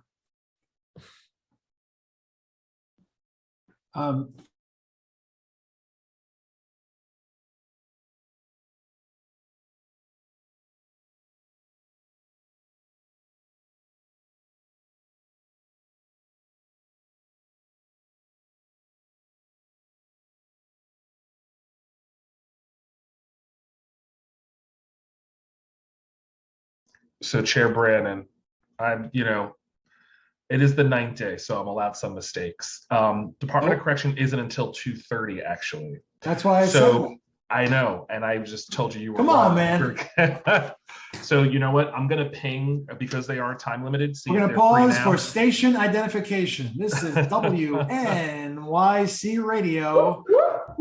So we'll see if we can get them on earlier because there is that hard stop that they have, and I'm sure there'll be lots of questions. What's their hard stop? 4. 4 on the dot. So Okay. I'll ask the sergeants to have a stand at ease, and I'll text you if we can get them on quicker. Okay, that works. Thanks. Thank you, Mal. All right.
Department of Correction. I see a login from Chelsea Shard, but it looks like there's multiple of you in the room. Can you just let us know who's in there so I know how many other Zooms I may or may not be waiting for, unless you're all going to, and you should be able to unmute yourself. I believe we're just waiting on 2 more people. So you'll all be in that one room? Yes, we'll all be in that Awesome. room. So if you can change it to DOC or something like that. Okay, I'll do that. Thank you. Thank you.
Good afternoon, everyone. Hi, Chair Rivera. How are you? Good afternoon, Chair. We can hear you loud and clear. DOC, if you just want to give a thumbs up if everyone's in the room. Great. Thank you. Chair Brannon, are you ready? I just did my hair. I'm ready. Oh, I did mine as well. Okay, so we'll start with your opening, then we'll go to Chair Rivera, and then I will go ahead and swear in the administration. So we'll start with you, Chair Brannon. Okay. Thank you, Malcolm. Okay, good afternoon, everyone, and welcome to the third portion of our 9th day of executive budget hearings. I'm Justin Brannon. I have the privilege of chairing the Committee on Finance, and I'm pleased to be joined this afternoon by my colleague, Councilmember Carlina Rivera, Chair of the Committee on Criminal Justice. I want to thank and welcome Commissioner Luis Molina of the Department of Correction for joining us today, along with your team. I know you have a tight schedule, so we'll try to keep this, I won't say brief, but we'll keep it as efficient as we can and get right into questions. Quickly, just to set the table, the Department of Corrections projected fiscal 23 budget of $1.3 billion represents approximately 1% of the city's proposed FY23 budget in the executive plan. DOC's FY23 budget increased by approximately 3.4% from the preliminary plan. The increase was the result of several actions taken, most significant of which is the increase of $59 million for 578 uniform positions and $10.7 million for the Facilities Maintenance Repair Division. My questions today will mainly focus on the Rikers Action Plan, the uniform overtime, the rising costs of incarceration and supervisory capacity.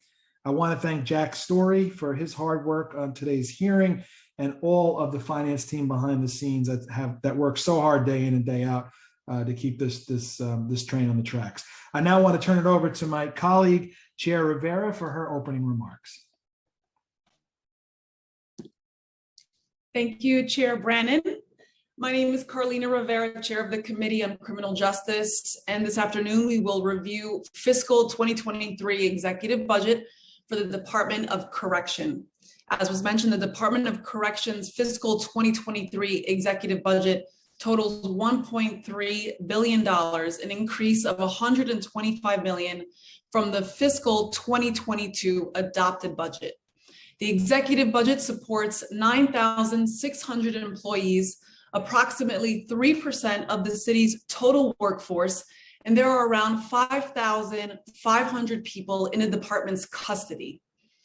Just last week, the Federal Monitor also wrote that the conditions in the jails continue to be of grave concern, severe, and life-threatening.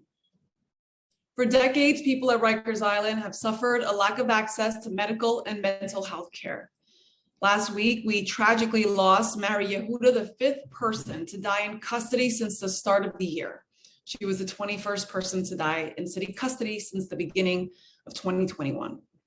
Although the committee recognizes the cautious optimism of the Federal Monitor's latest report, we remain deeply concerned about the department's ability to address the intertwined issues of mismanagement, staff absenteeism, and dysfunction that make the jails more dangerous for people in custody and DOC staff alike. The department must explain how the executive budget concretely lays the groundwork for the initiatives outlined in the action plan and implementing the monitor's recommendations. Of particular concern to the committee is the addition of $59 million for 578 new uniformed positions.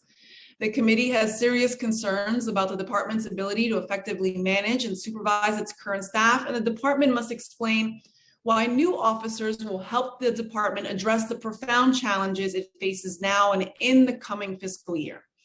I would like to thank my staff and the committee staff for their hard work.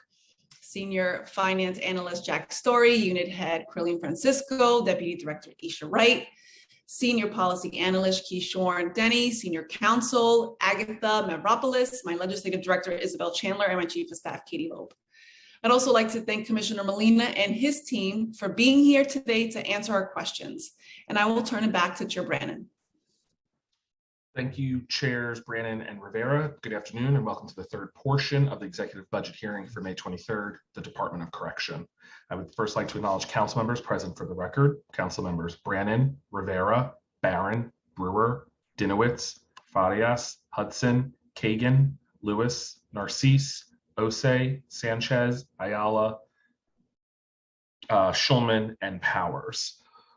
Council members who have questions use the raise hand function in Zoom. We are limiting council member questions to 5 minutes, and please remember that the DOC has a hard stop at 4, so be mindful when time is called for your colleagues.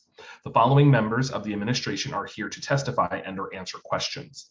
Louis Molina, Commissioner, Kat Thompson, Chief of Staff, Linnell Maganlay Liddy, First Deputy Commissioner and Chief Diversity Officer, Patricia Lyons, Deputy Commissioner for Financial, Facility, and Fleet Administration, Francis Torres, Deputy Commissioner for Programs and Community Partnerships, Melissa Guillaume, Acting Deputy Commissioner for Legal Matters, and Chelsea Shard, Senior Policy Advisor. I will first read the oath, and after I will ask each member of the administration individually to respond. Do you affirm to tell the truth, the whole truth, and nothing but the truth before these committees, and to respond honestly to council member questions? Commissioner Molina? I do. Chief of Staff Thompson? I do. First DC Maganlay Liddy? I do. DC Lyons? I do.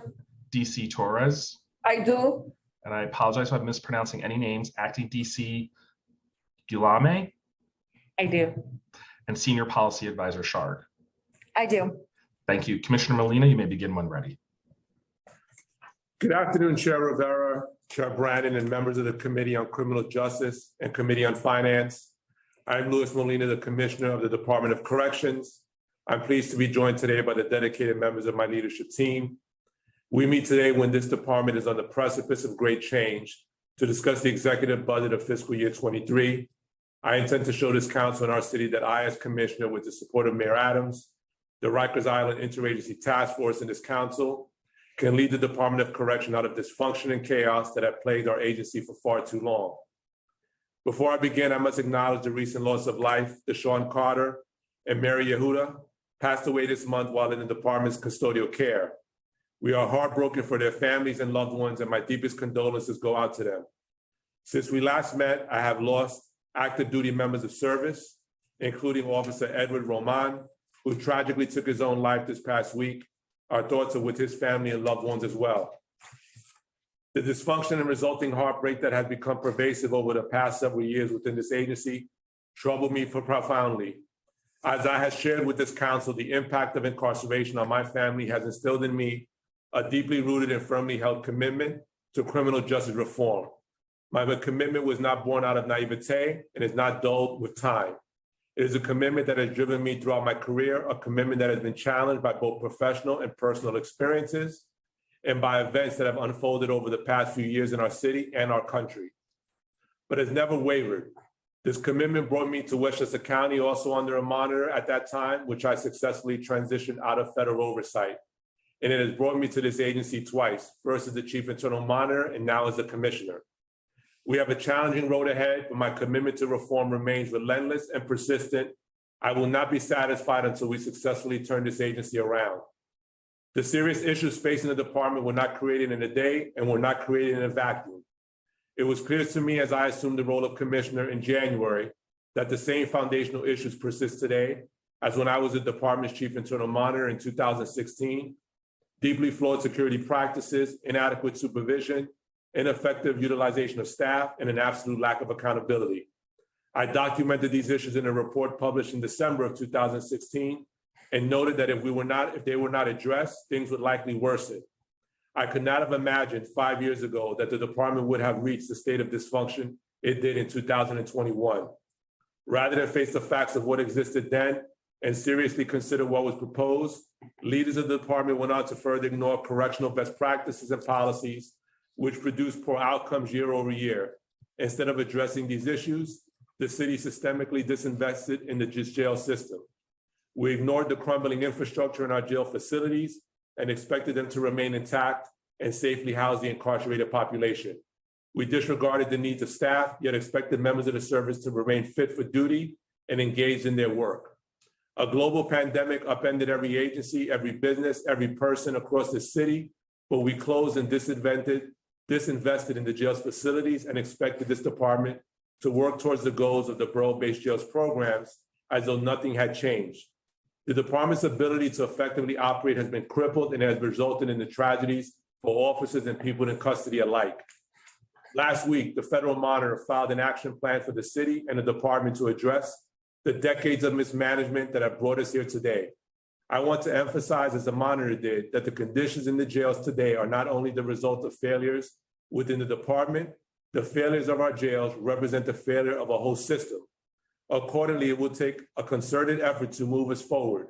With the support of the mayor, the Rikers Island Interagency Task Force, and I hope this council, this plan will be fully implemented and our city can finally take the important steps towards reform and renewal. As the monitor has noted, there is no fail-safe path forward, no mechanism that will achieve immediate reform. A receiver will not fix our jails or the systems that have failed around them any faster or more sustainably than we will together. We must all have the courage to face this challenge head on. Tomorrow, we will meet before the court to discuss the action plan put together in consultation with the monitor. I am in agreement with the plan as it supports my vision for the department. I am focused on creating a culture of discipline and service to persons experiencing incarceration that will ultimately lead to safer and more humane jails. My vision is of the jails that embrace a model of rehabilitation and hope for the future instead of punishment and languishing. My vision of an agency driven by passionate leaders with deep expertise in corrections and problem solving. My vision is a modern jails that employs 21st century technology to drive efficient operations and solutions based in data and research. My vision is a department that treats its workforce with dignity and respect and values them as people, and it serves the public interest and earns the public's trust. In my first 4 months as commissioner, I have taken thoughtful and effective steps to create an agency I envision. At the end of February, just 2 months into my tenure, I instituted a strategic violence reduction plan at the Robert N. Daverin Center, also known as RNDC, to address the heightened levels of violence at that facility. This plan outlined changes to housing policies, improvement to staff supervision and accountability, and enhanced programming and services to provide critical opportunities for behavioral change and growth for young adults. The plan ended the misguided practice of concentrating gang affiliations in housing areas at RNDC, which allow people in custody to overpower our staff and lead to an atmosphere of violence and fear. The federal monitor noted its effectiveness by reducing the level of fear among staff and people in custody. Because of its success, we have since rolled this strategy out to other facilities with the anticipation of similar results. We have also strategically increased facility searches and tactical search operations at RNDC throughout the department, a practice that was largely abandoned during the pandemic. These searches have resulted in the recovery of 700 contraband weapons from RNDC alone and over 2,200 across all facilities. The number of slashings and stabbings at RNDC decreased by 45% in April as compared to March of this year. When we instituted this strategic violence reduction plan, and it decreased also slashings and stabbings department-wide by 35%. To put this into perspective, the number of slashings and stabbings have decreased 67% at RNDC and 50% department-wide month to date versus this same time last year. In just 4 months, these actions and others have resulted in decreases in several major violence indicators. Calendar year to date, the department-wide rates of assaults on uniformed staff have decreased 31%. Rates of non-uniformed staff who have been assaulted have decreased 33%. And calendar year to date, rates of use of force have decreased 27% in total. I recognize the frequency of assaults and use of force incidents are still too high, but fortunately the trends are moving in a downward trend, which I intensely focus on sustaining. Of course, implementing these best practices and sustaining trends cannot exist without staff performing their duties along with the timely and meaningful discipline process for those who do not or cannot perform these duties. Since taking office, I have been laser focused on returning staff to the facilities and creating a leadership structures to support our workforce and address deeply entrenched organizational health issues. The number of unavailable staff continues to drop and has been reduced by nearly 40% since the beginning of the staffing crisis that began in the summer of 2021. To ensure that our staff return to full duty, we are revamping our health management division, which is responsible for overseeing and supporting uniformed staff who are out sick. I can assure the council that the disarray and mismanagement of the health management division ends with my administration. New leadership has been appointed, and we are reviewing and revising critical lead policies that have allowed abuse to fester and lead to the crisis that emerged over the course of the pandemic. I look forward to sharing updates on these efforts with the council once they have been finalized in consultation with the monitoring team. In conjunction with these efforts to engage staff who are out sick and support them in returning to duty, we have been taking a close look at the members who appear unable or unwilling to fulfill their obligation to this agency and this city. For all of the rhetoric of previous administrations, accountability in this department has been absent. In order for the Department of Corrections to succeed, it's imperative that expectations for staff conduct are clearly communicated and that the consequences of violations and failures to fulfill duty are swift. To date, almost 100 staff members have been suspended this year for sick leave abuse, and some of those members have been referred to the Department of Investigation for further review. At least 150 medical incompetency cases have been referred for discipline, which is almost the same number of cases referred for discipline in the entirety of 2021. We intend to expedite the processing of more egregious cases to demonstrate unequivocally that these abuses will no longer stand. In the first 4 months of my tenure, I closed out and administered final disciplinary dispositions in over 820 disciplinary cases, holding staff accountable while at the same time allowing them to move forward with their careers and not be held in limbo. That's more than the previous two commissioners combined with the same time frame by a large margin. In my short time as commissioner, I have shown that I am willing to address these issues not only expeditiously, but appropriately applying increased penalties and disciplinary dispositions when I believe further discipline is necessary, more so than what OATH has originally recommended. I have issued over 2 times the number of days of suspension as the previous two commissioners in the same time period, and over 2 times the number of separations. I believe these initial steps have put us on a path toward improved practices and greater accountability, and I look forward to sharing more progress with the council in the future. As these initiatives continue to take shape, it will create more space for reforms in other areas. While safety and security are major tenets of the department, we cannot forget that the goal is to support behavioral change and skill building for people in our custodial care that leads to successful reentry into the community. This can become a challenge when individuals remain in the department's custody for extended periods of time. Nearly 1/3 of the jail population has been in custody for more than a year, with some having been here for 3 years or more. Jails are simply not designed to hold individuals long-term. Through the work of the task force, we've secured commitments from the Bronx DA to expedite cases when someone has been detained over a year, and we are working with our partners throughout the city to expedite more cases for individuals who have already received the city sentence. I'm using the full power as commissioner to assess and release as many people safely as possible through the 6A work release program.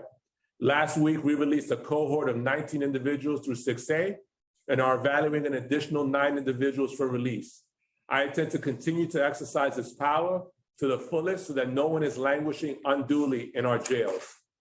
For those remaining in our custody, we'll continue to strengthen our programs and services despite the ongoing challenges of COVID. We offer programming and services in a manner that is safe and committed to returning to a sense of normalcy within the jails. External contract providers and dedicated department program staff continue to show up every day to provide counseling, educational services, workforce development, reentry services, and more to support the people in our custodial care during this challenging time. Credible messengers continue to engage our young adults and have been instrumental in supporting our shift to safer housing model at RNDC. Young adults housed in our school housing areas continue to attend school regularly and take ownership over their academic achievement.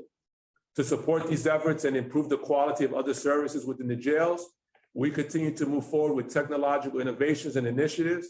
In the coming weeks, students will be able to take the GED exam online and receive their scores in minutes instead of having to wait weeks for their results. I hope this technological advancement will empower more individuals in custody to successfully pursue educational goals. Beginning in April, we transitioned away from operating commissary in our facilities and moved to a modern system with an expanded menu. Individuals in custody can place orders via the phones in their units and have items delivered directly to their housing the next week. In the coming weeks and months, we will continue to build our management analysis and planning team, which will explore ways to modernize jails, measure the impact of our newly instituted strategic initiatives, and move more efficiently and efficiently with our operations. As we turn to fiscal year 23 executive budget, we must keep in mind that we are tasked with disentangling decades of dysfunction and mismanagement.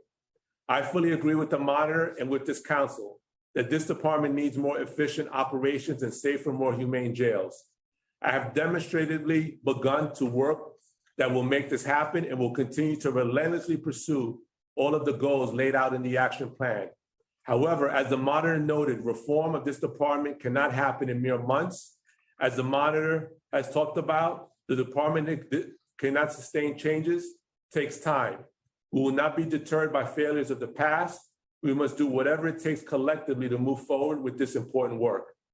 The department's fiscal year 23 executive expense budget is $1.3 billion. The vast majority of this, 86%, is allocated for personal services, 14% for other than personal services. The fiscal year 23 executive budget is $83.5 million less than this year's budget of $1.39 billion. As noted in my preliminary budget testimony, this decrease is largely due to funding provided in fiscal year 22 prior to my tenure for emergency executive orders, initiatives, and overtime. Included in the executive budget are increases of $50 million in fiscal year 22 and $73.1 in fiscal year 23. The following are some highlights of the major initiatives that were included in the executive budget. Commissioner, I know you don't have a lot of time. You submitted this testimony to us, right? Yes, we'll be submitting it to you. Okay, I'd like to just get into questions because I know you have a hard stop and we don't have a lot of time. You got it, sir. Okay, thank you. I want to be respectful with everyone's time. Let's jump right into the Rikers action plan. Does the executive budget include resources to fund any component of the action plan? And if it doesn't, can we expect to see any additional funding and adoption? Hi, good afternoon, Chair. At this time in the executive budget, no, it does not, because most of the work of the interagency task force and the conversations with the monitoring team and the court have been post the executive budget release. And at this time, we don't have defined costs yet related to the action plan as it's still under negotiation. And we are working with OMB to ensure we assess all of our budgetary requirements and what we have as existing resources so we can come to an amicable position when we have a finalization with the court. So did the department use any existing resources to fund any of the components of the current plan? No, not yet, because the plan is not finalized with the court. Okay. So what is OMB's role here then in helping the department allocate and manage its budgetary resources and to identify efficiencies? So we work with OMB closely, almost on a daily basis, related to all of our operations and ongoing needs. And they're very supportive, and we've been assessing what requirements we might have due to the action plan. And as you can see in the executive budget, they afforded the department the increase in uniform headcount and the funding needed for the facility maintenance and repair division. Okay, and that was $59 million for 578 uniform positions, correct? Correct. Okay, so let's talk about overtime. FY23 executive budget includes an additional $52 million for uniform overtime, which would bring the total budget to $185 million, correct? Yes, that's correct. Okay, so to date, how much has the department actually spent on overtime for uniform positions? So as of the, I apologize if this is a little dated, but as of the April 15th payroll, what I have here, we have spent $178 million on uniform overtime. $178 million. Okay. And considering the department's reliance on overtime to operate facilities, does this budget accurately reflect your needs? I think at this time, again, it's, we continue the conversation with OMB because, as we work towards the year-end close, We'll be assessing what surplus we may have in other parts of the budget that could shift over to overtime, but it's an ongoing conversation with OMB. Okay, because, you know, the total FY23 executive budget for overtime is approximately 185 million. And you're saying as of April 15th, we're already at 178 million. Correct. So I don't think 185 million is going to cover it, right? It might not. Okay. So how is this, you know, how are you going to reevaluate that?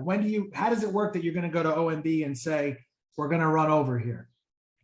So we share with them regularly a monthly surplus needs that evaluates the department's budget, and they on their own do their own analysis and monitoring and send us questions, you know, as needed. So as we work through the adopted budget, we'll be looking at the department's overall surplus needs with OMB to see if there's any movement we can take in any other parts of the budget to shift over to cover the overtime. Or they're also always continually evaluating now, as you can see with the addition of the 52 million funding that's coming from the American Rescue Plan to support COVID-19. That's the federal funding offset we have. Yep. What steps does the executive budget take to reassign staff and resources to posts that have the highest need?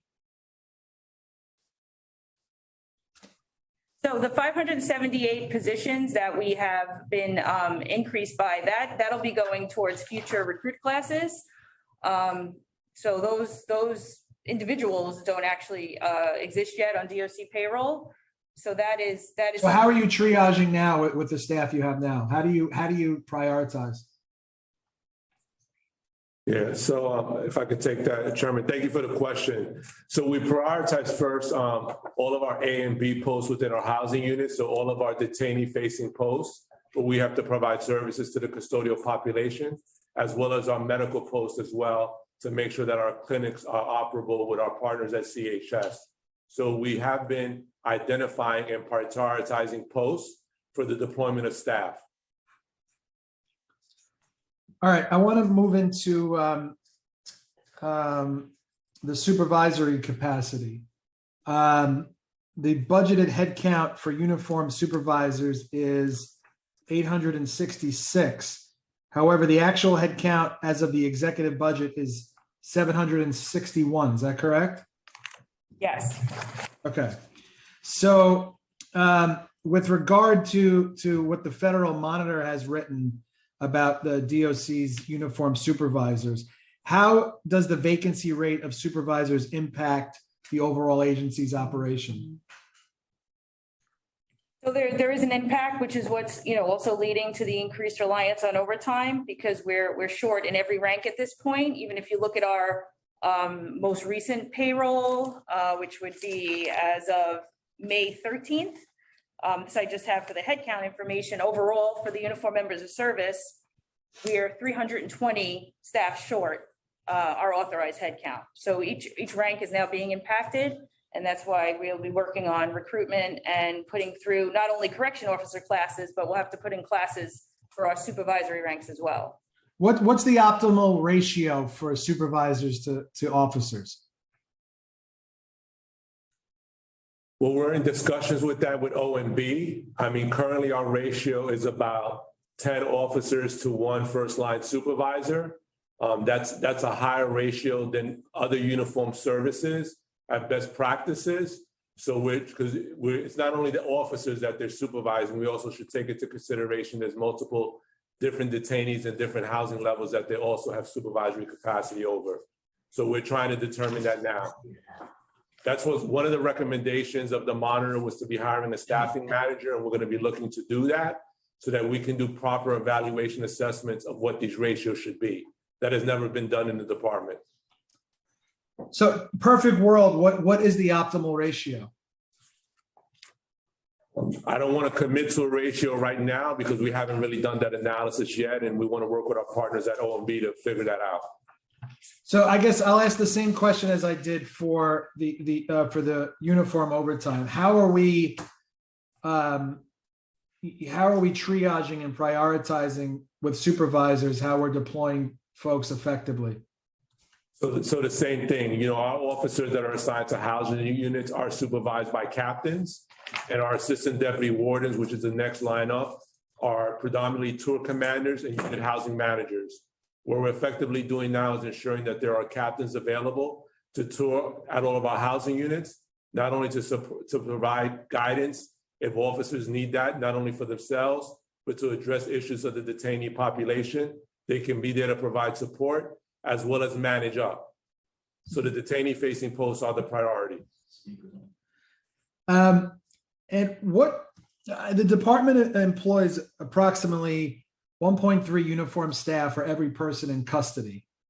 And the department has employed more corrections officers than the average daily population since FY16. What does the department believe is the optimal ratio for staff to people in custody? Yeah, so thank you for the question. So I think to take into consideration, one is we have very outdated facilities, which require more staff. The other thing to take into consideration, when we have housing units, whether we're dealing with young adults or those restrictive housing units where we have individuals that have just committed violent acts, we need to have a higher staffing ratio in there and a lower housing census in order to manage that population effectively to keep people safe. And although the jail population has fallen considerably over the past decade, the total annual spending per incarcerated person has risen to approximately $556,000 a year. What is the department doing overall to address the rising cost of incarceration in our city's jails? So we're moving to leverage some technological solutions that we're evaluating that will address more efficient scheduling of our uniformed staff, more efficient scheduling of programmatic services for the detainee population, the ability to be able to identify and know where scans are posted. These are some of the items that are in our action plan that we're hoping to finalize with the monitor in the next few weeks as we have court tomorrow to talk about those things. So really doing a deep dive of how do we create an efficient operating environment for the jails. That's one of the reasons why we developed the management analysis and planning section so that we could be a more data-driven and scientific decision-making organization. Okay, I appreciate that, Commissioner. I know we've been joined by our speaker. I'm not sure if the speaker wants to ask a question. Thank you, Mr. Chair. Yeah, good to see you. I did want to just follow. Commissioner, welcome. Madam Speaker, good afternoon. Good afternoon to you. And I'd just like to thank both of our chairs for having this really important hearing today. The Department of Correction is an agency that I have very strong feelings for. My mother was employed as a correction officer for many years. And knowing personally how important staffing is at DOC facilities, along the same lines as what Chair Brannon was just asking, I'm deeply concerned about the department's inability to effectively manage and supervise its current staff. The department's perceivably mismanagement raises serious concerns for this council. As the DOC's federal monitor stated, the department's most critical resource is its staff, and it's poorly administered that even the most basic aspects of workforce management have been neglected. I don't know if you agree with that statement. Would you agree with that statement, Commissioner? Well, I would agree with the statement that there has not been a level of accountability in this department for a long time. And what I will tell you is when it comes to accountability, whether we're talking about issues related to force incidences, or whether we're talking about staff absenteeism, over the last 4 months, we have done considerable work to not only hold people accountable, but put them on a pathway that they can continue in their careers. I have finalized over 820 disciplinary cases in the time that I've been here, calendar year to date. We have referred 150 cases for medical incompetency through oath. And so we are addressing those issues every day. The other thing I'll share with you, Madam, is that we are also evaluating our policies. Policies have not been updated in many cases in decades in this department. So we've been starting and going through that work now so that we can have a department that is based in discipline, but also is evidence-based in its operational tempo. I thank you for that, Commissioner. I'm just going to continue along those lines and perhaps we can expound on your point just a little bit more, because in the council's preliminary budget response, we called on the administration to identify efficiencies and use existing resources in the department's $1.3 billion budget to address the crisis on Rikers Island. With the addition of $59 million for 578 uniformed positions in the executive budget, it appears that the department has done just the opposite. So how does the administration justify the addition of 578 uniformed positions when, as the Federal Monitor and Council have repeatedly found, the department lacks the basic aspects of workforce management? Thank you for the question. What that headcount is specifically referring to is our risk management accountability system.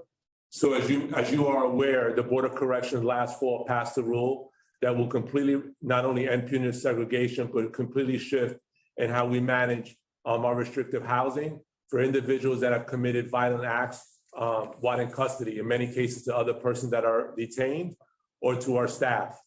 And what we have done is we have been developing a risk management accountability staffing model, which requires significantly rich staffing in order to manage very low census populations in these housing units. We received guidance in that way forward from a classification and custody management expert that was referred to us by the Federal Monitor.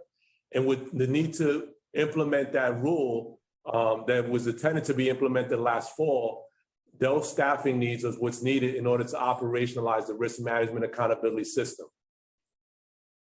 Okay, I'm going to ask you another question about staffing around that. Maybe it's relative to risk management, maybe not. You can clarify. How does the administration justify the addition of the uniformed staff when twice as many, approximately 1,100 DOC staff are unavailable for work on any given day? Yes, thank you for that follow-up. So what we have seen is that staff that has been absent anywhere from 2 days to less than 30 days, we have seen those numbers decrease. In fact, since the height of the pandemic, we have seen decrease in staff that were out, reduced by 40%. We do have a number of members that are not only out indefinite sick, but that are medically monitored restrictive duty that are unavailable to work. That being said, we're working not only through the reorganization of our health management division to get individuals healthy again to come back to work, but also working in consultation with our disciplinary system to address those individuals that may be gaming the system. But the majority of our personnel do come to work and have been responding, especially during the pandemic that we just have been surviving through. Thank you, Commissioner. I just cited 1,100 out. Do you have a new number for us? The number out. The number today of individuals that are out is 1,155. That includes individuals that have been out indefinite sick for over 30 days, which is the significant majority, plus anyone that may have called in sick today. Okay, I gave a little leeway with the 1,100. You went up. I was looking for the number to go down, but you actually took my figure higher. Well, ma'am, it fluctuates, right? Because day to day, what we have seen is individuals calling out sick for 1 or 2 days. That has significantly come down. The number of individuals that have been out dealing with healthcare issues for a long time, that number has been staying pretty static. I understand, Commissioner. I appreciate your response. And I hope that you can understand, perhaps, myself and my colleagues' confusion with these numbers as far as looking for additional headcount when there is an extraordinarily, I believe, DOC has the highest level of absenteeism than any agency.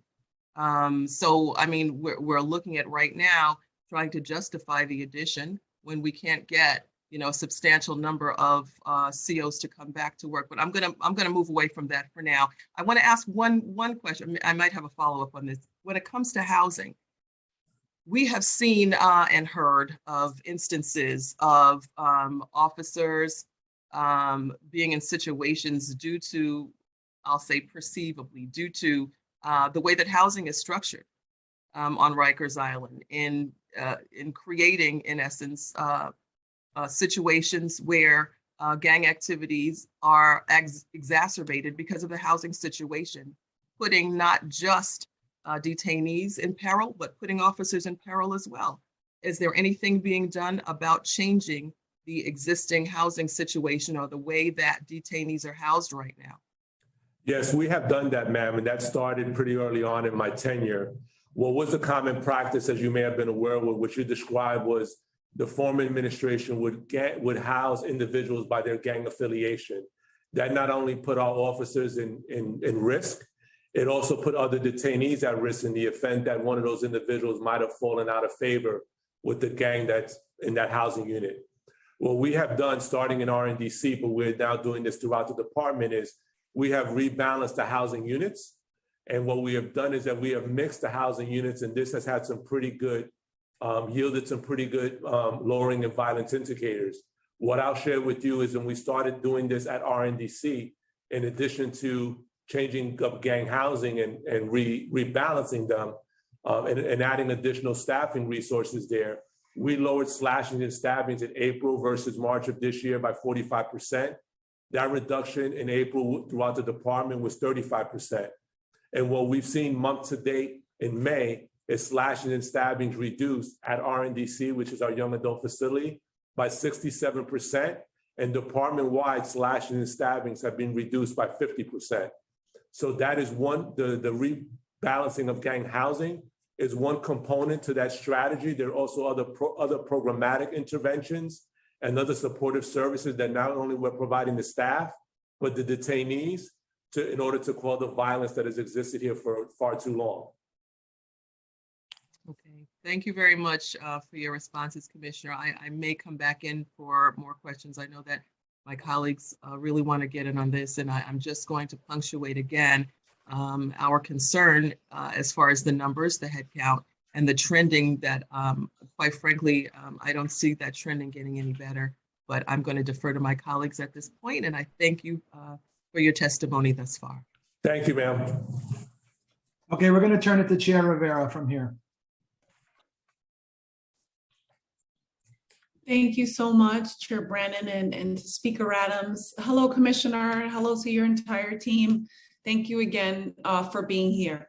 So at the preliminary budget hearing, I asked about increasing the Department of Corrections units of appropriations in order for the council to have more oversight over the department's resources. Is the administration committed to adding more units of appropriation, and will we see them added in the adopted budget?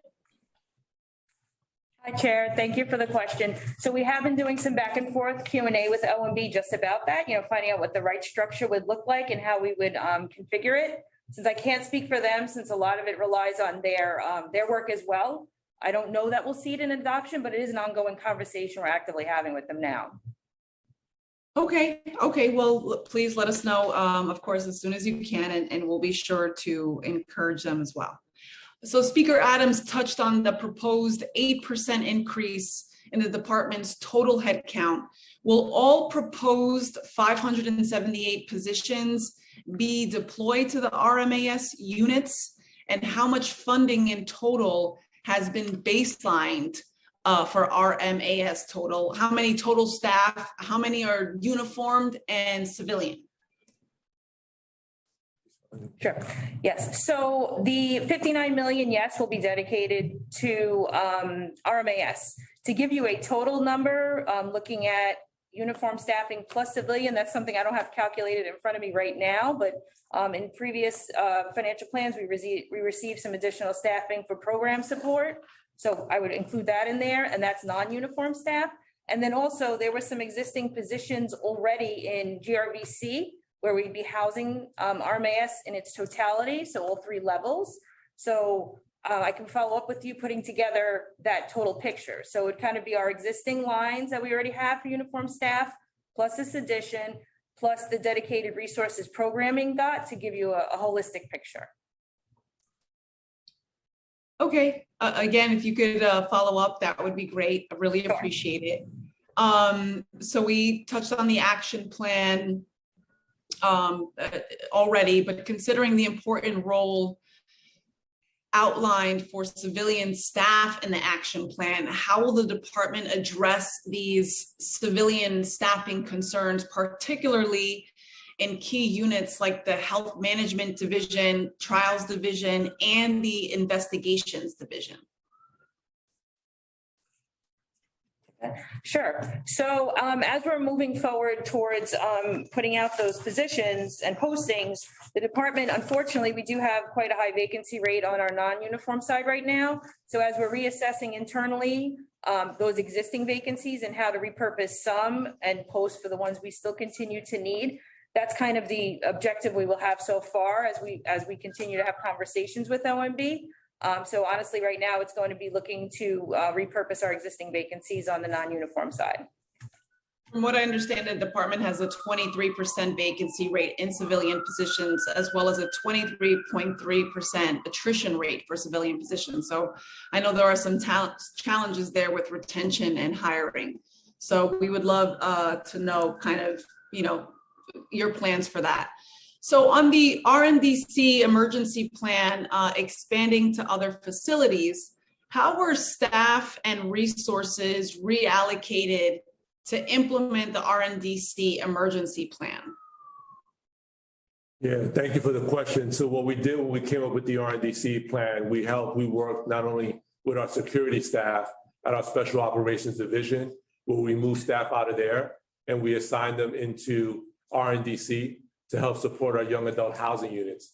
In addition to that, it's not just about the security strategy to deal with helping manage this young adult population. Programming is also important. What we did was we brought in faith-based leaders. In addition to that, we also brought in credible messengers. While at the same time, Chairwoman, contract providers also started to come into the facilities as well. If you recall, contract providers they weren't here for a very, very long time.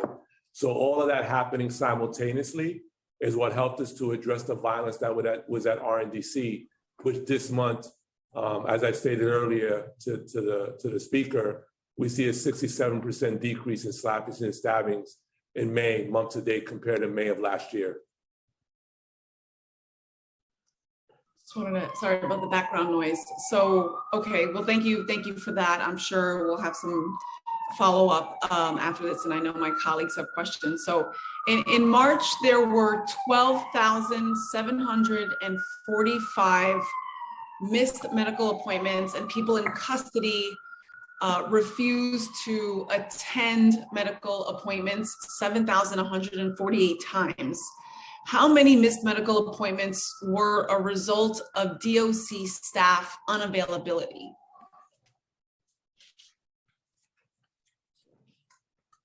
Thank you for the question. There are many reasons an appointment may be missed. Our Correctional Health Services actually determines whether an individual requires a scheduled medical encounter and schedules an appointment for the individual. Individuals may be scheduled for medical encounter at the facility clinics or elsewhere on Rikers Island or off island, or for any number of reasons, including but not limited to medical mental health, on or off island dental, BRAD-A's discharge planning, and medical distribution.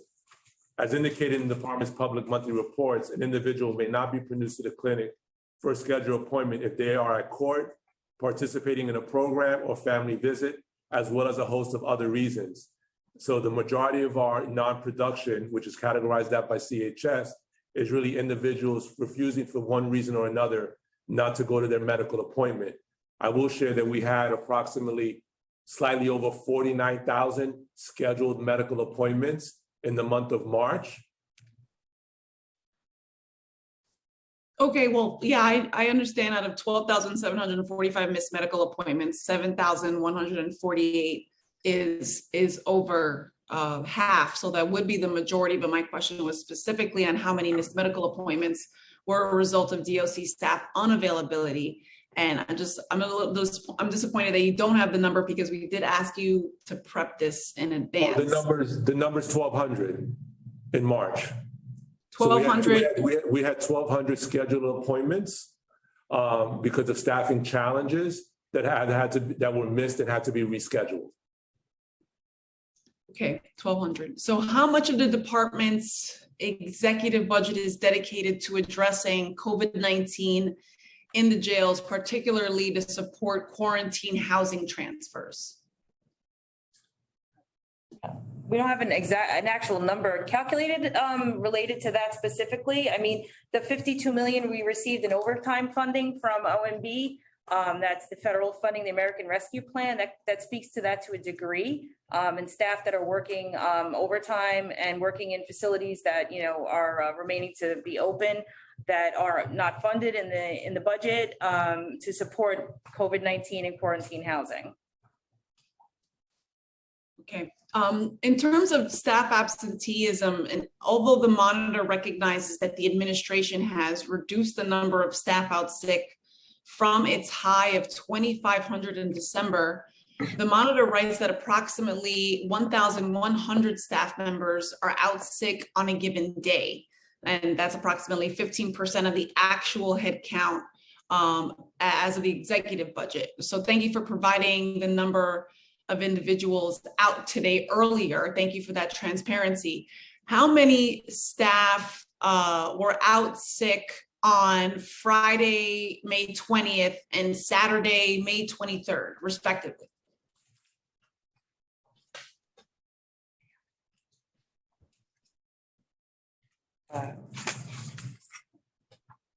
So May 20th? May 20th. Friday. Yeah, so May 20th, the number was 1,120. And Saturday, the 21st. Yeah, for a second. So the numbers that we have for May 20th here, it was 1,060 employees were out sick. And on the 21st, we had 1,041 members of service out sick. Okay. Can you tell us how many people are detained today at each of the following jails on Rikers, and how many staff are assigned to each? OBCC, EMTC, RMSC, AMKC, GRVC, RNDC, NIC, West Facility, BCBC. The year 53, by the census. You want to just talk about this? The census or? This is the census. Yeah. Yeah, just read it. Okay. Thank you, Chair. Just bear with me while I go back and forth between two different documents. I'm sorry. So let's just start with AMKC. I'm going to do population first, okay? So for AMKC, as of our 5 a.m. census, we have 2,032. For EMTC, we have 663. For GRVC, we have 513. For NIC, we have 171. For the NIC Infirmary, we have 82. For OBCC, we have 242. For RMSC, we have 300. For RNDC, we have 691. For West Facility Contagious Disease Unit, we have 80. And then for BCBC, we have 660. Did I hit all of them that you asked for? You said West Facility, you said NIC, and also it was detained, and how many people are, how many staff are assigned? Right, so that's all the population. Okay, so now I'm gonna go into the staffing, okay? So give me a second. For AMKC, I have 1,419. For GRVC, I have 1,000 assigned heads. For NIC, I have 501. For Rose M. Singer, I have 450. For RNDC, I have 968. For VCBC, I have 357. And give me 1 second, I have to pull out, here we go. For OBCC, I have 466. And then for EMTC, I have 230. Thank you. Thank you for bringing that. Then my last question. Can you share an update on the department's plans for consolidating operations and closing jails on Rikers? Yeah, so as of right now, because of population projections that were made by the prior administration that we had expected us to be around the 4,000 detainees at this time, facilities that were closed and defunded, specifically OBCC and EMTC, had to be reopened.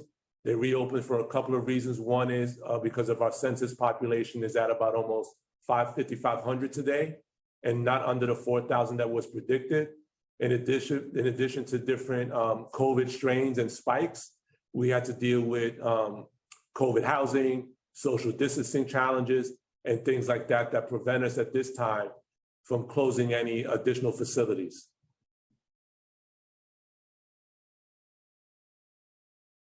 Okay, so the update is like you're at a pause, like at an impasse because you're unsure because of the population? The population is significantly higher than what was projected last year. Okay, well, I hope the next time we meet that we have an update on the closed Rikers plan. You know, the council has voted to close Rikers Island. They did it in the last term, so we're looking forward to a plan to fully realize that. Well, the borough-based jail plan is still moving forward. So despite our population increases right now, the borough-based jail plan is on the pace. In fact, when it comes to the facility in Manhattan, that facility has already been turned over to the demolition company. And I'm sorry, Brooklyn, and Brooklyn as well. And I think is Queens pending or? Yes. Queens is pending. So that is moving forward. Understood. Well, thank you for bringing some numbers and for answering the questions. Thank you, Mr. Chair, for the time, and I'll turn it over to the stack. Thank you. Thank you, Chairs Brandon and Rivera. We'll now turn to council member questions. I want to remind council members we have a hard stop at 4, so please be mindful of the clock. We will first turn to Councilmember Powers, followed by Councilmember Stevens, Ayala, and Brewer, and others, but we'll first turn to Powers. Thank you. Hi, Thank you. Councilmember. Hi, Commissioner. How you doing? Nice to see you. Thanks for the testimony. I'm just going to jump in. I want to start with the staffing increases and new needs on staffing, especially when it comes to RMAS, which I think is the sort of the reason you're asking for increased staffing. I heard your explanation earlier. Can you just kind of walk us through again the need for new staffing there and why there's such a need for staffing increase in the new units that you guys have created? Obviously, it's something we've been pushing for, but kind of understanding why there's such a need for new staff there. Sure. So as you may have remembered, and I know you visited the island many times, originally under the prior leadership, the RMAS was going to be operationalized at NIC, which eventually would have meant putting individuals not only in cells, but their only day room would have been like another larger cell. Right. It would have eliminated congregate setting environment for those individuals.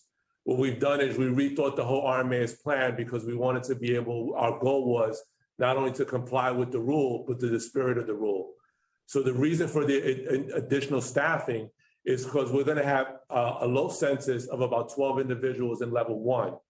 But as you know, the rule mandates that those individuals be given 10 hours of out of cell time in congregate setting where they can have regular human interaction with not only our staff, but with each other, but they're in there for committing very violent acts. So based on recommendations made by the classification consultant that we were recommended to hire under the federal monitor, those units have to have a very higher staffing ratio in order to ensure that individuals in those units are safe. So in our risk management accountability system, in level 1, the out of cell time is 10 hours. I would remind that the general population out of cell time is, I believe, 16 hours. So in level 2, that out of cell time increases to 12 hours. So that's the reason for the higher staffing ratios, not only for uniform staff, but for programmatic staff that's going to be assigned to those units. Okay. No, I appreciate that explanation. Where are those now? If they're not in NIC. Where are they going, the new units? So what we wanted to do was we wanted to make sure that the restrictive housing area was in one facility. That way it could be better managed and individuals can move through the different levels easier. And we would have a dedicated uniform leadership overseeing the risk management accountability system. So that's going to be opening up at GRVC. Okay, thank you. Going back to the absenteeism, and I recognizing that it has gone down, but it is still incredibly high. I guess my starting question, I mean, I think Councilmember Rivera went through the numbers. You have about 15% of your total employees who are unavailable. But I guess my one question is, does that sick number include those who are medically limited and can't do certain posts? That is, or is it just absent, the people that are not at work today? It does not include that. You're correct, council member. It does not include that number because those individuals are they're coming to work, but they have, because of injuries that they're still recovering from, they're still under what's called medically monitored return. So in many cases, they cannot engage in a detainee facing post where they would have physical interaction with another detainee. Okay. So how many people are in that list?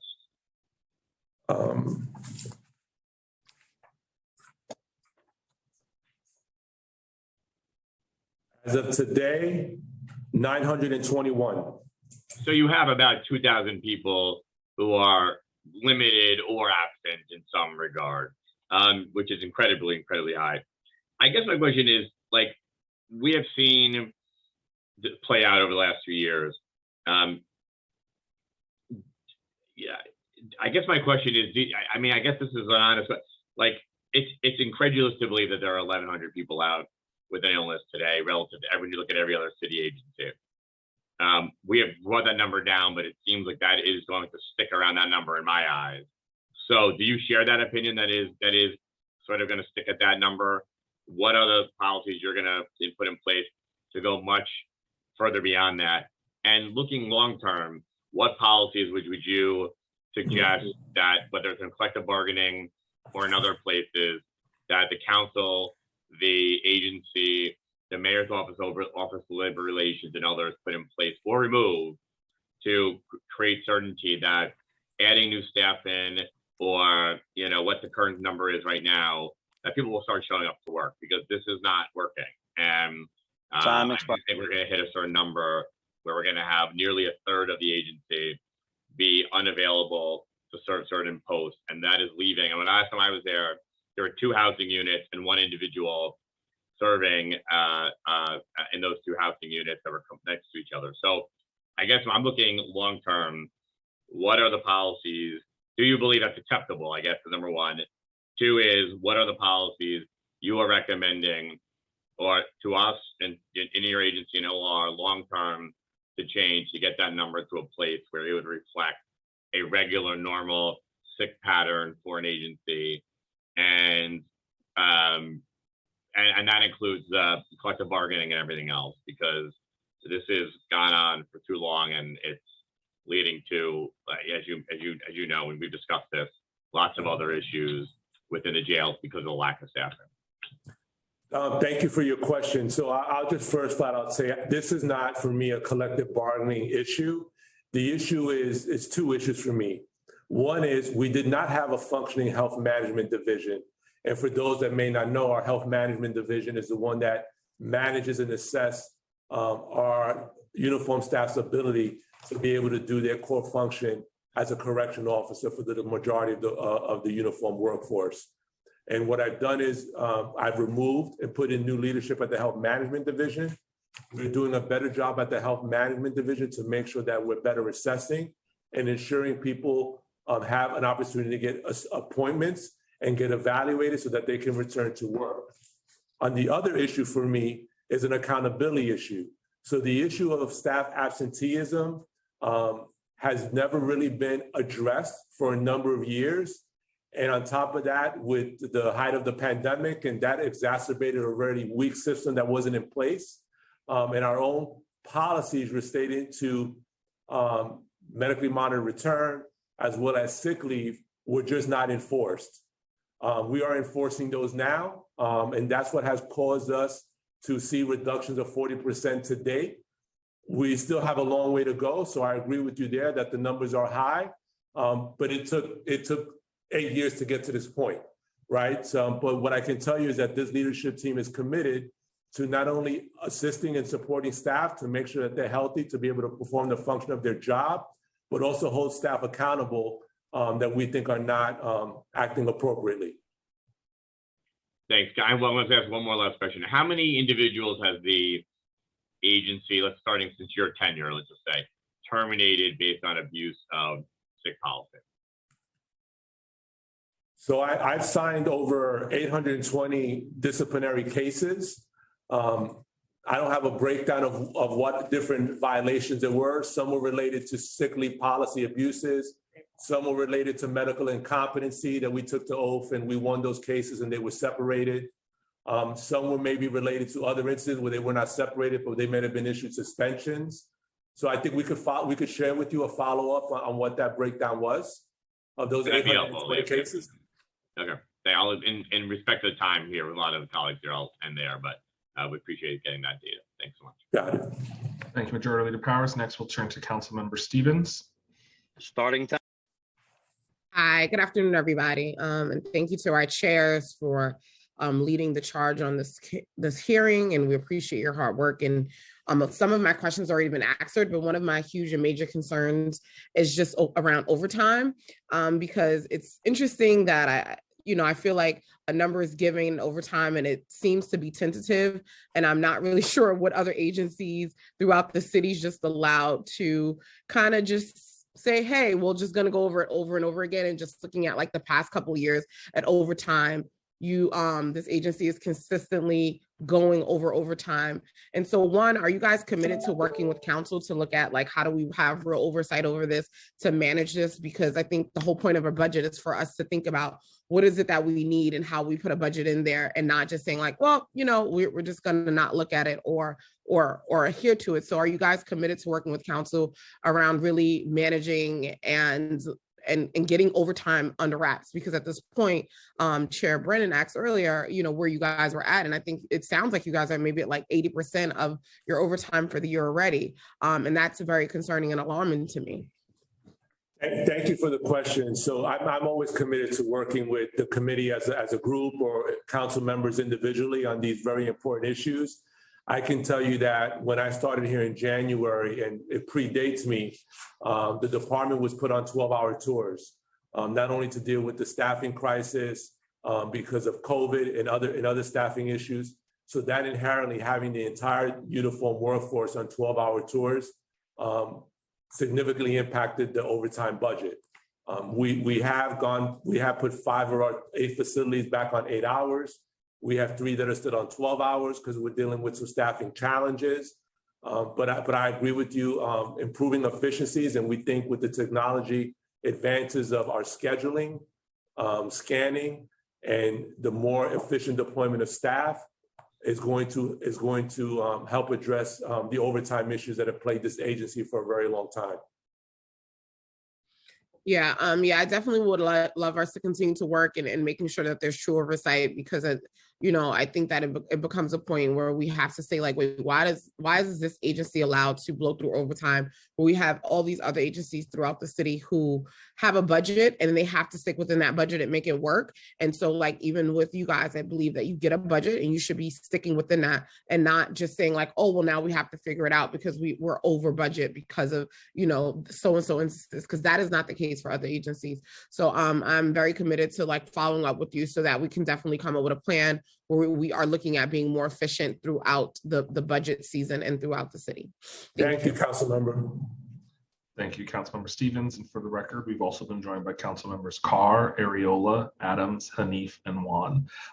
Next on my list was Deputy Speaker Ayala. Starting time. Still on the Zoom. Okay, we'll circle back. I don't see her on the Zoom. Next, we'll turn to Councilmember Brewer. Starting time. Thank you. Thank you very much. In today's daily news, as you know, Commissioner, there's not a very, positive story about the DOI, knocking on doors and so on. And it's along the same category, I know you've been trying really hard, but how, I know you talked about you have 820 disciplinary cases.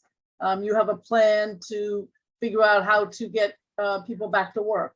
But how exactly are you going to get the people who are not responding, either they're out of town, et cetera, et cetera?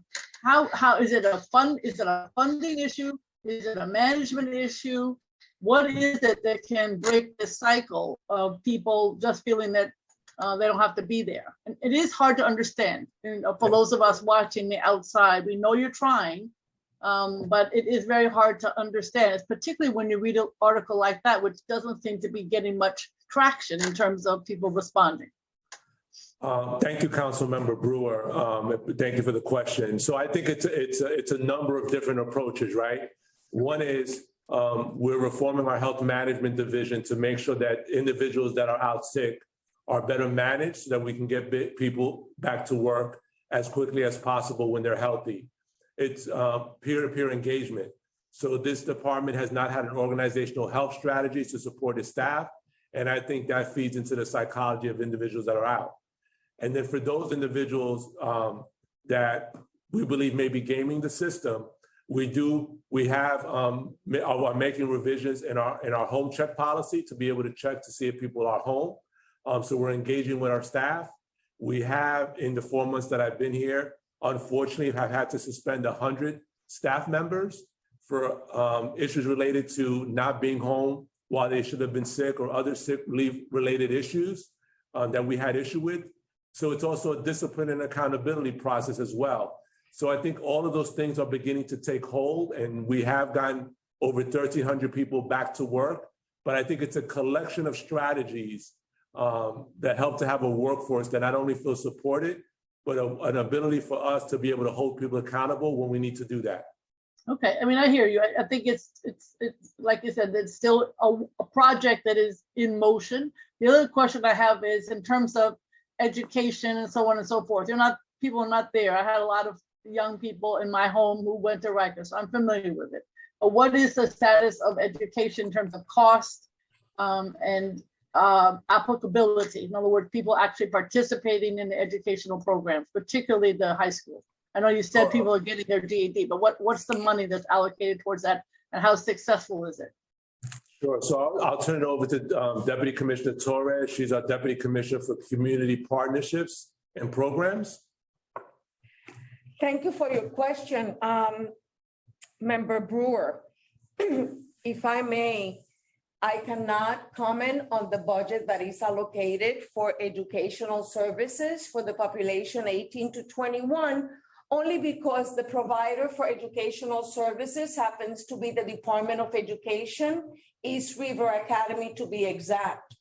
Yeah. I am super excited to share with you that throughout the last academic year, we've made great strides in partnership with our members from the Department of Education. I think perhaps you heard me say earlier in earlier testimonies that we've been able to work closely to develop 2 intervals at RNDC. That is a morning and an afternoon interval for 3 hours. We have also strategized and developed 5 housing areas that are school dedicated, meaning the young adults assigned to those housing areas have a common goal, and that common goal is actually to attend school and pursue their high school diploma. I have to share with you and all of the other council members that with Commissioner Molina's support, we have been able to work closely with the Department of Education, and we have already implemented or developed the technology at Rosensinger as well as RNDC that in the coming weeks would allow the DOE's East River Academy to administer the GED through the computerized system, which will significantly reduce the waiting period of any test result from 6 to 8 weeks to just within minutes. In addition, does that answer, ma'am? No, keep going. The other question I have is if there are any dollars allocated either through you DOE so that when you leave Rikers you haven't completed the GED, are there any dollars allocated to make sure that you do complete the GED? It's that transition is often challenging too. So that is a phenomenal question, and I thank you for it. The advantage of having the Department of Education on Island East River Academy through District 79 is that those young adults who commence school while at Rikers Island are able to transition to District 79 to be reintegrated once in the community. Okay, thank you very much. You're very welcome, ma'am. Thank you, Councilmember. Next, we'll turn to Councilmember Velasquez, followed by Councilmember Narcisse. Starting time. Good afternoon, and thank you, chairs, for today's hearing. Additionally, thank you for today. Real quickly, how do you plan to manage the department differently? Yeah, so thank you for your question, Council Member. As I stated in my testimony, the management and leadership issues facing the department were apparent to me back in 2016 when I was the Chief Internal Monitor. I did recommend some changes at that time that I felt were able to be carried out as commissioner, and I'm confident that they would set the department on a different path. In the past 4.5 months, I've taken steps towards restructuring the agency with a focus on modernization and organizational health. I've restructured the Health Management Division to focus on efficiency and accountability, and further assessment is underway. The goal is really to have a system that is fair and provides neutral and independent evaluations of our staff who are injured or sick and get them back to work fit and healthy. I've hired a chief of staff with expertise in data quality and analysis, strategic planning, and optimization, as well as a deputy commissioner of management analysis and planning to evaluate current data systems to work to modernize our data applications. We cannot improve what we cannot measure, and I'm intent on making policy decisions and improving operations based on sound and reliable data, and I'm confident our new leadership team has the expertise and needed support for this goal. Now, when we're talking about health, I understand there's a huge emphasis that I'd like to place on mental health and your officers. And so how are you looking forward to addressing that? And what are the needs that you've seen, and how can we, through funding, address those needs? Well, currently the department has a total of 14 funded positions totaling $1.4 million for staff wellness. 6 of those positions are non-uniform positions, and with 2 filled and 8 uniform positions with 7 filled. Additionally, there are 24 unfunded uniform posts, and I do not know the function of our care team. So what we do is we have a care team that responds to our staff need. So if we have an individual that's suffering the loss of a family member, or in the rare occasion where we have a member of the service who passes away, this care team goes out to support that family and just help them navigate the bureaucracy to be able to get support. So really looking at a complete organizational health strategy to provide support for our officers, as well as manage their health needs if they're out sick. And now switching it a little bit, I understand you've worked to curb the violence at the young adult facility specifically. Has it worked? And if so, do you plan to continue this work across the department? Yes, so we've seen in our multi-focus plan, what we've seen in April of this year versus March of this year, we saw a 45% reduction in slashes and stabbings. When we look at April of this year and compare it to April of last year, we see a 24% reduction. Month to date, at RNDC specifically, we've seen a 67% reduction in slashes and stabbings, and department-wide, as we roll that out to other facilities, especially with our new gang housing strategy, we've seen a 50% month-to-date reductions in slashing and stabbings compared this same time last year. So it is working.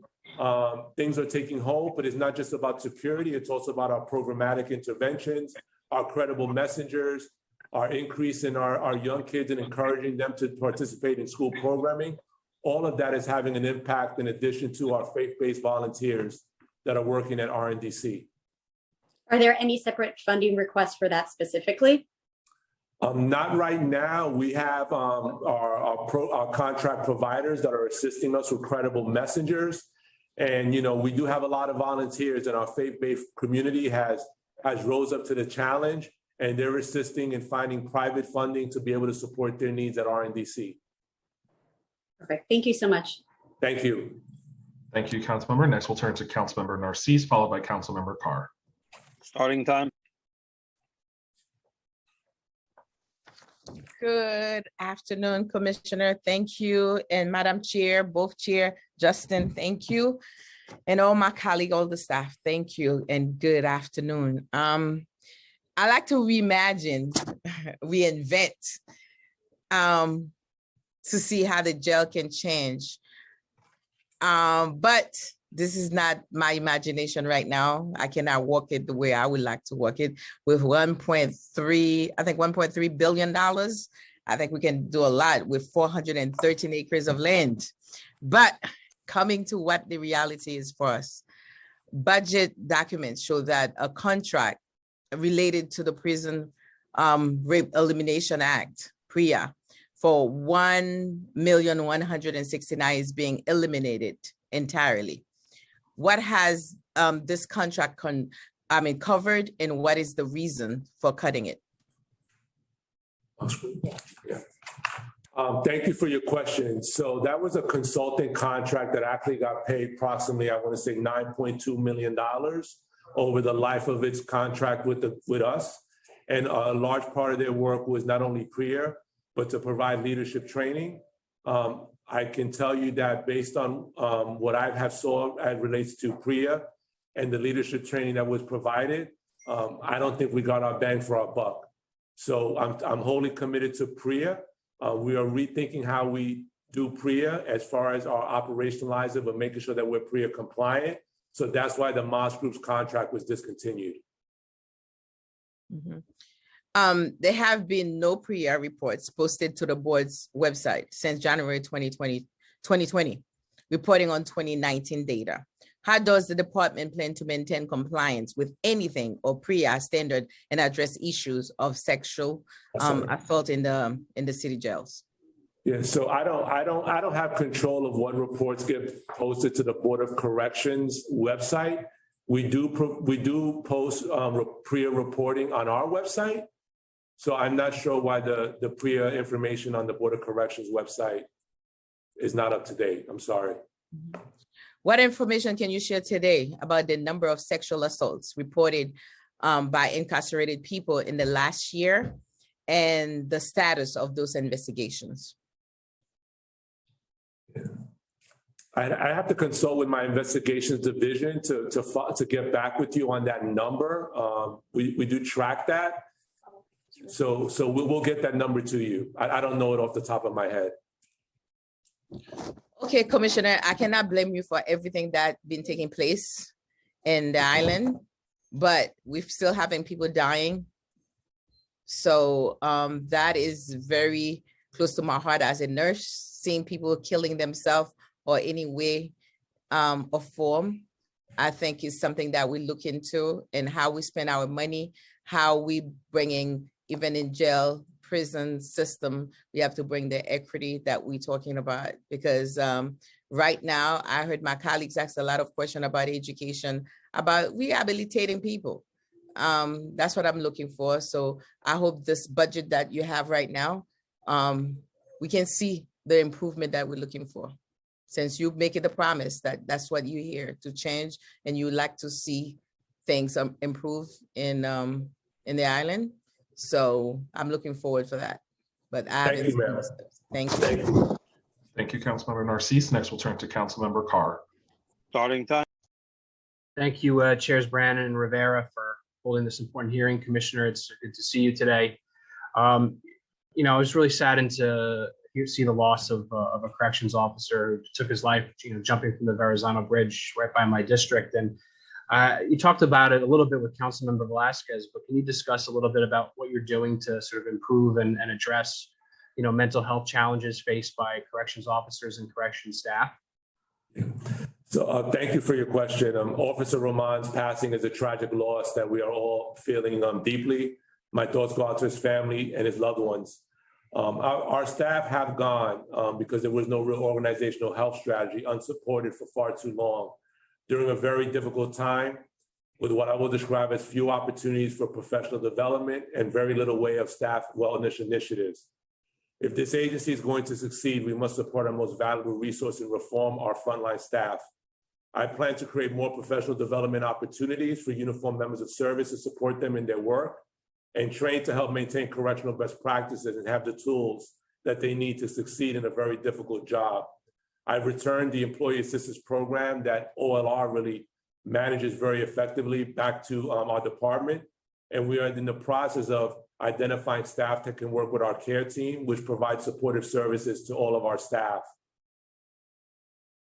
I appreciate your answer, Commissioner. Thank you. You talked a little bit about this in your exchange with the speaker and ending gang-affiliated housing at RNDC, and you mentioned, rolling out the end of that model in other parts of your jurisdiction. Can you talk about how you're doing that and what the timeline might be for ending gang-affiliated housing, department-wide? Yeah, so we've already started rolling that out. So gang-affiliated housing is not a strategy that we employ anymore. We did see some initial resistance because I think the population was testing our fortitude, but we are starting to pay off and see some yields in that. Specifically to RNDC, in the month of May, in comparison to the same time last year, as I've mentioned, we've seen a 67% reduction in slashing and stabbings, and department-wide, that reduction is 50%. Our tactical search operations were also part of that plan. In RNDC alone, we recovered over 700 contraband weapons, and department-wide, the recovery of contraband weapons was over 2,200.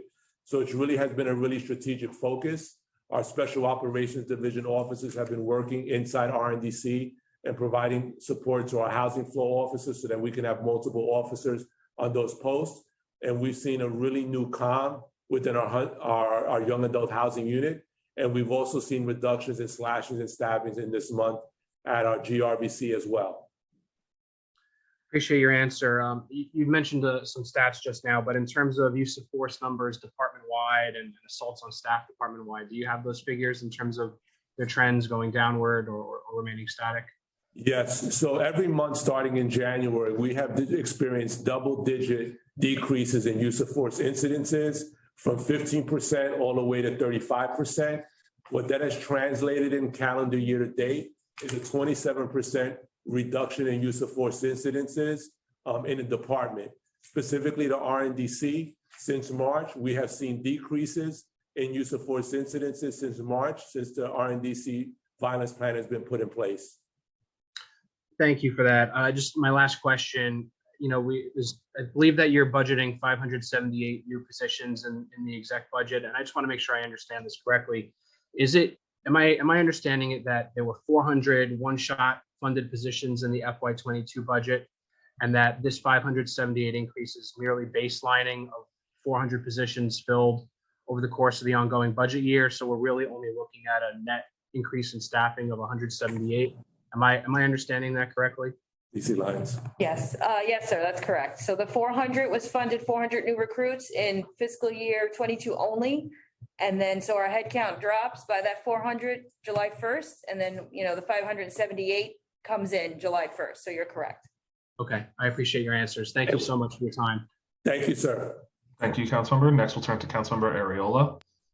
Starting time.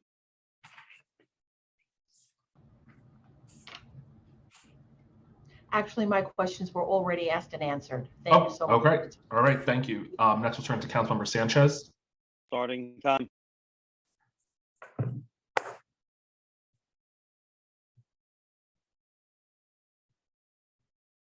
Councilmember Sanchez. Sorry about Starting that. I missed when you said Sanchez. Thank you so much. Very nice to meet you, Commissioner, and thank you for answering all of the questions that my colleagues have asked. So many of mine have also been asked and answered, but I'm not sure if I caught this one. So the PMMR reports that in the first 4 months of 2022, 49% of incarcerated people had a mental health diagnosis, with 16.2% of incarcerated people having a serious mental health diagnosis. So could you clarify if this increase reflects a change in an increase in the actual number of people with diagnoses, or is this just a change in rate because the population is changing? And then the second part of the question is, what resources and programming is the administration and DOC dedicating to incarcerated people with mental health diagnoses? Thank you for your question. So the percentages are really just the percentages of the population at any one moment in time. But it is not uncommon in jails and prisons in America, especially where we have a high rates of mental health and those suffering from serious mental illness. To your questions regarding about programming around the treatment of mental health, those questions have to be answered by Correctional Health Services, because that organization is the one that directly provides those services to that population. Got it. Thank you, Commissioner. And just to clarify, the 49% I understand is an increase even from prior years.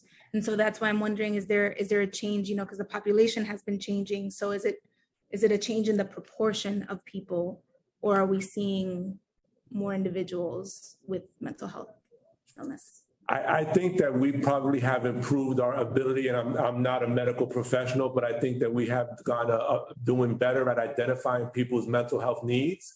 And that could be a reason for the uptick of properly identifying those individuals suffering from mental illness.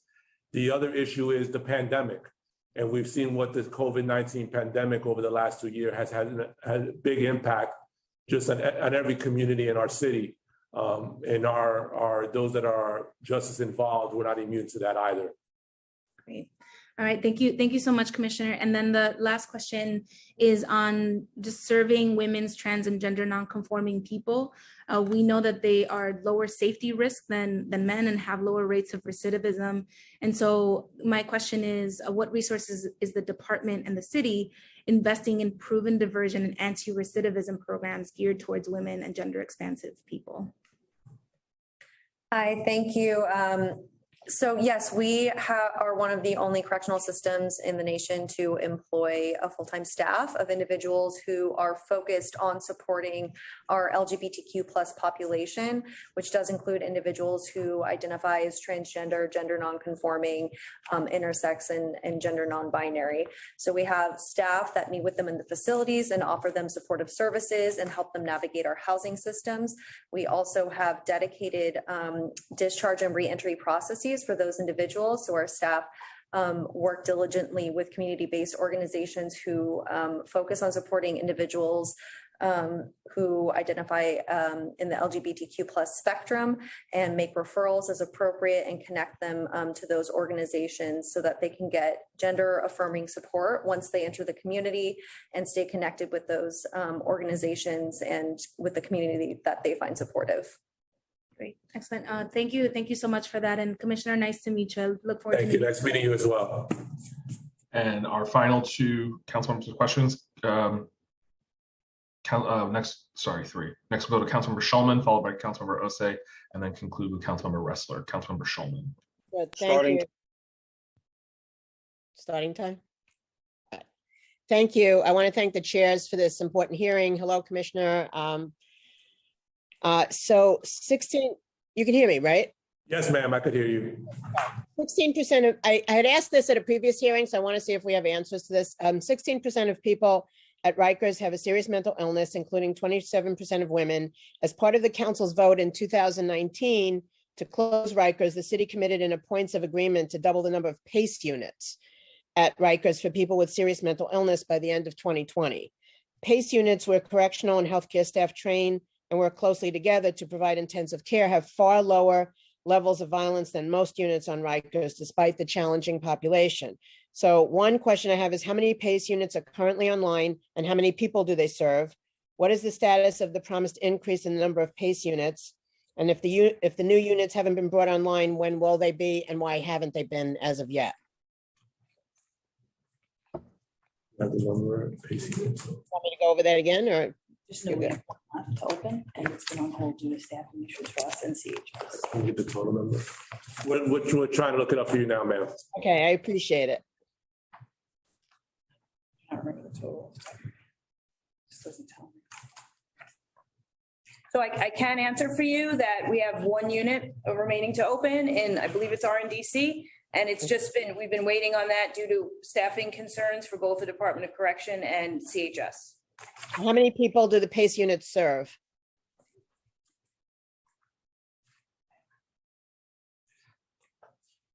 Approximately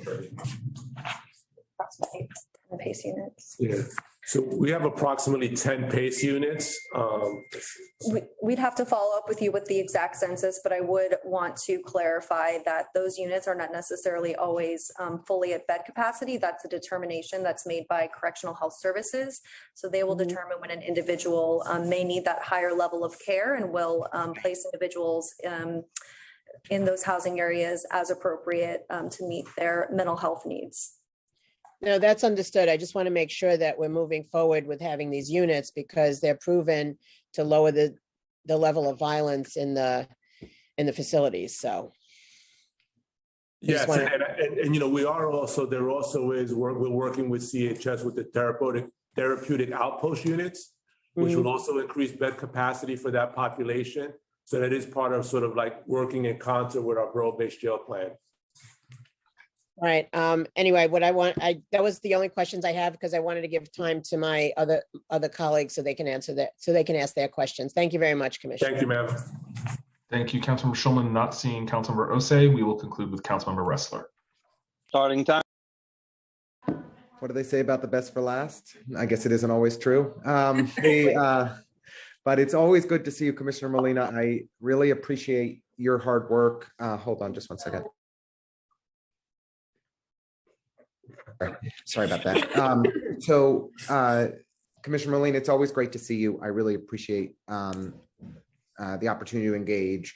I have to say, though, I am highly concerned about the proposed executive budget or the mayor's executive budget at DOC. At $500,000 per detainee, we spend 350% more than Chicago or Los Angeles. It is extraordinary. And for us to be increasing spending and increasing headcount while our population has been on the decline, I cannot understand. The first question I have is that we are just a handful of years away from the borough-based jail facilities presumably being built and that plan being realized, and a 3,300 bed operating capacity. How can DOC rationalize adding 578 additional headcount relative to prelim? Won't we have thousands of additional staff that we do not need in a few years' time that will be an extraordinary strain on the city's budget? So thank you for your question. So the new headcount is really specifically to be able to operationalize the risk management accountability system. And as we have been guided by the classification consultant recommended by the federal monitor, those units have to be rich in staffing numbers with a really small census because of the violent nature of the population that they're going to be sort of engaging with to make sure that individuals are safe. With all due respect, Commissioner Molina, you have ample staff already. The problem is the 600 staff, the 13 to 14% of your headcount that aren't showing up for work. That's the problem. We shouldn't be adding more staff when we have a sick out going on, a strike via sick out going on. I do not understand it. And we're just setting ourselves up for being even more excessively overstaffed. We already staff at a rate of 1.4 DOC officers per detainee. That is dramatically higher than any other municipal or statewide correctional system in the country.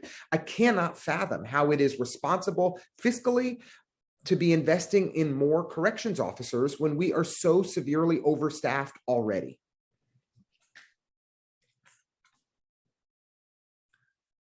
I understand your concerns, Council Member.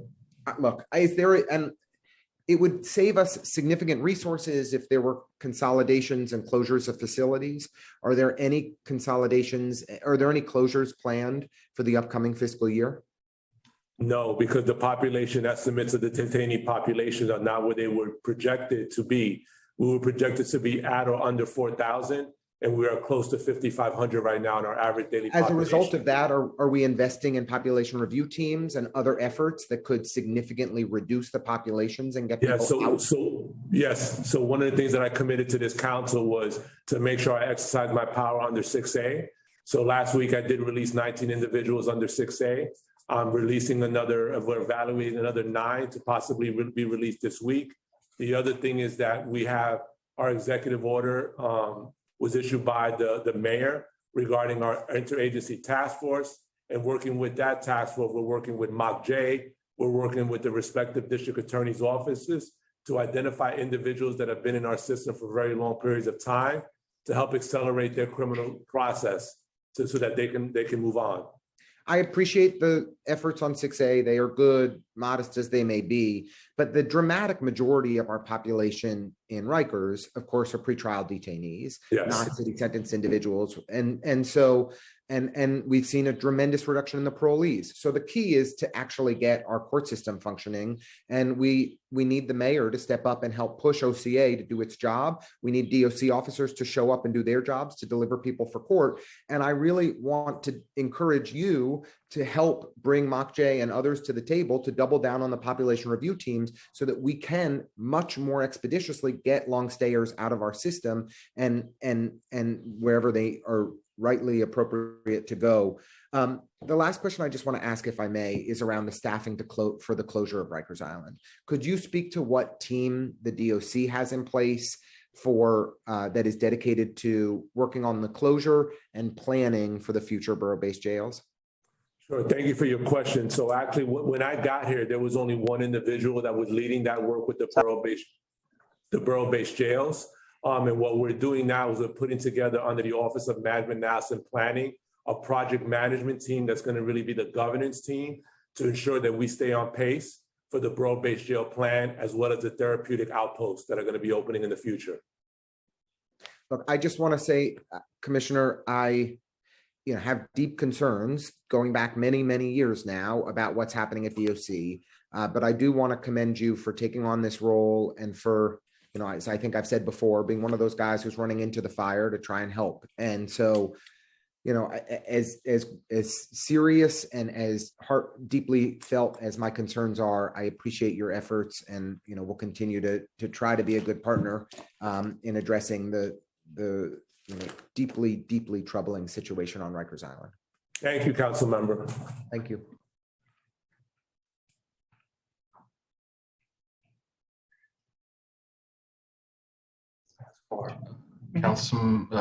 Chairs Brandon and Rivera. There was one last hand up, Councilmember Hanif. I know that we had the hard stop, so deferring to you two. I'm okay. How many do we have left? Councilmember Hanif, just raise your hand. Okay, the 2 minutes.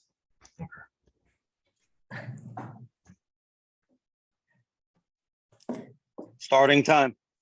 Thank you, Chairs Brandon and Rivera. Good afternoon, Commissioner Molina. I'd like to know how many uniformed staff are currently on payroll. I have that. Sure. As of the May 13th payroll, we have 7,140 uniformed staff on payroll. And then how many uniformed staff were not available to work directly with incarcerated people yesterday or the most recent day for which you have data? Yesterday, the number of individuals out sick, likely I have the 23rd, 1160 yesterday. I just want to make sure I give you the right number. Yeah, and I'd like a breakdown by those who called out sick, are out long-term sick, and a couple other criteria. You got it, ma'am. So individuals out long-term sick, our base is on May 23rd data. Indefinite sick number in total was 748 for May 23rd. This is long-term sick? Yeah, individuals that are out 30 days or more. Okay, and then how many called out sick? Yesterday. Yesterday. 151. 151 people called out sick yesterday. How many are currently medically monitored? That number is, as of the 23rd, 921. And then are prohibited from working with incarcerated people for disciplinary reasons?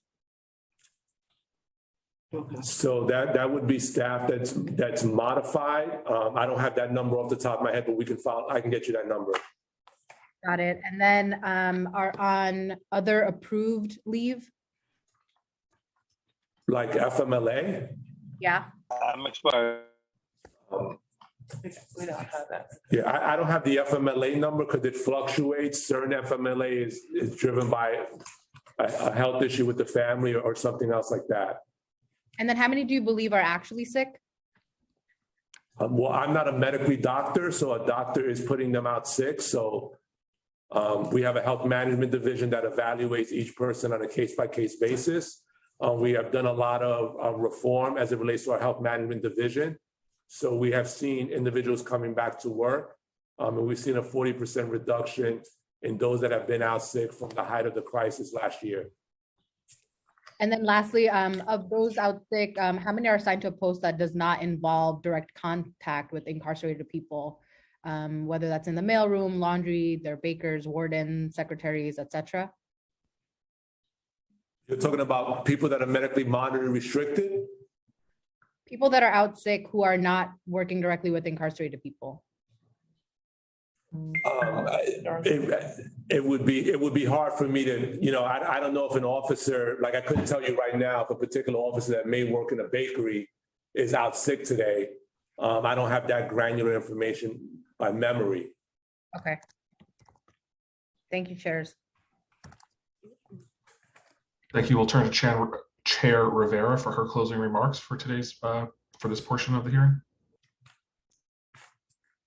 I just want to thank Chair Brennan and all of my colleagues for their great questions and to the department for being here. I know there are things, some data requested, some numbers as follow-up. So we look forward to receiving that and reviewing it. Thank you. Thank you, ma'am. Thank you. Thank you. Thank you, Commissioner. Thank you, team. Yeah, we'll follow up with everything that we didn't get sufficient answers on today. We appreciate your time. Thank you. Thank you, sir. Have a good day. You too. Okay.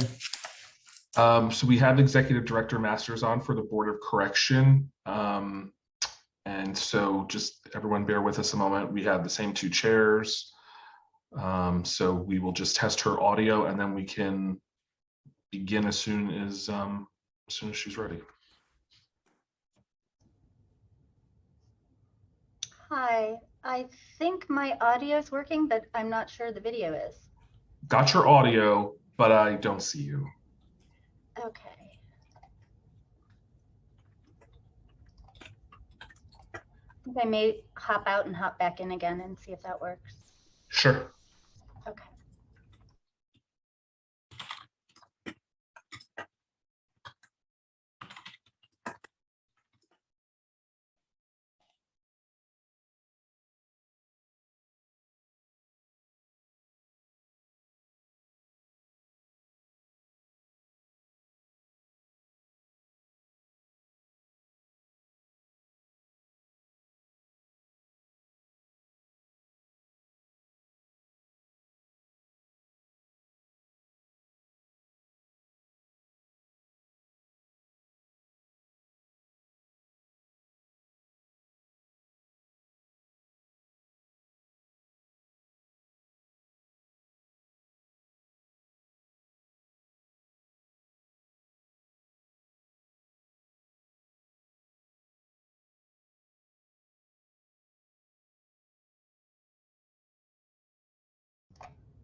I think it works now. Yes, perfect. Okay, we will start with Chair Brandon's opening statement, then Chair Rivera, and then I will go ahead and swear you in, and you may begin your testimony. Thank you, Malcolm. Good afternoon, everyone. Welcome to the final portion of today's executive budget hearing. My name is still Justin Brannon. I am still the Committee on Finance. I am still joined by Co-Chair Carlina Rivera, Chair of the Committee on Criminal Justice. I want to welcome Executive Director Masters to this hearing. We look forward to hearing your testimony and the answers to your question. In the interest of time, I will keep it very, very brief. The board's projected FY23 budget of $3.3 million represents less than 1% of the city's proposed FY23 budget in the executive plan.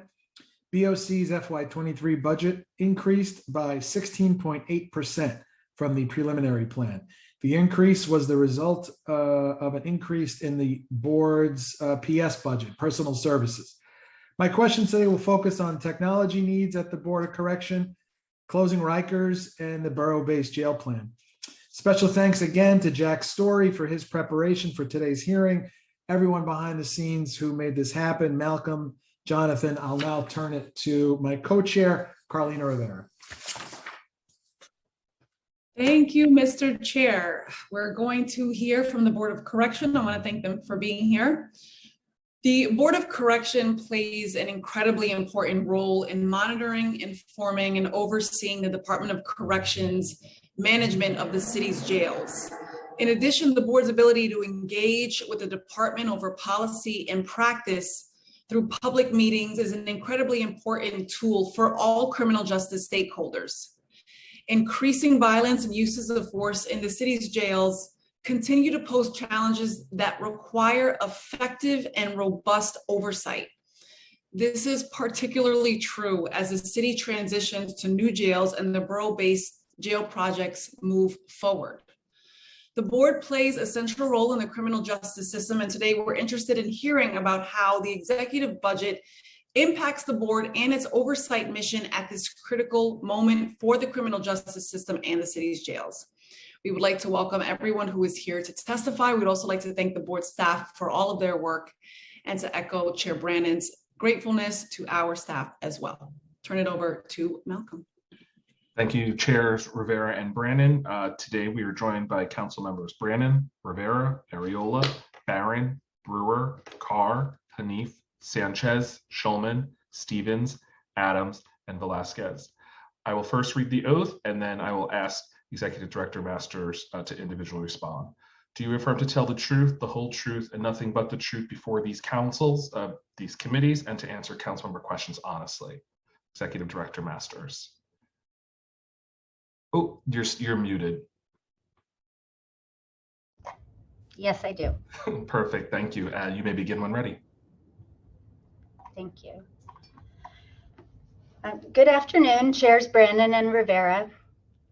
I am Amanda Masters, the Executive Director of the New York City Board of Correction, the independent oversight agency for the city's jails. I was appointed in March of this year, and I must say, came in January as an interim, and now I'm here as a permanent. And when I came in, it was a time of tremendous executive and managerial turnover. And we're working on rebuilding and onboarding right now. But I was appointed in March. And as you know, the Board of Correction has a broad mandate set forth under the New York City Charter. We evaluate departmental performance, as well as promulgate regulations governing the care, custody, correction, treatment, supervision, and discipline of all people held in our city jails, all people who are detained in the City of New York pretrial, and folks who are serving misdemeanor sentences as well. These minimum standards that we have promulgated over the years set the baseline for what must be provided to people who are held in the custody of our jail system. This baseline must be met in order for our jail system to become humane. The board's regulations now cover the original minimum standards from many decades ago, from the 70s, as well as newer regulations from the 80s and 90s concerning healthcare and mental health care, and much newer regulations concerning the prevention of sexual violence to people in custody, reporting on serious injuries, and minimizing the use of punitive segregation and other restrictive housing models. We have a huge mandate. It is to evaluate all departmental performance and also enforce our minimum standards, which we promulgate by regulation and then need to enforce. We are a very small agency with an inadequate budget of just over $3 million, a drop in the bucket compared to the massive Department of Correction, which we oversee. The board has never had adequate staffing. Historically, we have never had enough staff to provide coverage throughout the jail facilities. I'm going to talk about 3 types of staff today that I'd like future focus on. One is our jail staff. The board has access to inspect and visit all facilities and inspect all books, records, documents, and papers of the department. This ability to visit and speak with people in custody in their housing areas, in the cells, in the day rooms, in the clinics, in the dorms, in the visit areas, in the intake cells, in recreation areas, wherever they are held, is critical and is unique to our agency. It is how we enforce our minimum standards. The title Correctional Standards Review Specialist, CSRS, is critical to our agency's mission, and we will be requesting more funding and headcount for CSRS staff. We are currently recruiting 5 new CSRS staff at the moment, but we need more than that if we are to fulfill our charter mandates. Our jail staff, who are in the jails every day, are the key to enforcement of our regulations because the staff on the island tour the DOC facilities daily, speaking directly to people about their conditions of custody. And when we can be there monitoring, staff do observe problems and solve them on the spot.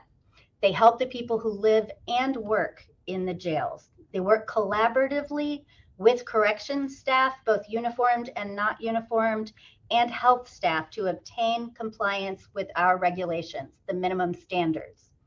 They can escalate compliance issues when necessary to jail leadership, but they are very skilled at negotiating prompt solutions at the staff level for individual people in custody. They save lives. Simply put, when they are there, they can and they do save lives. Right now, we have only 8 staff who work inside the jails, in the court pens and in the hospital jail wards, doing this work, speaking to people in custody and resolving their complaints about their conditions of confinement, whether they need to get to medical, whether they need to get to a visit, whether they need mental health help, whether they have problems with access to religion or access to the outside world, whether they've been in an intake cell for too long and they need to be housed properly. Across the board, all of the work that they do in the jails actually helps people day after day. We have 8. As you know, there are thousands of people in custody. Today, there are 5,473. It is not reasonable to expect each of our staff out in the jails to monitor conditions for 684 detainees apiece. It's not going to get us where we need to be. We need more staff in the jails doing this work. Our staff work very hard. It is heartbreaking to listen to our staff who wish that they could cover more every day because they know that lives and fundamental fairness are at stake. These jails are large and some are quite spread out, and it is difficult to cover more than a few housing areas on any given workday for them. For instance, AMKC houses 2,032 men today. It is an old structure built in 1978 with many long hallways separating housing from clinic and from other space. The footprint of the building covers 40 acres. AMKC houses many people with serious medical and mental health needs. Production is not easy at AMKC for DOC, and neither is the monitoring for BOC. This is a structural problem. We need more staff to be able to cover these facilities and get to people when they need it. As you can imagine, almost all of the people in custody want to talk to our staff as they make their rounds. So our staff have to learn to triage their time, moving through the facilities, talking to people, trying to reach those who most need it every day. It's frankly impossible, but our staff are mission driven and diligent, and when they can be there, they help people get to medical services and other essential services, and they can save lives. We need more of them. The people who live and work in our jails need more of them. We agree in principle with Council's position that the BOC budget should be tied to the DOC budget so that the BOC budget does not persist at untenable sizes. but it should also be tied proportionally to the number of people in custody that we need to monitor and take care of.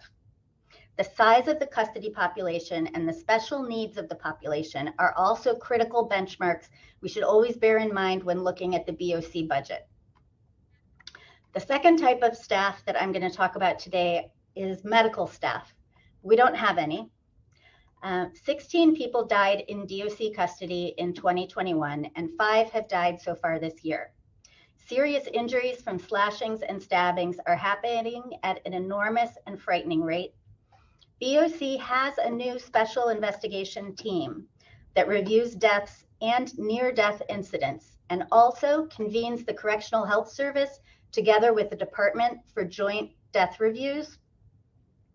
This staff review death records, health records, speak with witnesses, and review documents and recordings concerning care and custody. They are a small unit. They are 2 people. And they are doing an excellent job so far. One had onboarded right before I got here, a second one a few weeks ago.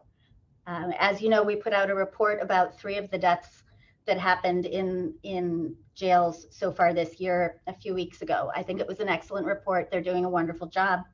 There are not enough of them, and none of them has medical expertise. When you think about what they are reviewing and who they are convening, they would benefit greatly from even a part-time doctor or nurse practitioner on staff, part of the team, with the expertise to analyze medical records, give independent advice and counsel to us, and help lead the joint reviews with the health services staff. The third type of staff that I want to talk about is we're taking a look now at visits, or I am, now that I'm here, taking a look at visits and visit appeals. We're undertaking a review of visiting appeals and restriction appeals in general, such as restrictions on access to religious services, packages, mail, that sort of thing. The minimum standards are clear about the importance of contact with the outside world for people in jail and their families and community. Family, friends, and clergy offer critical emotional and social supports for people while they're in detention in our jails. Contact is critical to rehabilitation and to violence reduction. That support is even more important now as we all go through the COVID-19 crisis aftermath and the DOC staff attendance crisis, which has made our jails less safe and even more stressful. A comprehensive review of visiting was undertaken by BOC in 2017, and some information about that is on our website today. But since 2018, we have been too short-staffed to continue that practice. Currently, we have only 1 staffer who is assigned to handle visit appeals, and we need more. We also must improve access to the BOC appeals process for people in custody and for their families, both of whom can appeal restrictions to us for a decision, and also improve public education about visiting rights and the appeals process. Those are the 3 things that I wanted to cover today. And thank you for the opportunity to address you, and I'd be happy to take any questions.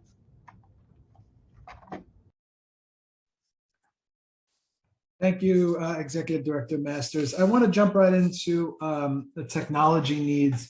The board has consistently requested additional resources in prior budget hearings for technology needs that are critical for supporting some of your oversight work. So can you describe why technology needs are so important to the board's work and what technology upgrades would do to improve the board's work or make it easier? Certainly. I used to work at the board a decade ago as a deputy executive director. And when I came on board, I was shown our tech tool, which is called the Data Manager. The Data Manager has not been improved since I was here last time, and in fact appears to be quite glitchy and operating in a way that makes it less useful than it even was before. And it's a system that was built with the best intentions years ago, I think in the 80s and 90s, certainly back as far as the 90s, in-house by a director of IT that we used to have many years ago. And it's a system for keeping track of the complaints that come into us. So if I'm working out at AMKC today and I talk to 12 people and they report different types of complaints, I can record that in the data manager and keep track of the progress on resolving those complaints. And other people can see what I'm doing and we can collaborate and that sort of thing. But it's very, very basic. Even when it was new, it was one of those systems that is sort of built in a pinch and then cobbled on add-on drop-down menus over the years for things that just sort of organically needed to be recorded. So it has the vestiges of some issues that are no longer with us. It doesn't have the ability to pull together reports the way that we would like for it. It's pretty much an antiquated system. So I know that over the years, there have been efforts to get funding to do an overhaul and to get us a more modern way of keeping track of those complaints. And also we get data directly from DOC, for instance, census data, and it comes through, some of it comes through that data manager. And that's not the best way for us to sort of pull together the universes of information that we have. Some of it is very quantitative directly from data that comes from the other agency. And a lot of it is qualitative and is narratives about what we're doing for people. And they don't really marry in this current system. And does the current budget reflect these needs? I do not believe so. I believe the executive staff that were here before me were pushing for new funding to be able to essentially renovate, the tech side of our operation, and they did not get it. Okay. What is the board requesting for technology upgrades? Is there a dollar number? I'd have to go back and review that. Okay. I'd get you the exact numbers, but it would be in the last new needs request that was sent out. Okay. So closing Rikers and the borough-based jails plan is a significant opportunity for more oversight and input from the board. What is, as of right now, what is the board's current role in the borough-based jails plan? Well, my understanding is that nearly everyone in government now agrees that that is where we're moving. And as the oversight agency that sets forth the rules for how the department has to operate its jails and what the minimum standards are for the folks who are going to be held in those jails, we want to work hand in hand with the department. I think Commissioner Molina mentioned that up until recently, if not still today, there was one single person in his office that was focused on these issues. We had a meeting with her last week, and we hope to remain in close contact. As we move to smaller, safer, more humane jails with different physical footprints, it may be necessary to revisit some of our regulations and minimum standards that were written in the 70s and the 90s in contemplation of the physical plant and the setups, that we have out on the island right now and used to have in borough facilities. So for instance, one thing I pointed out to her was, we need to find out more about how you are going to arrange for recreation. Our current standards conceive of recreation as being outdoors, which means the sunlight can hit your skin and it's not with a roof covering you. How are they going to do that in a different footprint or something that's much more vertical, where the outdoor space might be more limited? So we began that conversation, but we would like do you have dedicated staff right now that are working on the borough-based jails plan? You're looking at her. Oh my God. No. Okay. So then there are needs there, right? Significant needs. Does the budget reflect those needs? The current budget? Yeah. I do have enough money. You know, we don't have a research team right now, but that's because of the tremendous turnover we just experienced. And I have a new director coming in on June 6th. And once I onboard her, I'll know a lot more about the team that she needs to build. I know that we have at least one headcount to assist her. And I imagine what's the total headcount there? Right now it's, I believe it's 32, but we have a number of vacancies. And what was it when you were there 10 years ago? Oh my goodness. Just curious. It was abysmal. The budget was less than $1 million. Wow. I was wearing 3 hats. I was the general counsel, the deputy executive director, and directly managing all the staff out in the jails. It was untenable. Wow. Okay, I appreciate it, Executive Director. I'm going to turn it over now to my co-chair. Thank you.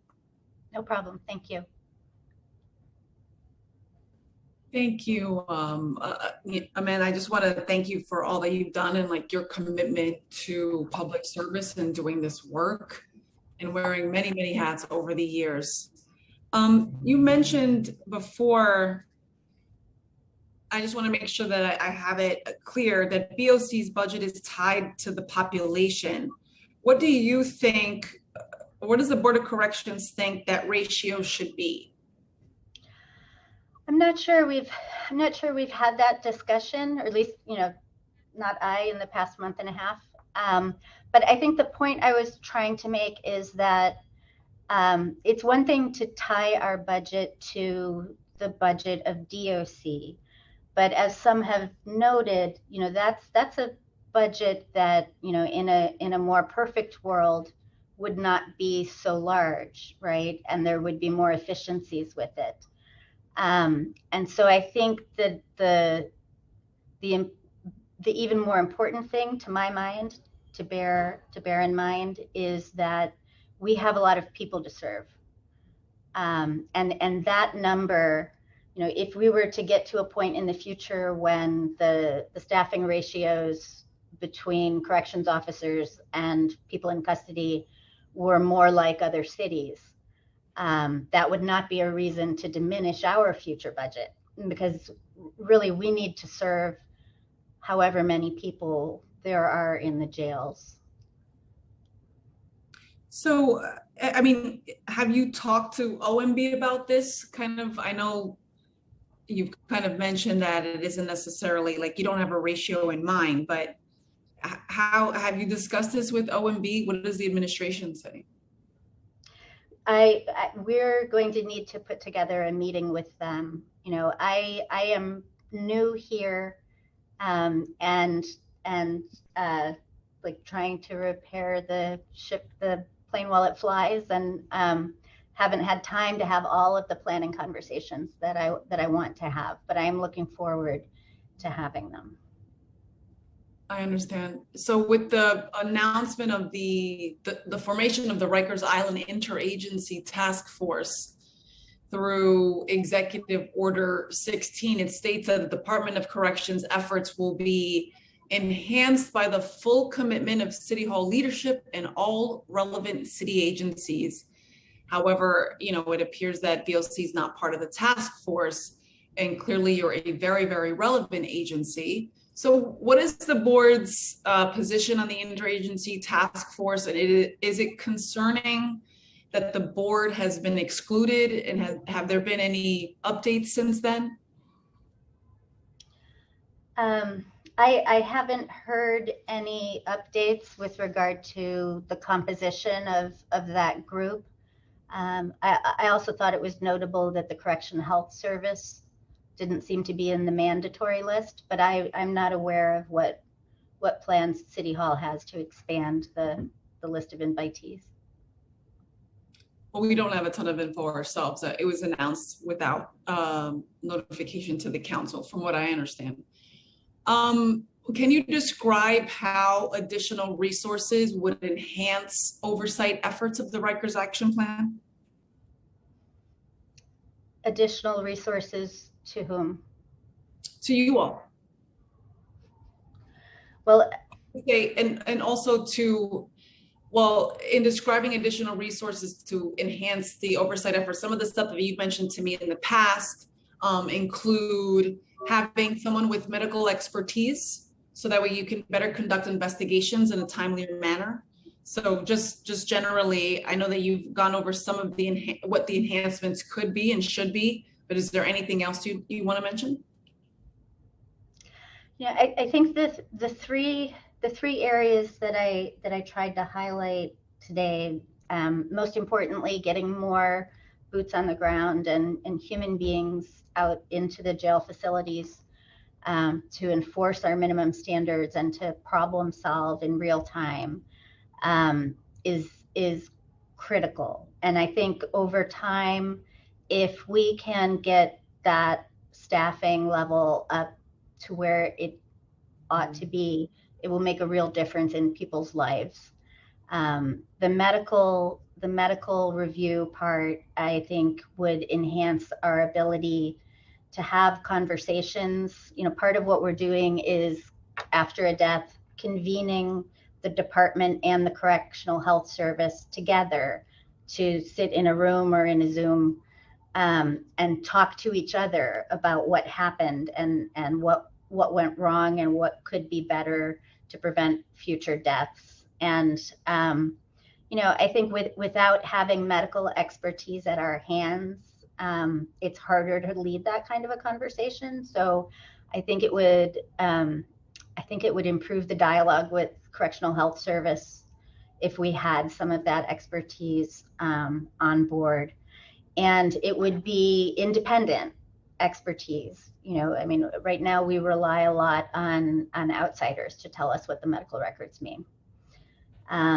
And the visiting staff, you know, I think that a lot of the complaints that the public defenders hear and the advocates hear from their clients, especially when their family or their parents are incredibly stressed out about what's happening to them, or not knowing what's happening to them, or thinking a certain thing is happening to them and not being able to get answers. I think a lot of that can be mitigated if we have better connections between the outside and the inside, and if we help more people get their restrictions lifted so that their mom can come visit them, or you know, they are able to see their children, or their significant other does get to talk to them more, and there's more open flow of communication with people. I think that helps bring down the temperature a bit, and I think it's really important that we do more of that.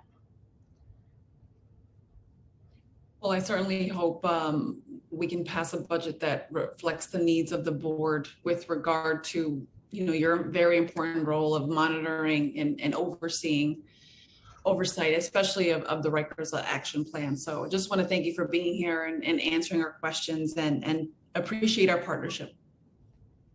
Thank you, Mr. Chair. Thank you, chairs. We have questions from Councilmember Brewer. Thank you very much. Thank you very much. And I can say that we're all benefiting from your leadership, Ms. Masters.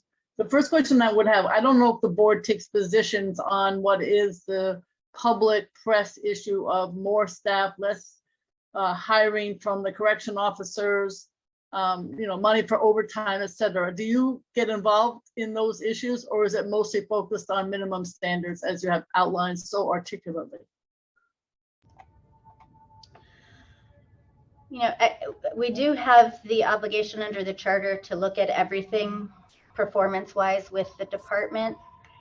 But I think that as we're going through this crisis and seeing what we're seeing in the jails, the most important thing is to get to a place where we can enforce our minimum standards, where emergency executive orders are no longer in place, which overturn some of our standards and make them impossible to enforce. But the getting back to basics of having having a humane baseline in place for people and the ability to move forward on the RMAS reforms to get to a more humane kind of restrictive housing are very important. And we want to support, Commissioner Molina's genuine desire to implement RMAS. Okay. The other question I have is, obviously the medical appointments have come up a lot. You have a couple of doctors on your board, and do you see any change in that issue? Because obviously it is a situation of life and death, not to mention the need for healthcare. So you've got mental health, you have physical health. You shouldn't have to use your staff to get people to the appointments. That should be done by the Department of Correction. Obviously, you're helping do it. Do you see any improvement in that area, or what would you suggest? I'm not sure. I think that the board has always played a role in helping people get to medical. And we have a set of regulations about access to medical care.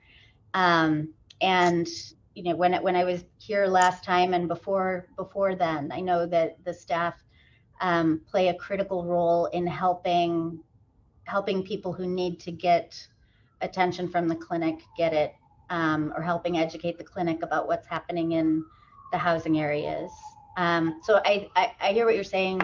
They should be able to do it themselves, but I think that in a system as large and complicated and multi-layered as the one that we have, there is, I think, a permanent role for a sort of ombudsman helper person out there who sees things with fresh eyes, and can point things out to people in the jails about what someone's needs may be. And I think it's important to have those fresh eyes all the time. Okay. Well, that's true. You definitely need more staff, because I can't think of anything more important. And the same issue with education. That's one of, I assume, one of your discussion points. And do you see any improvement there? We heard from the commissioner that there is an improvement, hopefully, with online GED, blah, blah, blah. So I just didn't know if that's something that you're also paying attention to with such a small staff. I mean, it's just tiny. Detailed data on actual attendance in school is not something that I have. I know that many of our board members are very focused on that issue, and when they go out to the jails to visit people, they look more closely at who's actually getting to school and what the school situation is like. If I had one of them with me right here, I'm sure he could give you a lot more information than I can. Okay, thank you very much. I'll turn it back to the chairs. Councilmember Brewer was the only one with questions. I'm done.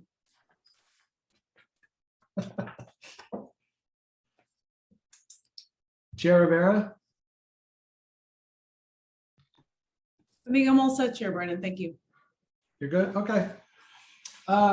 Executive Director Masters, we appreciate your time, and we look forward to working with you as we move forward here.